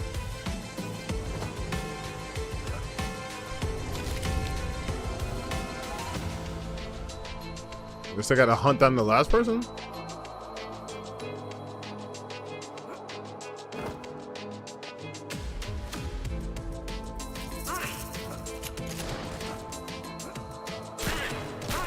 Did you literally just respawn? Okay, that's how I couldn't find them. They literally weren't there.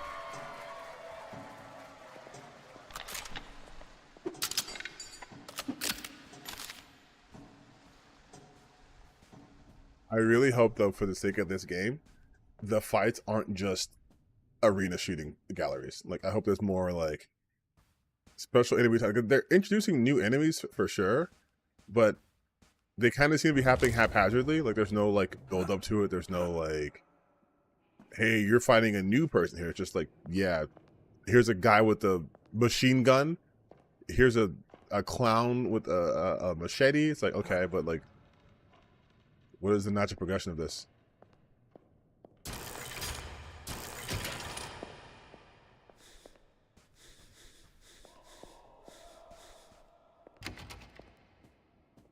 Let's go back in the elevator. That's it.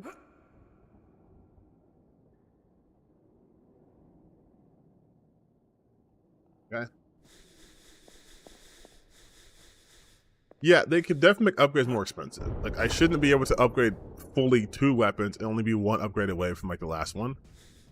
Like, it should be like a task. Like,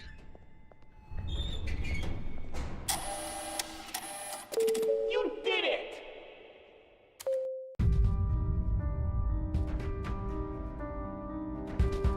get lost in 5 hauntingly beautiful worlds. Uncover the truth of Tiny's ascent. Explore a variety of fully unique paths. Collect 10 total weapons. All interesting all-time fire upgrades. Discover just yeah. I feel like this would be. I would give it like a. I'd give it like a solid 7 out of 10. Like, there's obviously potential there for it, but we're kind of at this point where I think they could do more with that array. Like, they could have did better enemy placement for sure. They also can make the upgrades more expensive or less frequent, or at the very least, if they want to keep the upgrades the same, make it so I can't find so many just tickets lying around. I had no issue with with upgrading at any point. Besides the last one was like 1,000 tickets, but it's like, if I can do everything with the last one, that's too easy. I didn't even fucking die. They give you a ton of healing options, a ton of ammo, and a ton of money, which sounds like I'm nitpicking, but it's like, I think for the vibe they're going for, they kind of have to be a little nitpicky. You can't just give it to me. You have to kind of make me work for it. It was more like a love triangle on Twisted Theme Park. I mean, I don't know. Obviously it's a demo. I think what's happening here is like, he's the reason why she's there. It's probably like I guess the best way I could put it is probably like more of a BioShock Infinite vibe, where it's, this person is here because of you, and therefore this story is about you and what you've done and how you led this person here, how we got the situation, right? So as you're ascending through the tower, you understand more about Tiny's story, and you find out like maybe he's not perfect and why she left him, yada yada. But from just when I played, I feel like there's definitely potential here. It's just kind of stuck in this weird, like, want to have your cake and eat it too type way. But again, this could just literally be a demo that's supposed to get you interested, and then like the real version is like, actually, we've tweaked this and we've done this better and we can do this now. We are approaching our 4.5 hours of this. How are we feeling? How are we feeling so far? Well, I think what I want to do, honestly, is I want to be lazy for a little bit. I want to just watch some easy YouTube content. You guys already saw my gaming skills. You know, I'm legit. I'm for real. Maybe the game wasn't too easy. Maybe I'm just too good. You thought about that? You guys ever thought about that? You ever thought about maybe I'm just really good at this shit?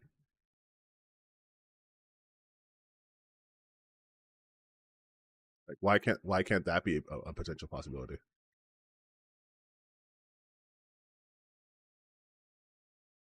Just saying. Maybe I'm just really good at video games. But no, so what I want to do, I'm getting messages. What I want to do is find a fun little YouTube video that we can all watch and enjoy, or Or. I think I downloaded another demo for a game. I'm not sure if it finished. I think it was on the Game account or my. But this way, we can do more video games, or we can watch shit together. What do you guys want to do? Because I'm thinking I can go either way. Because if we do play more video games, I'm thinking of either doing Eternal Strands for a little bit, or more of like a chill game like Open Roads, which I literally have not played in 300 days. So, or we can watch some YouTube content, and I can just be a lazy streamer. I guess ultimately this should be my decision, but we're in a democracy of some sorts. At least here. For a little bit. Until you guys ruin it. Then it becomes a dictatorship.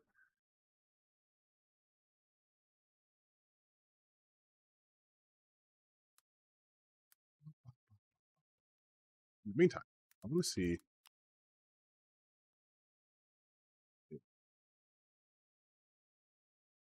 These streams every single day.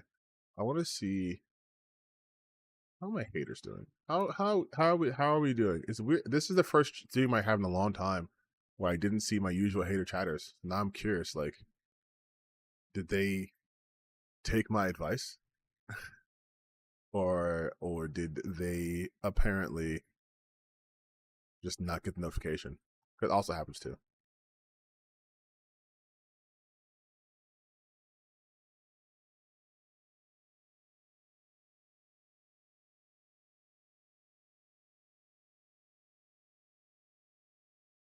Actually, you know what? I think I do want to do YouTube because there's a game. Yeah, you know what? We're into YouTube because I didn't get to watch the game trailer for Tides of Annihilation, but the full like the combat trailer, and I want to see that. I want to see what the gameplay is looking like. So we're gonna do that. I'm just like pretended that you guys had an option here. I'm a liar. Forgive me.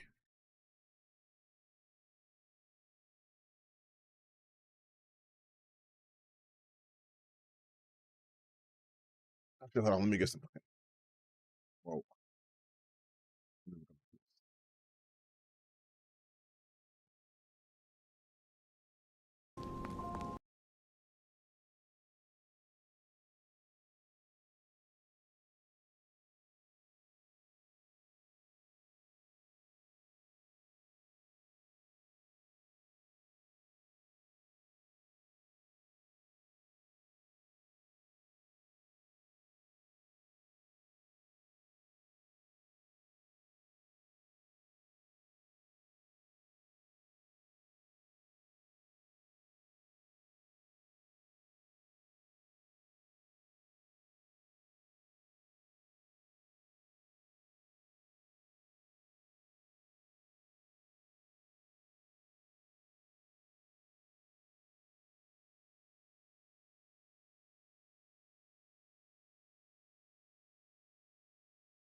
You know what's funny? I do have a screen on this setup for intermissions. I just never used it. This is the intermission screen. It's just me talking to you guys. It's just like, hey, we're pausing what we're doing. And then we're just chatting and stuff. This is my intermission screen. You like it? It's a little chill. And that way I can still like. I have a question. Do you guys prefer it? Do you prefer it if we do it this way? Or do you like the other way where the chat's on like the right hand side and not me being on top of you guys in a weird way? I want you to take that weirdly too.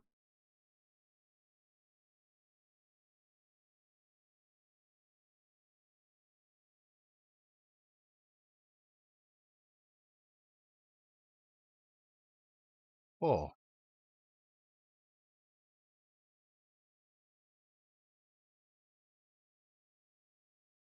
What do you think?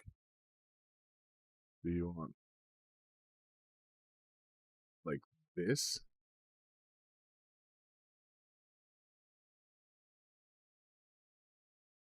Go this way?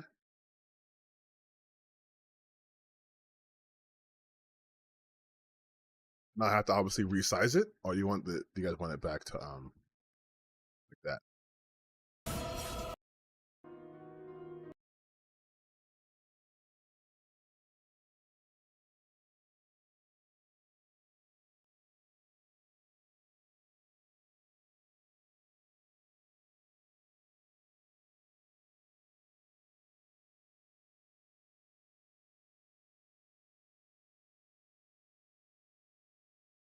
I think I'll keep like this. I might use the intermission screen for just like other shit. Let's watch this. 11 minutes. This is Tides of Annihilation. They announced this at the most recent PlayStation State of Play. Let's go. Which has Shadowheart as the voice actors.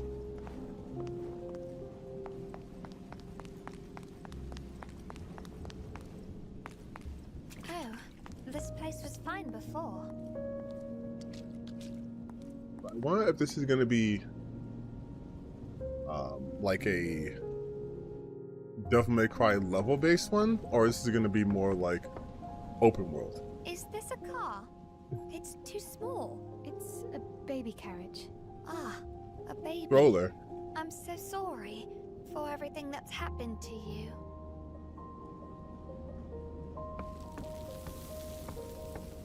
Bit of an idiot, sounds like. Very Devil May Cry. So I'm thinking, but so then this is probably just like open levels and not open world.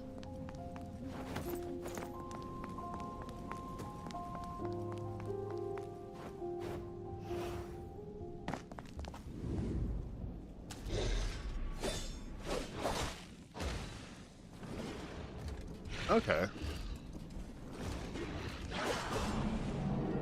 That's kind of cool.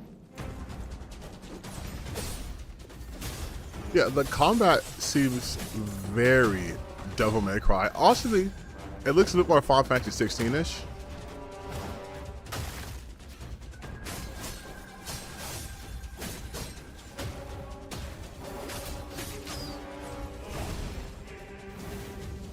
So that blue gauge, I wonder if is that like her ability to just swap out those people? Let me see, does she summon them?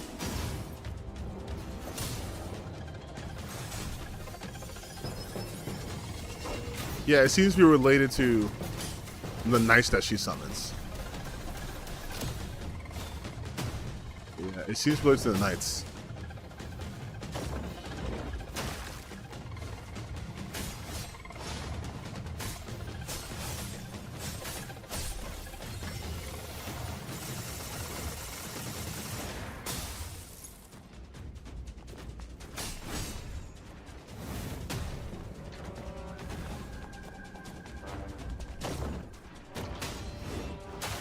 Oh, yeah, executions.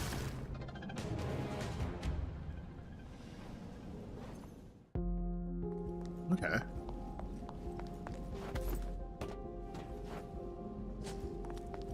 And then traversals. Those cost deal something. Hold on, what are you talking about? It's kind of cool. It does look cool. There seems to be bonfires like Dark Souls. Really? Liza P. Are you talking about Steel Rising? Green MMO made into a DMC game. Oh, was it supposed to be MMO? Is this one of those games that are like part of like an existing franchise but didn't catch on in America? Or they just repurpose it?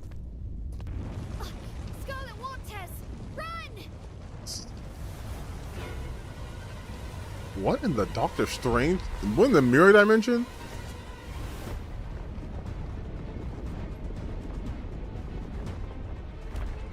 Yeah, this can't be open world. Watch out! This can't be open world. This is probably like Devil May Cry, like hub shit. The Scarlet Waters are making this place even I'll tell you right now, if an open world game could do this, that would be a crazy technical achievement.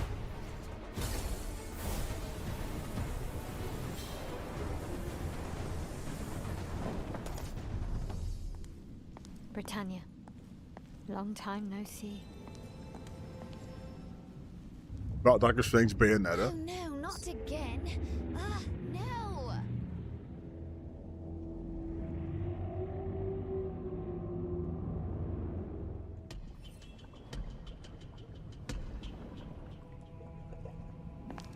The path is flooded. So if I had to guess. Okay, that's the bonfire stuff you're talking about.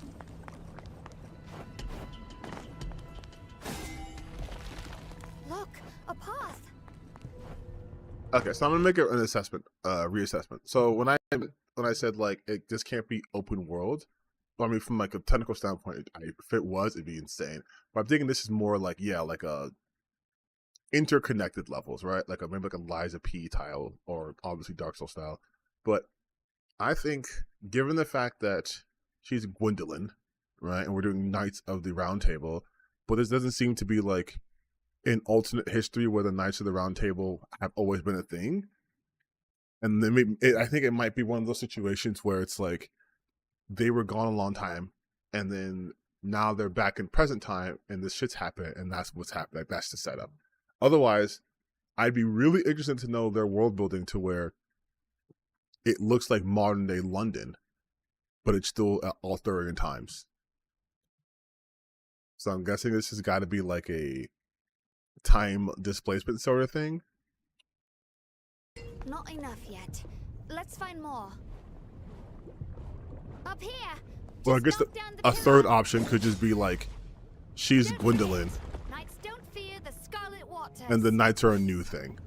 Nice. Now we can get to cross.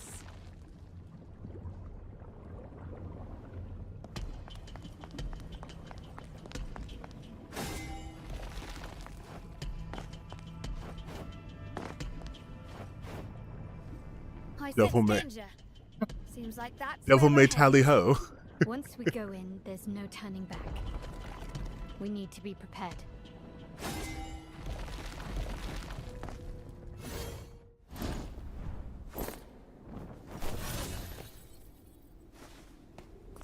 Oh, you see that hero pose? You see that shit? They were like, make sure you see the fit. Make sure you see the fit, okay? Make sure you get this. I'm gonna pause right here because I want you to see the fit.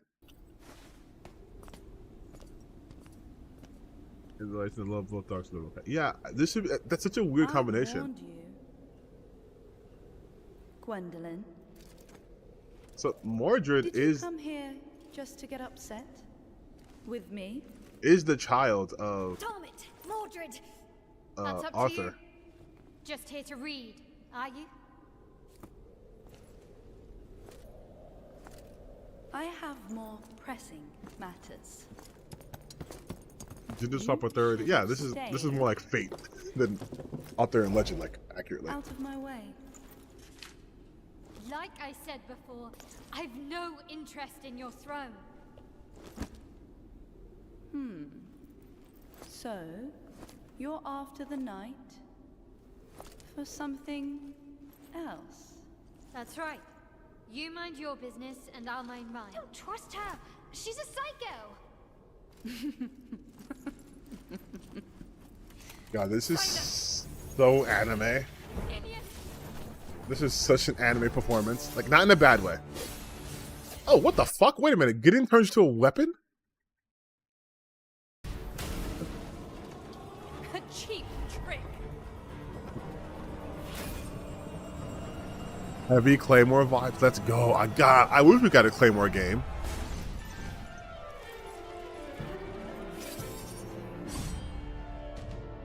You're weaker than before. Swinging your sword like that, does that count as fighting? Okay, is there a parry system here? You can't win on your own, so you call for backup. If she can parry, that means you can parry too, right?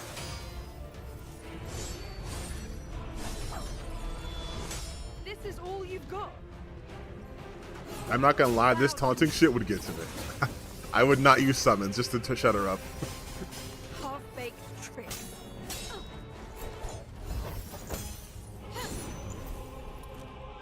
Very well. This is your own doing, pest.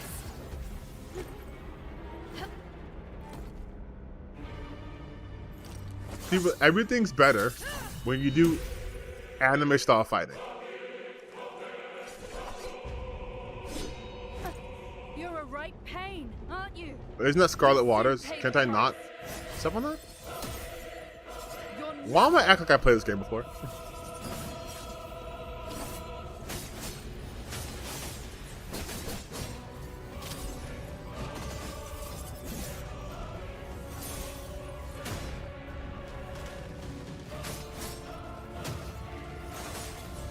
Why does the music remind me so much of fucking Final Fantasy? I gotta find who the composer is.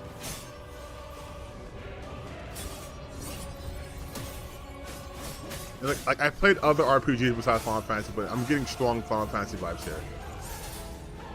What a beautiful sight. A perfect picture of failure.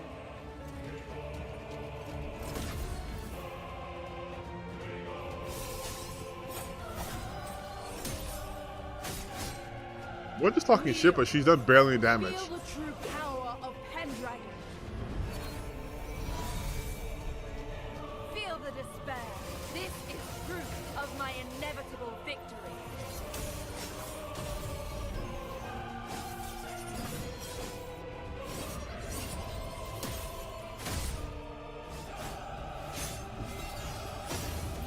Yeah, honestly, I'm glad there's more action games too, especially hack and slash games. Like, hell yeah, man. They've been gone way too long. God damn. You were just lucky. Look at how fluid this shit looks, though.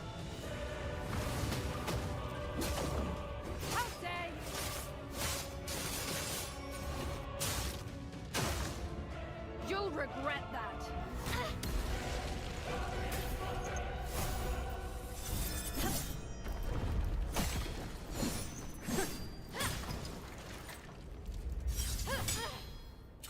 You're nothing but a bug. Well, I'm destined to have it. I mean, I think she doesn't want your throne. I may be a mere bug, but who the hell do you think you are? Watch your mouth. Face it, you're just a discarded pawn in this game. Damn you! I'm Pendragon. No one can pass Yeah, that seemed kind of.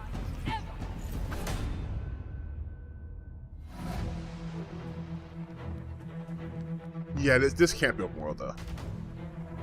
So that's how that would be a cinematic game, but then started showing the crazy. No, that's what I'm saying. Like this looks legitimately like, yeah, I want to play it.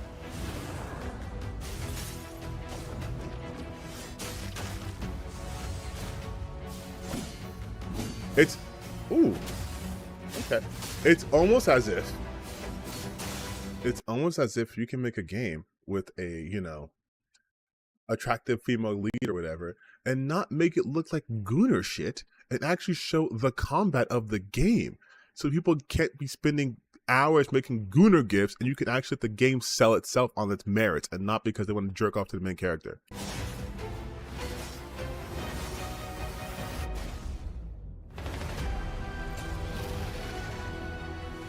Like, what a novel concept.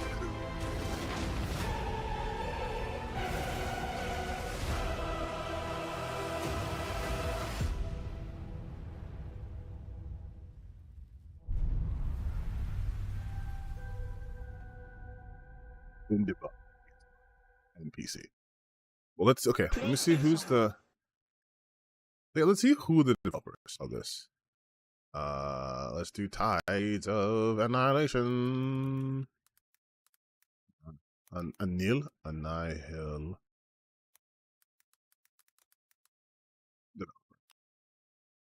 Eclipse Glow Games. So is it a new company? Insider Gaming. But can we talk about who? Oh, sick. Okay, there's an interview they had here.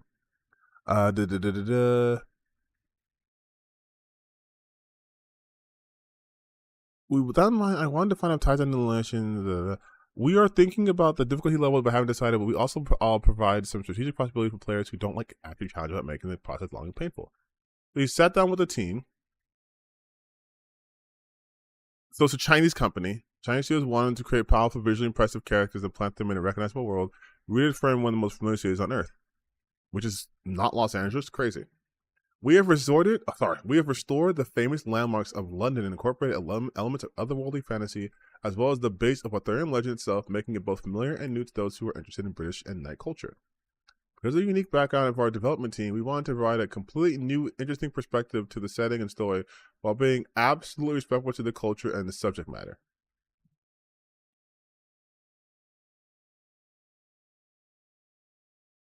Wait, I've compared the ties of Annihilation to Stellar Blade, and I'm sure many gamers will also make that connection.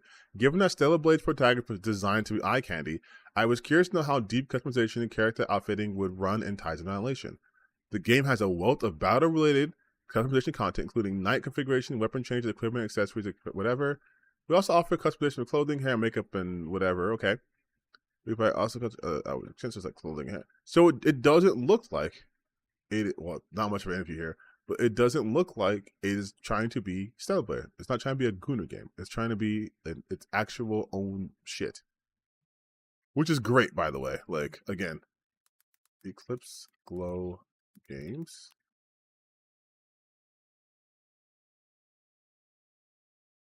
That's it. There's not even a website?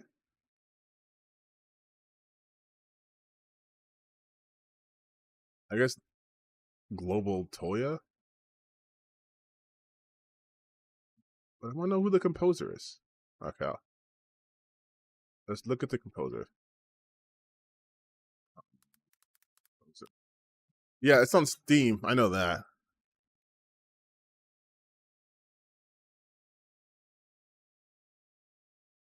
Wait, is he the composer? No, this is just a fucking shit. God damn it. Oh, I get it. You want me? Okay, I see. Go on Steam and look for the game. Yeah. Tides. I don't know if it's gonna show up on my Steam. If I go my Steam account. Oh, it is. Okay, cool. Eclipse Glow Games, developer, publisher. That's it though. There's nothing in the. Okay, so this is obviously their first game they put out, but nothing else. I can't find anything on this shit. No way. Is there really nothing? There's nothing. Again, there's the play TOA, but like play Ties Annihilation overview. Join us, like a newsletter. Design team, dev team. Here we go. Okay, so let's go. Design team. Nothing. There's no. There we go. I didn't look before. I should have seen this coming. I should have seen this coming. Of course, it'd be in Chinese because Chinese company. And though I'm on Red Note, I have not really studied Chinese, so I guess I won't find out who the composer is.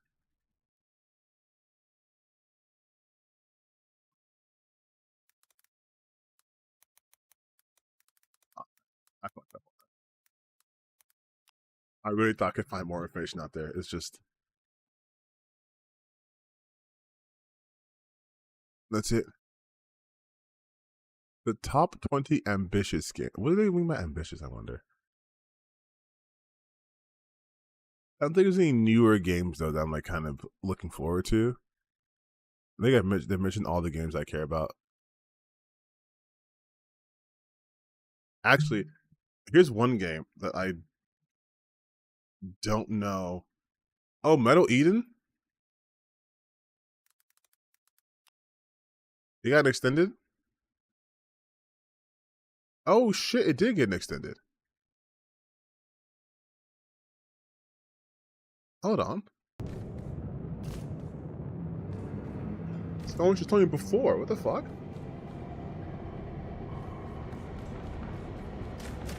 Hyper unit, stand by for new mission objective. Mission confirmed. Give them hell, Hyper. New mission. Give them hell.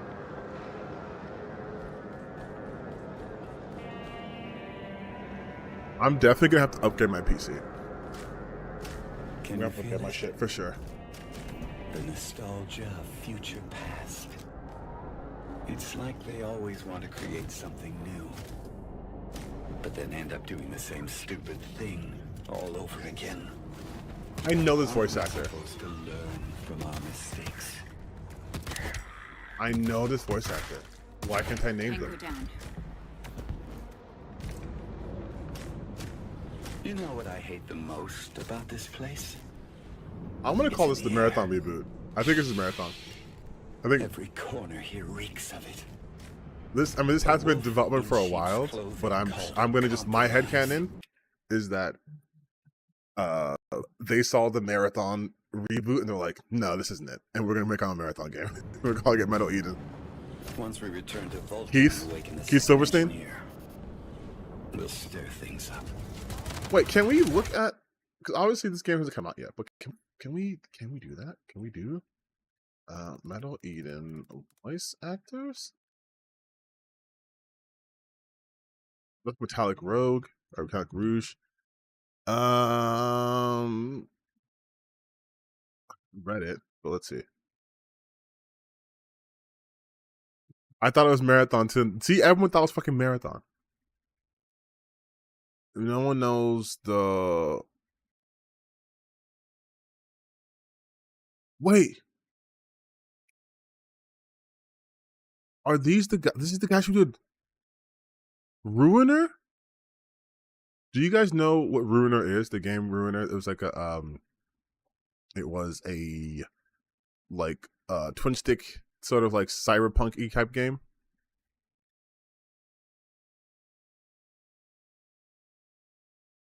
I'm so glad. I'm so glad that they're still around. Ruiner is so underrated. Like, no one knew we were talking about that game. Incoming. And just so you know, I'm not a fucking fake. I have Ruiner. Not installed currently. But I have Ruiner. See? I didn't play a lot of it, but it was fucking amazing. And I only uninstalled it because I started downloading more games. And this is during my Twitch, or my first streaming phase. So I was like, I can't play it because no one wants to watch it. But I like the game. Maybe I'll finish playing Ruiner on stream. But that shit's cool. It's cool as fuck. Is it too much to ask for better female armor? Yes.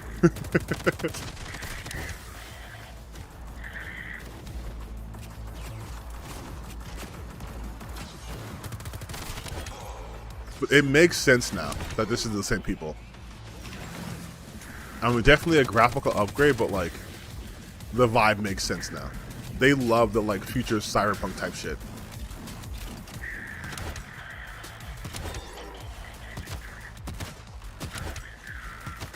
Third wave incoming.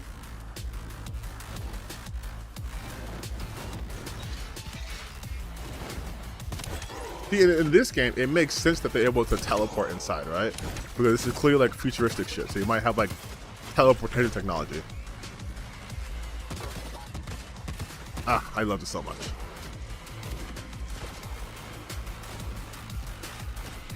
We will be playing this, chat, by the way. We will be playing Metal Eden.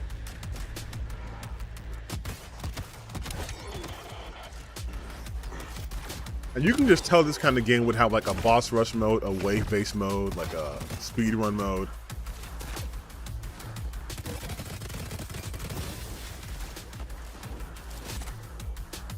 I'm also just curious what kind of abilities the guns will have. Something's on cooldown. I want to see what that is.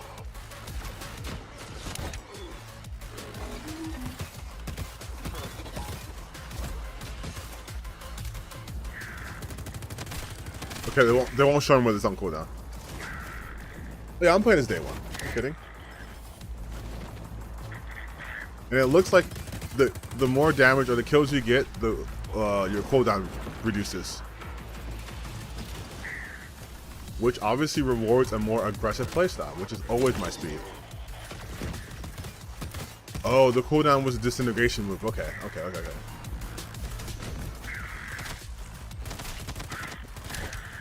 Well, if you notice, each time you get a kill, it reduces the cooldown. The cooldown is the glory kill system. It kind of looks more like Color for Doom. This is definitely like Doom, like 2016 fucking style.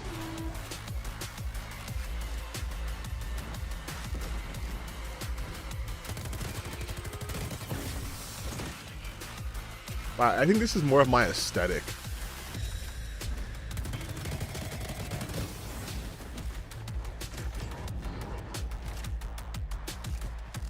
Yeah, I could see the kind of a Doom influence on this.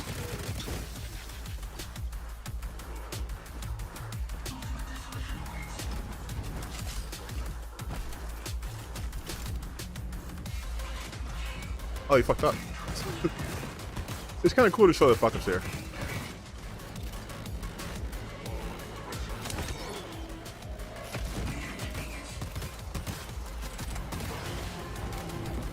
I wonder if, like, there's... Since there's ads showing it, they must be used to feed for, like, your cooldown and stuff. But can you heal off of them?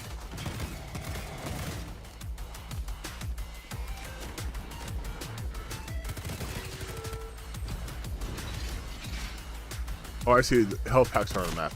I also like the fact that there's different ammo for different weapons. I know it sounds dumb to say, but some games do one ammo type for each weapon. Or one ammo type across all weapons. So rotating over doesn't really matter.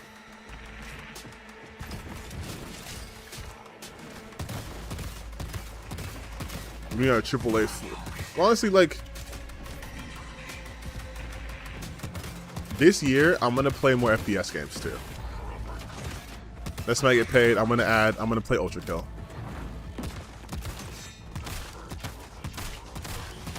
Oh, that's a person.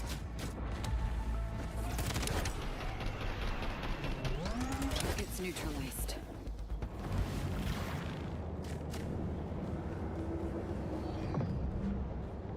Oh shit. Okay. Okay. So this is a strange path we walk on. Once you start to doubt it, you're going down. I absolutely know who the voice winner actor is. Not the It's one annoying. who's right, but the one with more conviction. Yeah, I'm gonna play Ultra Kill. I'm gonna play more first-person shooters.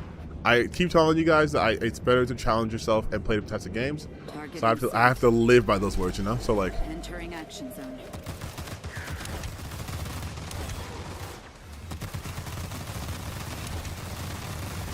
a lot of times FPS they're hit and miss me, but this is hidden for me. So if Ultra Kill is like this, then I'm playing it. I also have Neon White, but I haven't played that yet.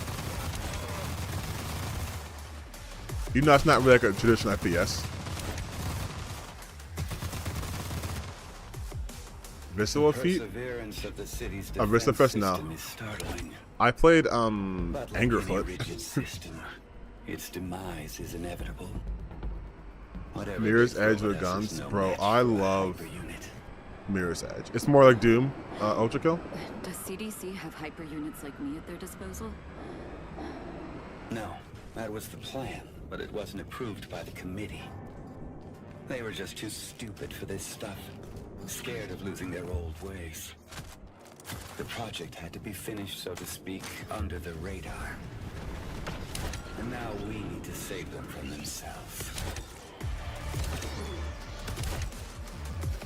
No, it's gonna bother me if I don't know who his voice actor is now. Like, I feel like I know who they are. Doom Eternal and Devil May Cry. Say less, bro. Devil May Cry's peak. So, we're definitely playing Ultra Kill.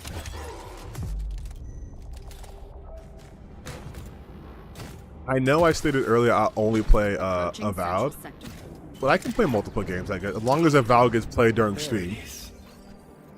Our passage to Vulcan. Can you get there for me, please? See, if I was a full-time streamer and content creator, I wouldn't have to make decisions like this, because I could be like Avowed on Wednesdays and then like Overkill on Mondays and this whatever. But I am not a full-time streamer or content creator. You can parry God and Ultrakill? I mean, you don't have to sell me on this game.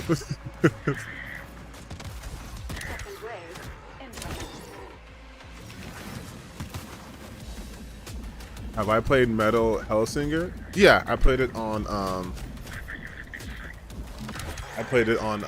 Game Pass, but I didn't stream or anything. Oh, so this is Keith? Third wave incoming. Okay. That makes sense.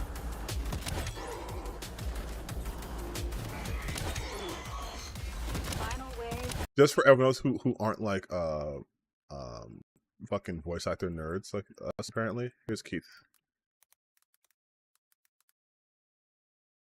Because it sounds like yeah, him. There we go. It kind of sounds like Hisoka. I'm Keith Silverstein. I've been a voice actor for about 15 Not Hisoka, years. but it sounds it kind of sounds like Hisoka. Yeah, I'm currently working on Teenage Mutant Ninja Turtles. I'm working on Doraemon. I'm working on a show called Durarara, a show called Fresh Beat Band of Spies. Oh my god, just fucking here we go. Oh, Sire, you and I were foes. Yeah, this is fucking But Keith. our You're right. ancient grudge is but You're a right. bygone You're memory right. This is now. fucking Keith. 100%. I only need to evade, and See? you'll die eventually, yes? Like that is Hisoka talking. Like, okay, it is Keith. Yes. All right. All right. You guys are right. You're right. You're right. Dusk. I have not played Dusk. I know Dusk was like a boomer shooter throwback. I have not played Dusk. Wait, he was in the King show too?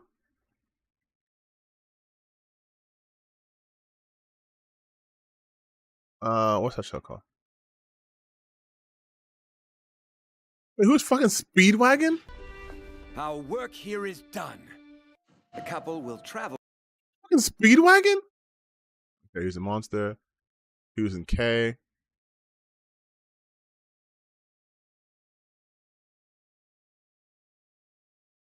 One of these apes escape. Ape escape. Why? Okay. I'm gonna be completely honest. I was thinking about Kiyomaro the whole time, but I was like, who's his voice actor? Because like, I know that fucking Well, voice. if you are, I don't think it will hurt too much when I send you into the afterlife. That medicine he... I was like, I know this fucking voice actor. It's killing me. Okay. Thank you. Thank you for indulging me. But wait, that's my life too. Okay. So this is definitely Keith. 100%. Incoming. You're so special. He's in Persona 5. Striking from above, cutting through the air. They will never see you coming. You are my shining star. Now get out there. Darren DePaul is also what? He's also Reinhardt and also Jay Jonah in the Spider-Man games, I believe. Or I'm not, that's someone different. I think it's Darren DePaul. Target in sight.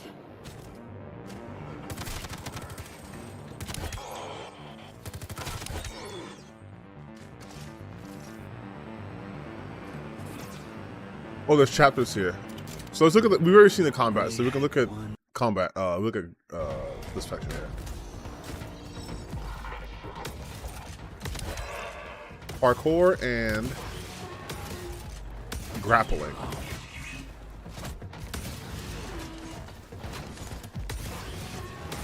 So you know what? It looks like, I know we said Doom before, right? And I see that here too. But this looks more like Ghost Runner. If you guys are familiar with that game, this is more like, to me, like Ghost Runner mixed with I don't know, I want to say Bioshock Infinite, not because of the thingy. But I think it's more just, It's my Ghost Runner then Doom. Probably Ghost Runner meets Doom.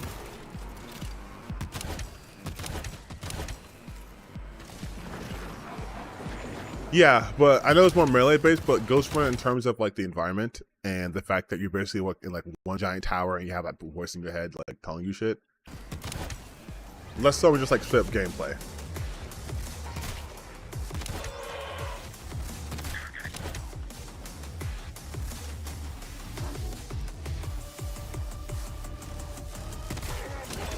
Oh, you know what? You know a game I actually haven't finished playing technically is Alan Wake 2, the DLC. I never played the Lake House DLC.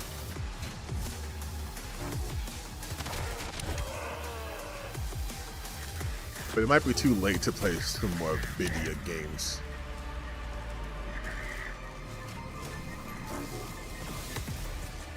Next wave incoming.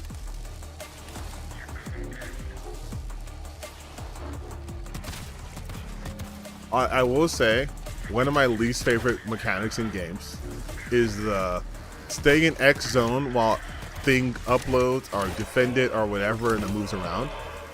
Like, I kind of hate point defense.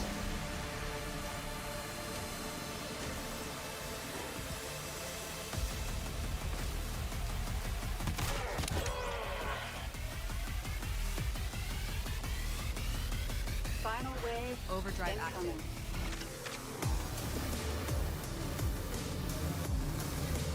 Okay, so I think I watched enough of this. It looks like it's an arena based. It's one giant level, but it's like an arena based game. So each arena you have the little perks, you have your pickups. Okay.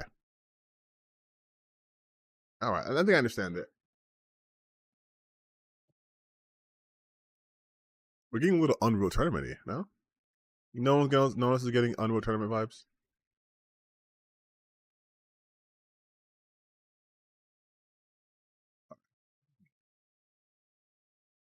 Listen, the music is fucking banger. The music is a banger.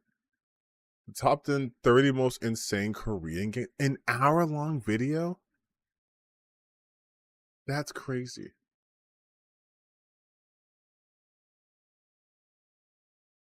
They hate him. Developers pissed at the Real Game Awards. Yeah, dude. Ugh.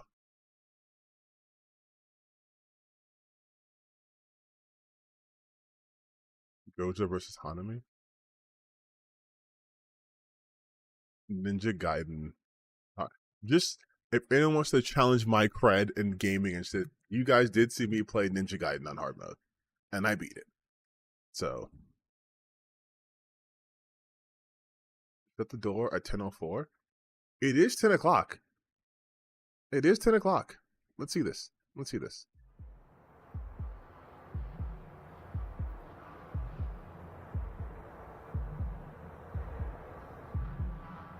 Zachary Patches film. It's like a little spooky. A little spooky.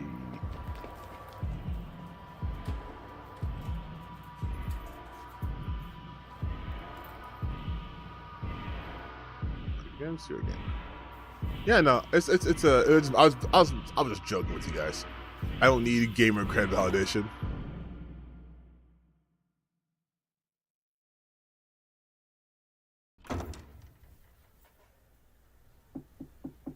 Actually, since it's just a couple people here, and none of us is here, I have 2 videos I'm working on. One is difficulty, but other is about the fact that I don't play games that have fun. And we'll leave it at that.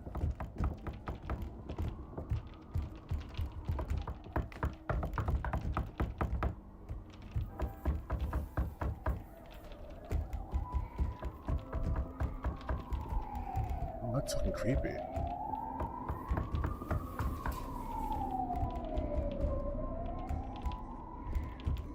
Okay, between now and then.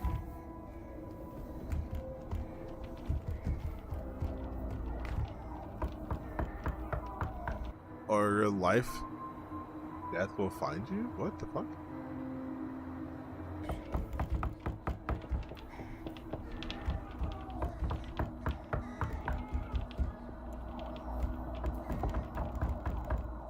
This would be perfect product placement. Let me put in my Bose noise canceling headphones. Jack.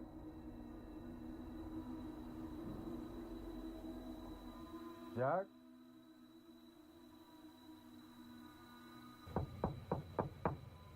Hey, are you in there? No, Jack. You left the party white as a ghost, like you forgot something. Just came to check on you. I told you everything's fine, just leave. You left your front door wide It's open. not safe here. Jack. I think there's something in your house. You have to leave. Right now. I Oh, can't. get out of his house. It hurt me. Jack, please. Just please. Don't fucking open the door. It's not real. Oh, God. Yes, text him and be like, It's getting closer. I can feel it. oh, it's always the Mimic, of course. The Mimic, the worst fucking fantasy sci-fi horror creatures. Just the absolute fucking worst. Coming up the stairs.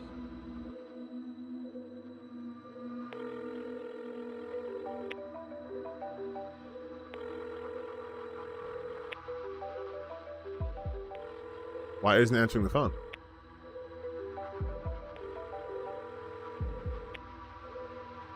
Jack.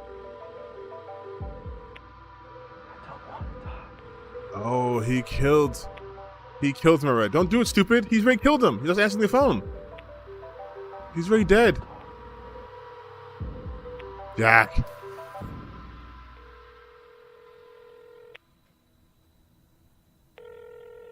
Oh, you moron. You're not more, you moron. He's not answering because he's fucking dead already. He tricked you. Hey, man. I was just about to call you. Where you at? See? Jack? Jack, you there? Why did you have all those signs up, Jack?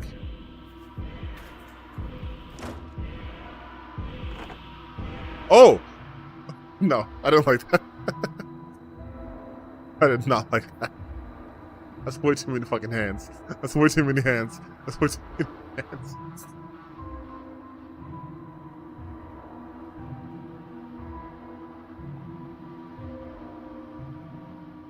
Jack, you absolute buffoon. You ignoramus. You maroon.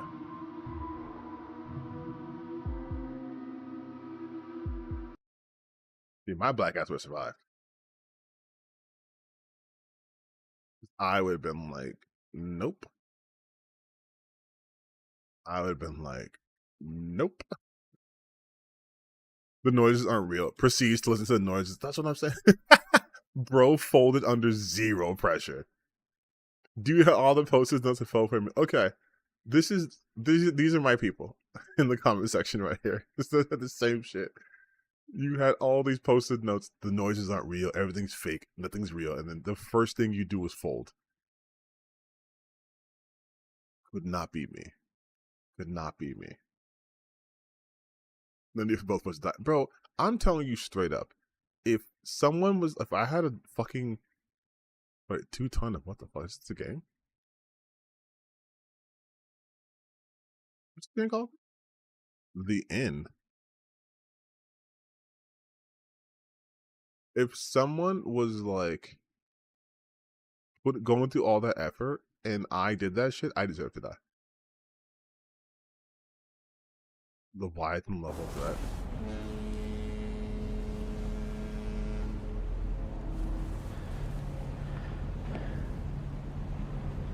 Okay, this looks whatever. But I gotta tell you guys a secret, okay?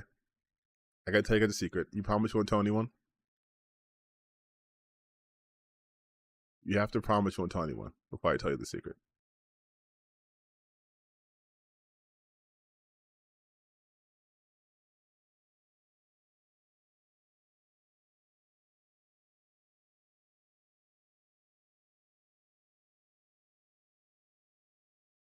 Okay. So you guys already promised, so you can't go back on it. I have 2 very specific fears. Just 2 very specific. I found out recently, within the last year, it's actually one fear. And it is called megalothalassophobia. It is a combination of my megalophobia and thalassophobia. If you don't know, thalassophobia is fear of deep water. Think like the ocean, right? Which is the deepest water we know. And then megalophobia is fear of large objects. But here's the thing though. My megalophobia is very specific. Like, if I can justify its existence, I'm okay with it. So for an example, I'm okay with like skyscrapers. I'm okay with like giraffes, elephants, because I know those things to be those sizes. But then like, here. I think I have a playlist actually called like This Is Your Fear. Let me see if I can find it real quick. It'd be under my shit, right? Playlist. Like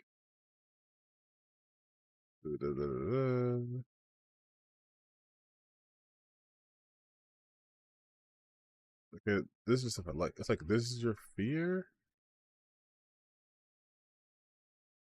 Why do I have so many goddamn playlists?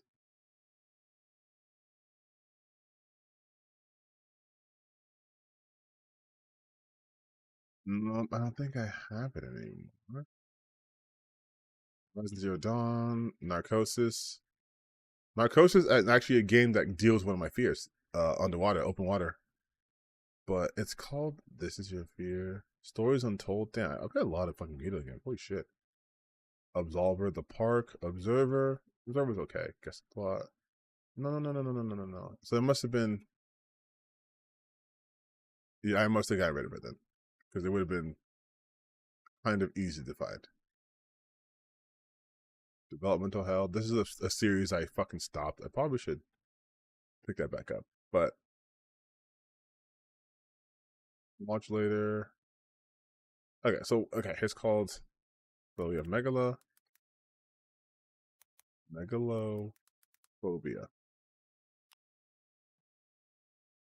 Fear of heights. So it's not really a fear of heights. I don't have fear of heights. I don't have agoraphobia. But yes, it is like I have to. If I can't see the bottom of the body of water, I'm not getting in that shit. Like straight up. Let's see. Like let's look at these compilations. Sometimes these things are really bad. Like I'll show you what doesn't work for me, and then I'll show you what does. So here's what probably doesn't work.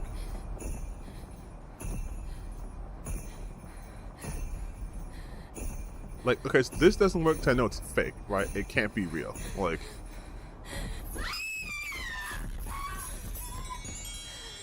that doesn't work on me. So, none of these shits work on me. This would kind of. Actually, it's kind of. I'm kind of having a response right now. But this is more. Okay, yeah, I don't like this actually. That ruined it. It's like those animations don't do that for me, right? Some of them kind of do, but it's mostly like this scene in the Sea Beast, right? Look at this shit. Look at this shit. Look how big it is compared to them, right? And look what happens when it pulls away. It just becomes eyes, and it's like, look how deep the fucking ocean is. That big ass thing just disappears. Like, that's the kind of shit that gets to me. And you can see I've already watched a lot of videos about megalophobia and thalassophobia and all that shit too. But like, yeah, it's like, I think, oh yeah, look, stuff like this. Like that, I can't see the bottom of that. It freaks me out. I can't deal with that. Like, this is okay. What did you say? Have you seen... Have I played Soma? Yeah, I played Soma. We're not going to play Soma ever again, okay?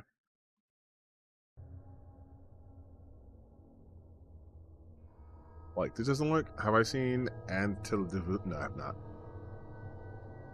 Like, it's like giant wave. Doesn't really bother me. This is fine. Like, This is kind of this because I can't see it all in frame. I can't get the scope of it. It doesn't bother me as much. Like just that little small snippet doesn't bother me.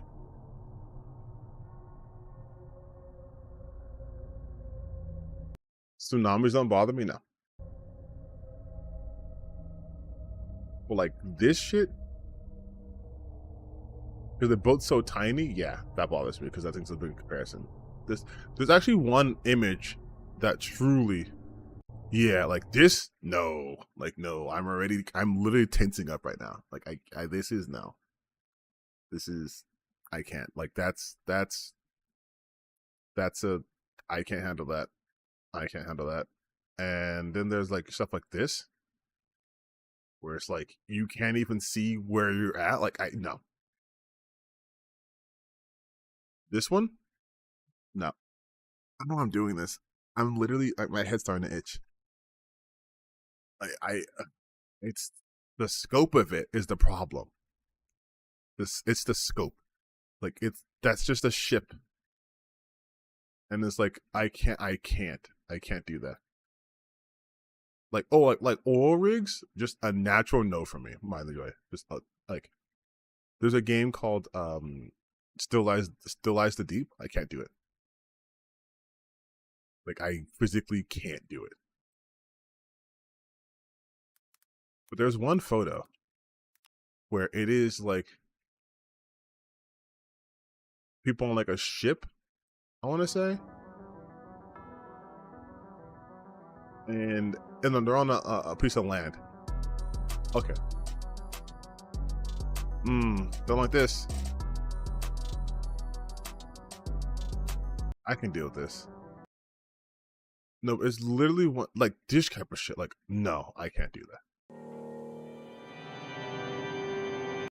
We're not playing music. That just ruins it. Like the hands, no, because it's water too. So like, I cannot deal with like if you put like a statue underwater, I will freak out. Like I will freak out. I don't like that. No. Like if it's like a statue in like 2 feet of water, fine. Like a pool size water, fine. But if it's like you go to a lake and there's just statues underneath there, no. No.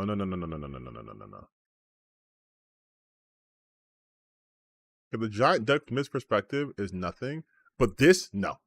Look how big it is. Look, these are giraffes.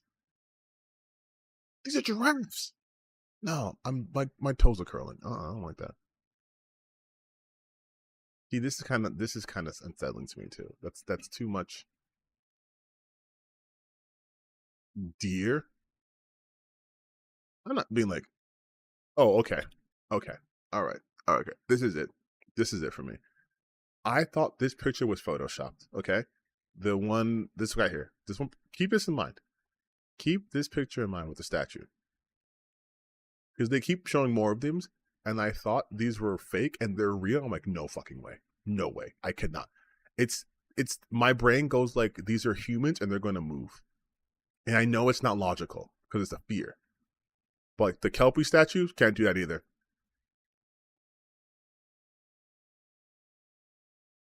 There's also that statue of like Mother Russia. That's like in like Savangard or whatever in Russia. Can't do that either. Can't do it. I cannot do it. Like this shit, no. What the fuck? No, it's way too no. This is in Senegal, can't go there. Looks beautiful, don't want to go there. This shit. There's one that's worse than this. The statue, this is the Rio de Janeiro, I don't care about that. That's fine. But like there's one picture, it's like all in one shot, and it is not photoshopped, and it is like people are like on an island, and then there's a gigantic wave and a massive ship behind it. And it's just all real. And I cannot do that. Is it in this one? Yeah, like this shit? No. No. Attack on Titan vibes, no. Also this either. It's in the water? No, I can't do it. Literally can't. I can't be bothered. Like this is massive. This is huge. And my dear is fine. You also depictions of Charybdis would give. Yeah, dude. Greek myth messed up my brain forever. Okay. Scylla and Charybdis. Yeah, not doing that. This is kind of giving me like a scale of 1 to 10. That's like a 4. But then you see like this shit, and I know it's fake, but if it was real, I'd be freaked out. But I want to find that image. I don't know, a video I watched. There's this specific image. Although the statue ones do fuck me up. Megalophobia. Megalophobia test. You have megalophobia. Yeah, I know I have it. I need a test. Oh, here we go. This one's not too bad, but it's this picture right next right here. The fact that that's a person, I know it's a painting, but that person next to a giant megastructure that's just like a ship engine, yeah, I can't do that.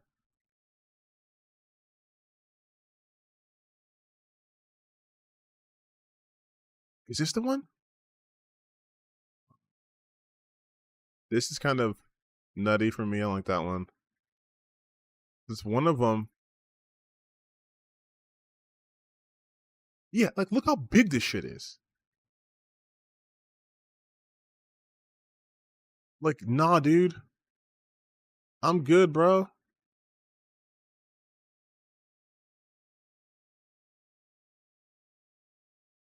Like, nah, dude. It's too big. It's just it's too big. This is, I think, the video that has it. Please let it be the one that has that one picture. No, it's not it. That's not it. It's not. What is that? Why is it so hard to find? Why is it so hard to find? Why is this picture so hard to find? It's like literally. I'm gonna try one more time to look for it. And if I can't find it, then I'm gonna just fucking. I don't know. No, statues are a no-go. Human statues are a no-go. If it's like an animal, sure. Like a fake Godzilla, all for it. But if it's like the Kelpie one I can't do because it looks scary at night, and that's what my brain imagines. Like, oh, that would look terrifying at nighttime, even though it's not like a real thing to be concerned about. Because like, why would I be concerned about that? I can show you that one statue there, right? It's the Russian statue,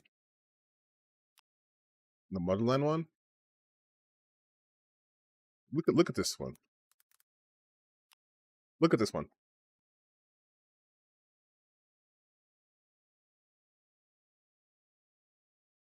Look at this. Look at this. You kidding me? Above the clouds? Are you kidding me? Terrifying. No, I don't like it. The statue. No.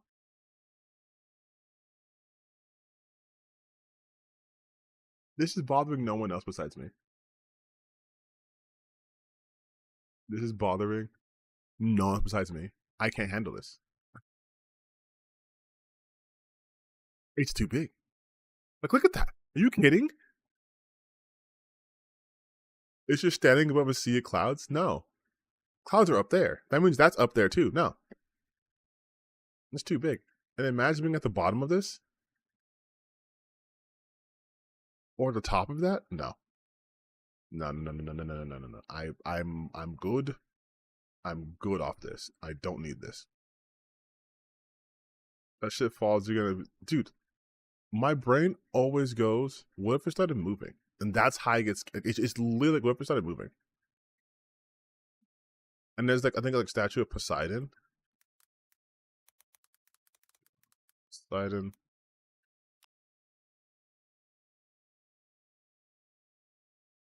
I don't like this one either. Because the water.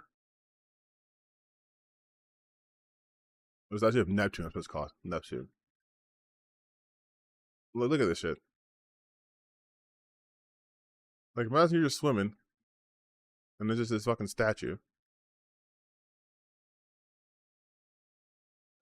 And there's like a giant face statue too. Like underwater. Like, look at this shit.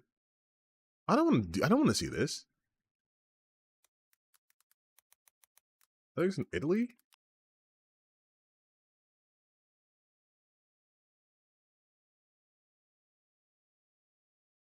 Largest underwater statue. Like, this is bullshit. Like, why would you do this?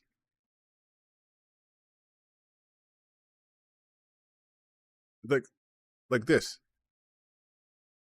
That lady in the water? No, thank you. Drowning girl statue? No. What the? Why would you?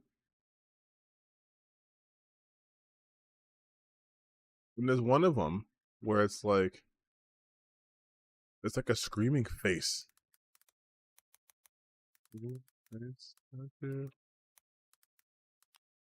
Underwater. That's what it is. Like, I can never find it, but it's like a big face. This is terrifying. Like, this is... Look how huge that is. And imagine just walking by. You're just walking by, and you see this fucking drowning girl in the goddamn water. Like, I'm not weird, okay? I'm not weird for having this phobia. You guys are weird for not.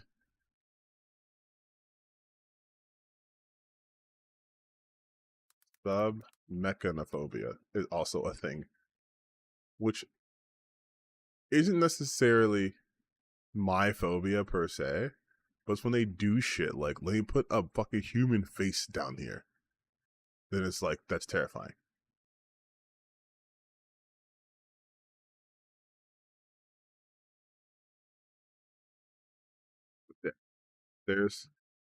That's my fear, you guys. Those are my fears, alright? Jump scares, no, don't do it for me. Jump scares, don't do it. But megalophobia, that's next level. That's just giant objects underwater.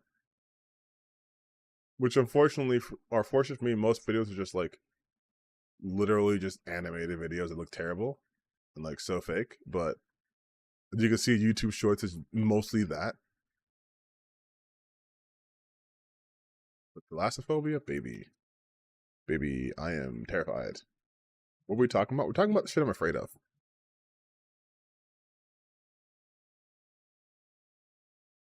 And the shit I'm afraid of is thalassophobia.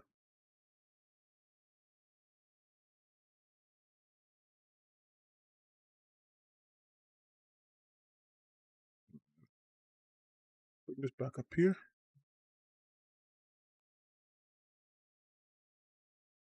Conspiracy theories? Super Earth.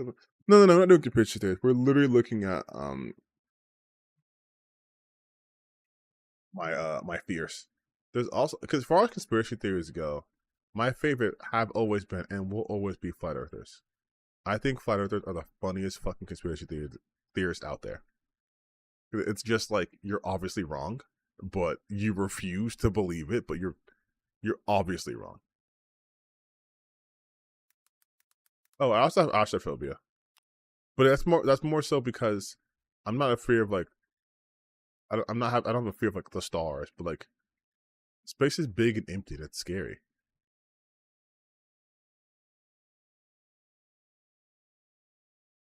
Like, that makes sense though, right? Like, I think being afraid of space makes sense.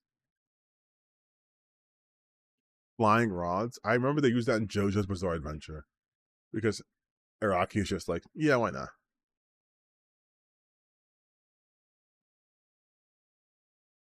But like, astrophobia. Okay, this guy has every fucking fear. Like, literally, every time I type in the phobia, he shows up. Like, look, he's here for astrophobia, right? Here's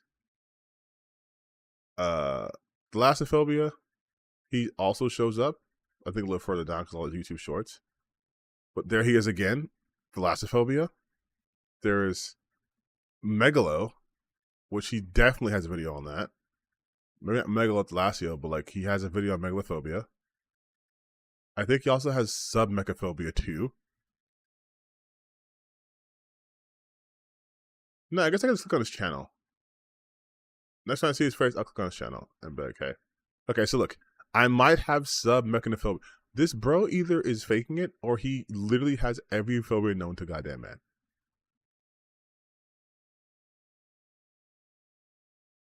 But he has. Is he still uploading? Oh, he is.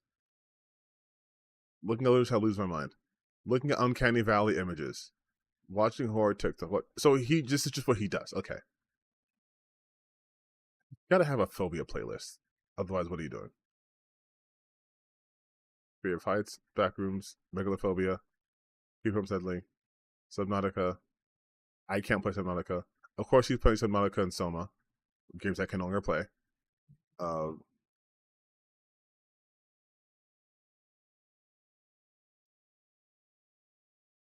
Yeah. Okay, he has every fucking fear. You know, yes. When I say that, you know what that means. I've been streaming for almost 6 hours, and I had not planned on doing that. So, we are going to call it. It is 10:36. I've been streaming since 5. That's actually 5.5 hours. But I gotta eat. And I'm probably gonna wake up early tomorrow so I can record another video. But thank you guys so much for stopping by, for me just spending hours upon hours yapping nonstop, and my scatterbrain ADHD written head just popping from fucking place to place. But I appreciate you guys far more than you guys know. You guys are helping my channel grow. You're helping me grow as a creator too. You're making me feel more confident and like streaming more and talking about different topics and showing my insecurities, like my fear of megalophobia. Please don't use that against me. I'll cry. But if you guys are here this whole time, thank you. If you weren't here this whole time, shame on you. Start from the beginning. Don't skip forward to anything. And I will see you guys next time. But we are done. We're done. Bye-bye.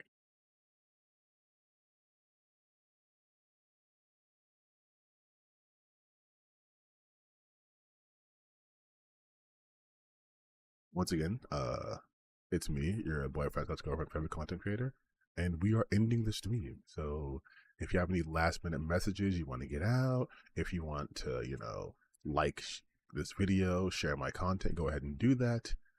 As I said earlier in the stream, I will be working on getting a Discord up and running, so be patient, please.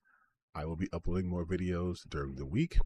We are going to be playing Avowed. And if I have more time, we might add more games to the streaming list. But look forward to Avowed. And yeah, that's it. I will see you guys next time.